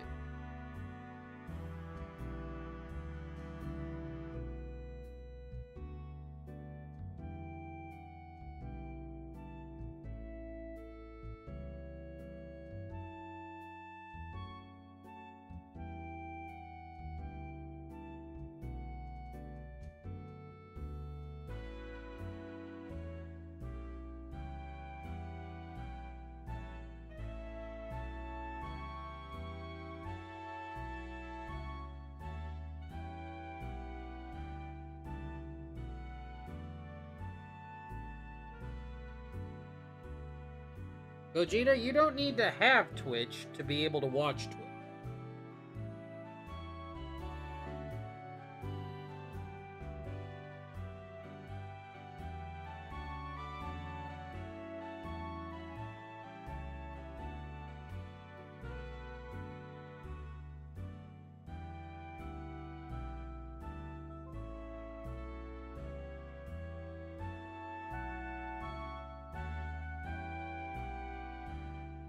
I gotta be honest, Rex, I don't watch Death Battle all that much. Too many people for me put too much stock in what Death Battle has to say. You thought you needed an account? You need an account in order to comment and stuff like that? To comment, to sub, to cheer and stuff like that, but if you're just trying to watch it, you don't need an account. Daddy. KGB Dog, thank you so very much for the follow. Welcome into the lounge. I appreciate it.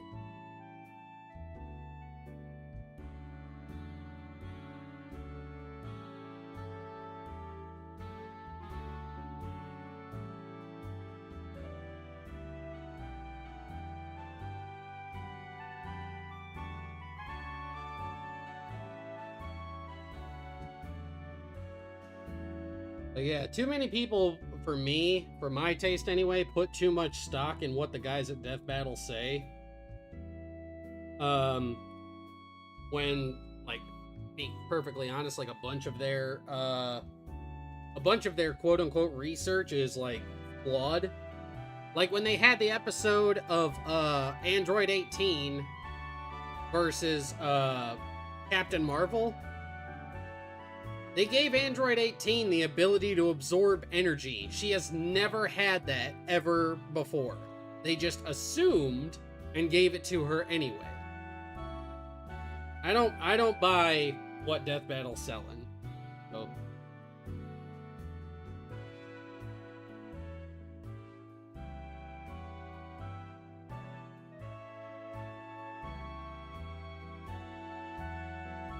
Now, like, a couple of their, like, most recent ones, like, I really enjoyed, like, Popeye versus Saitama, because it was just dumb fun, you know?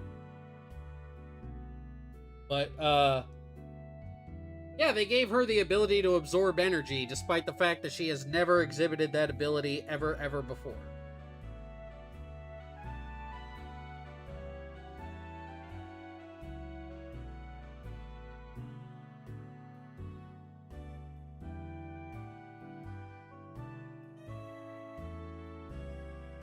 All the way around this.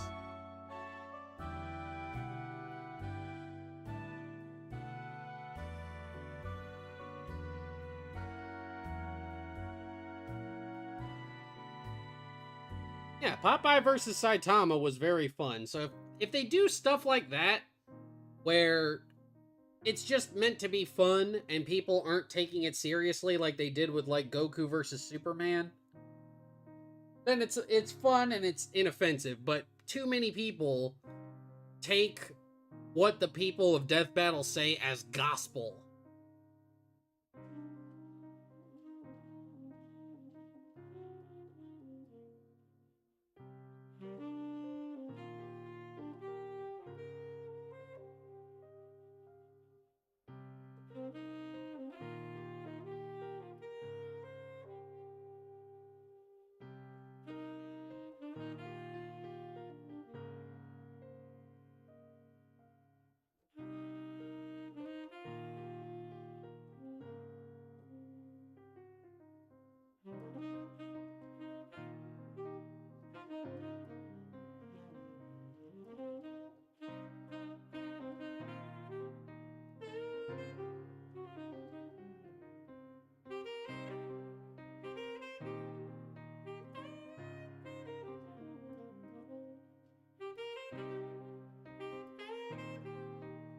But like, yeah, like Popeye versus Saitama, I really enjoyed. I enjoyed Homelander versus Omni-Man. I like that one.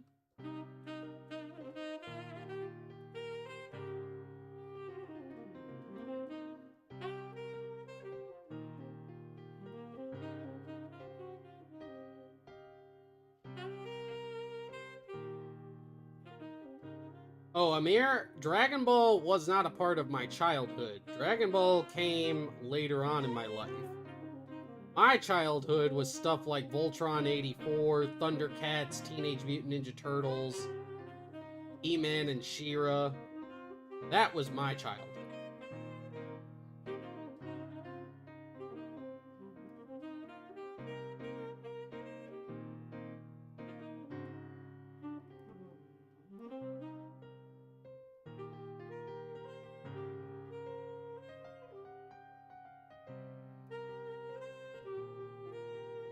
That's basically all Death Battle is. It's two kids smashing their action figures together.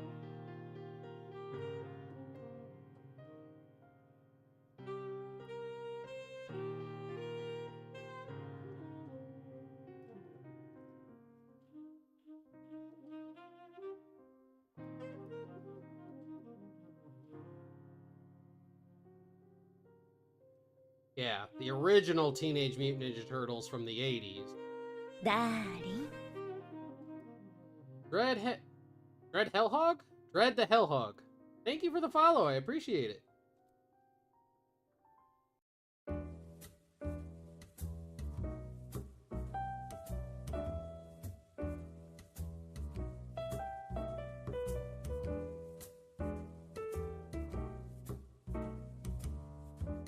Okay, if you guys are curious and you want to, like, come and visit me over on, like, my Twitch channel, here you go. Do I know Bakugan? Yeah, I know of it, I just never watched it, like, religiously. I watched it a couple of times.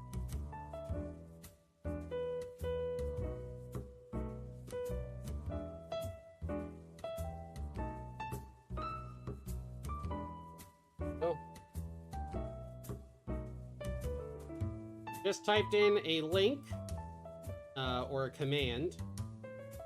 Guys, follow the Linktree link there. That will take you guys to my Twitch channel, my YouTube channel, my Twitter, all the important places.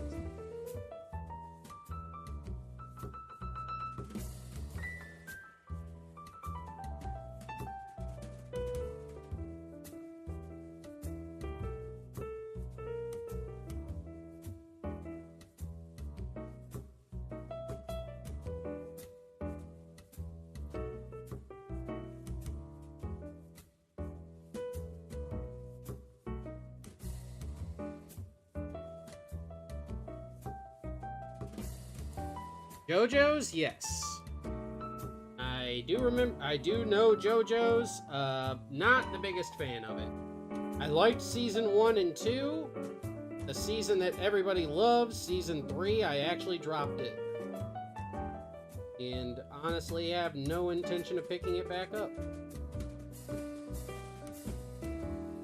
My hot take is that JoJo's is wildly overrated.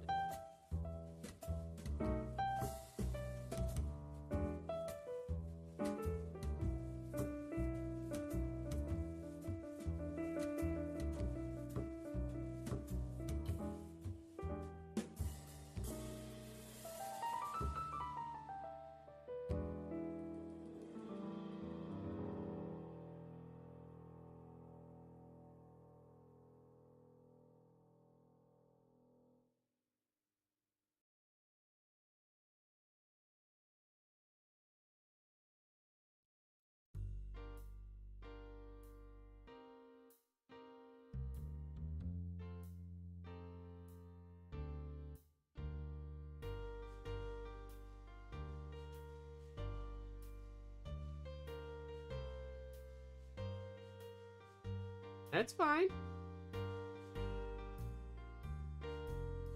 I'm getting ready to... I'll be finishing up here pretty soon anyway.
Are you a fan of Trigun? Hell yeah.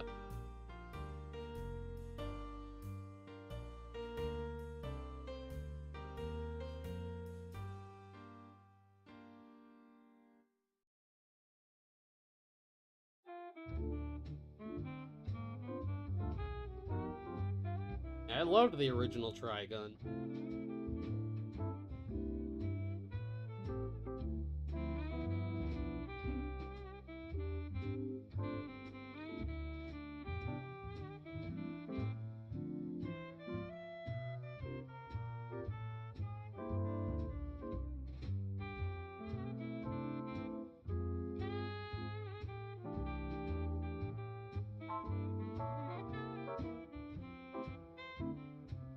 Welcome in everybody who might be showing up here kind of late. If you guys are wondering about the MasakoX thumbnails that we did for the day, I can show you guys those real quick. This was the first one that we did for the day. This one was our second. We are currently doing some manga page.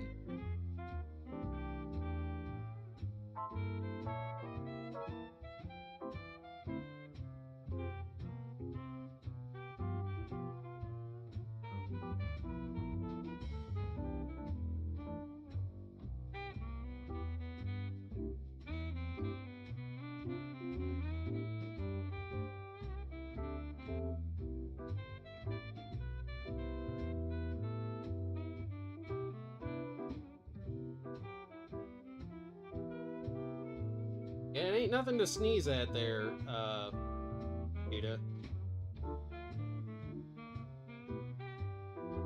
Just something that, like, you know, I can just slap them together and then it's done. Long time because I gotta work on them. Gotta look good.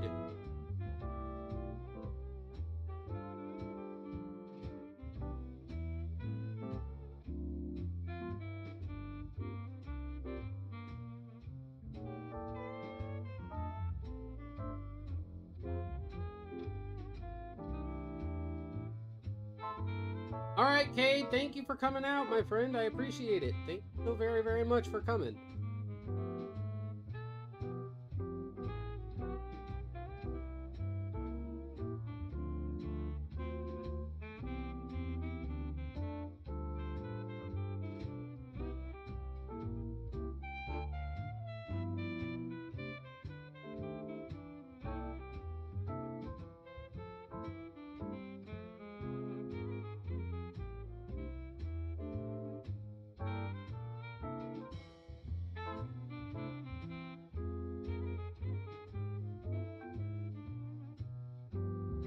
Once we do this, rest of these screen tones, we have some lettering to do. And, be done for the...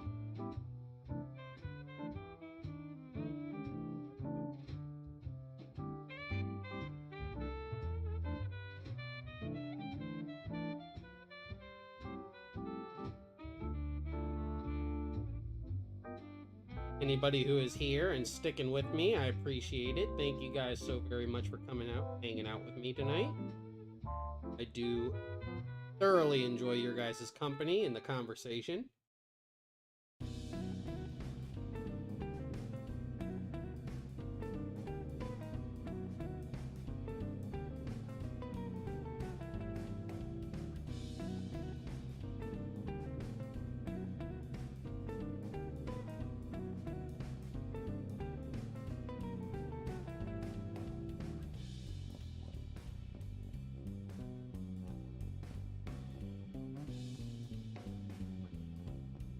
Yes, this is a tablet.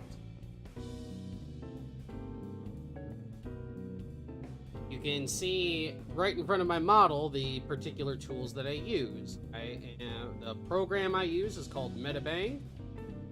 The tablet I use is an XP Pen Artist 22 Pro.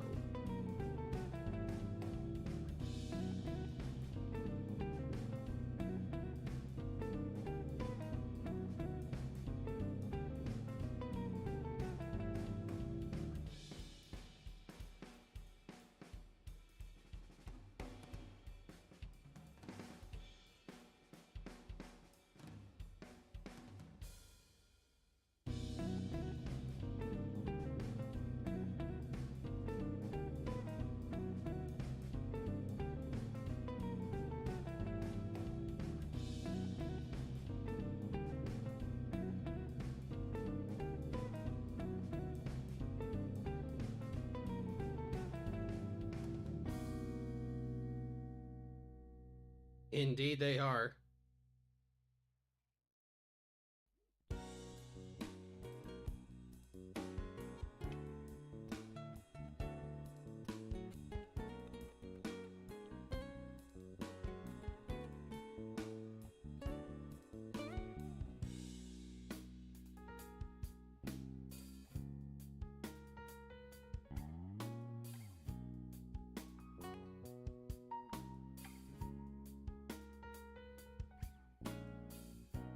Would I recommend this tablet if you have the budget? Absolutely. This is actually one of the cheaper tablets. I wanted to get a Cintiq, but I can't afford like the $1,100 to $1,500 to buy one. This one, the Artist 22E Pro from XP Pen, was only about 300 bucks. And this is a professional level tablet. I was actually recommended this tablet by one of my animator friends because they use it.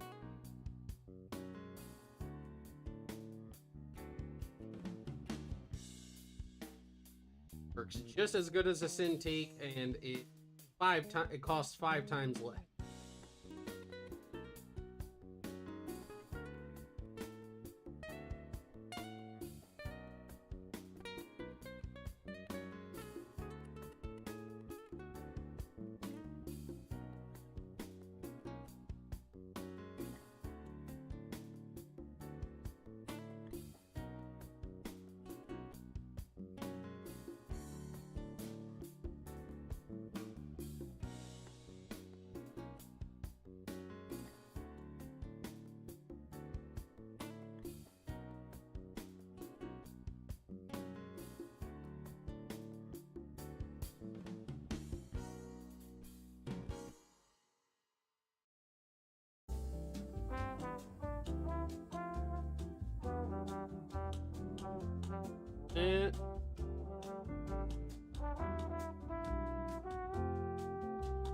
And do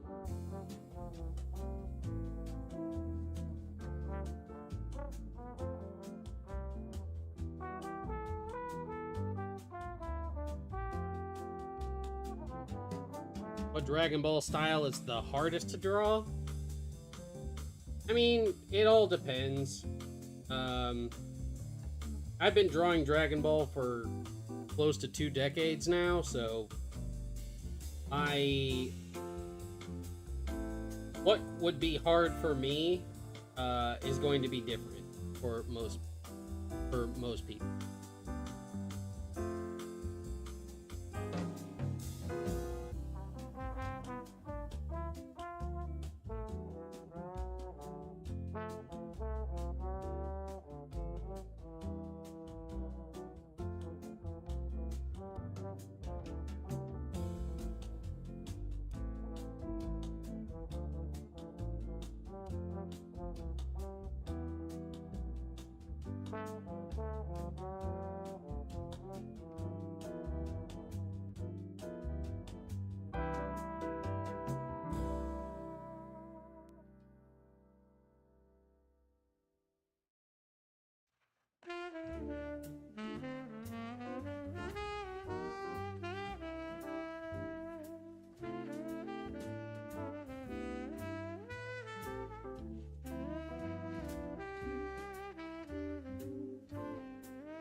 Oh, this.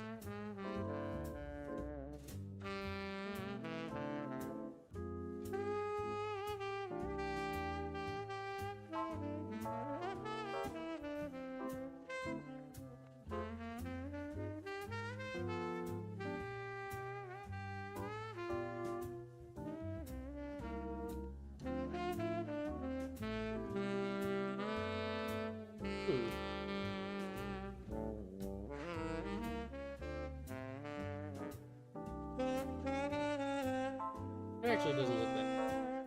I'm okay with that.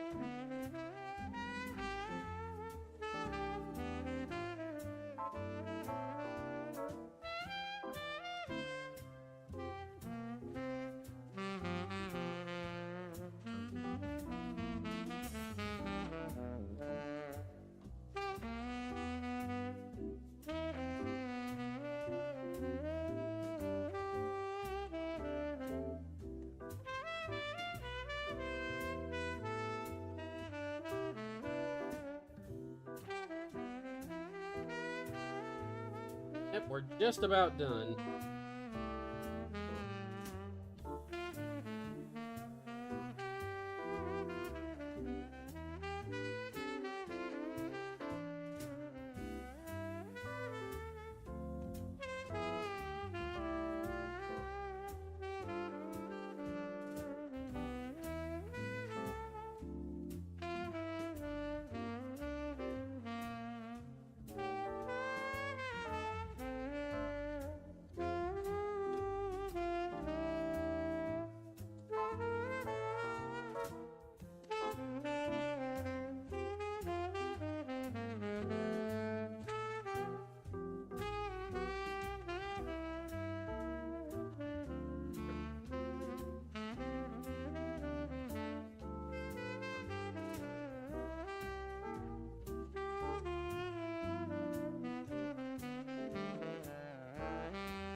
Rigger in the panel next to Super Saiyan 4 Gogeta was Super Saiyan 3 Vegeta?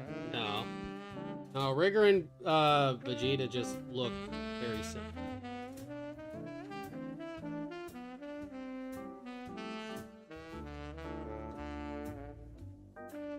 Ew.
There's a bit of a learning curve to it, Amir.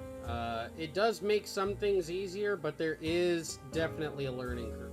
Not like the tablet just immediately makes everything simple and easy. You still have to learn how to, like, do certain.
we're going.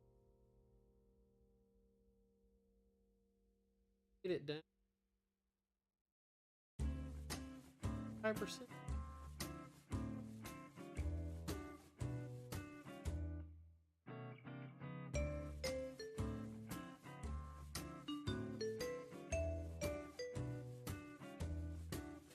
There we go.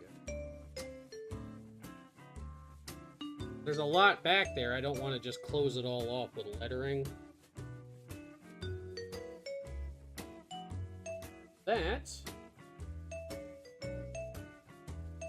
We are done for the evening.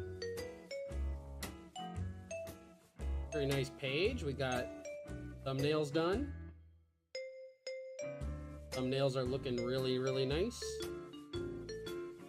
And the page is looking really, really nice.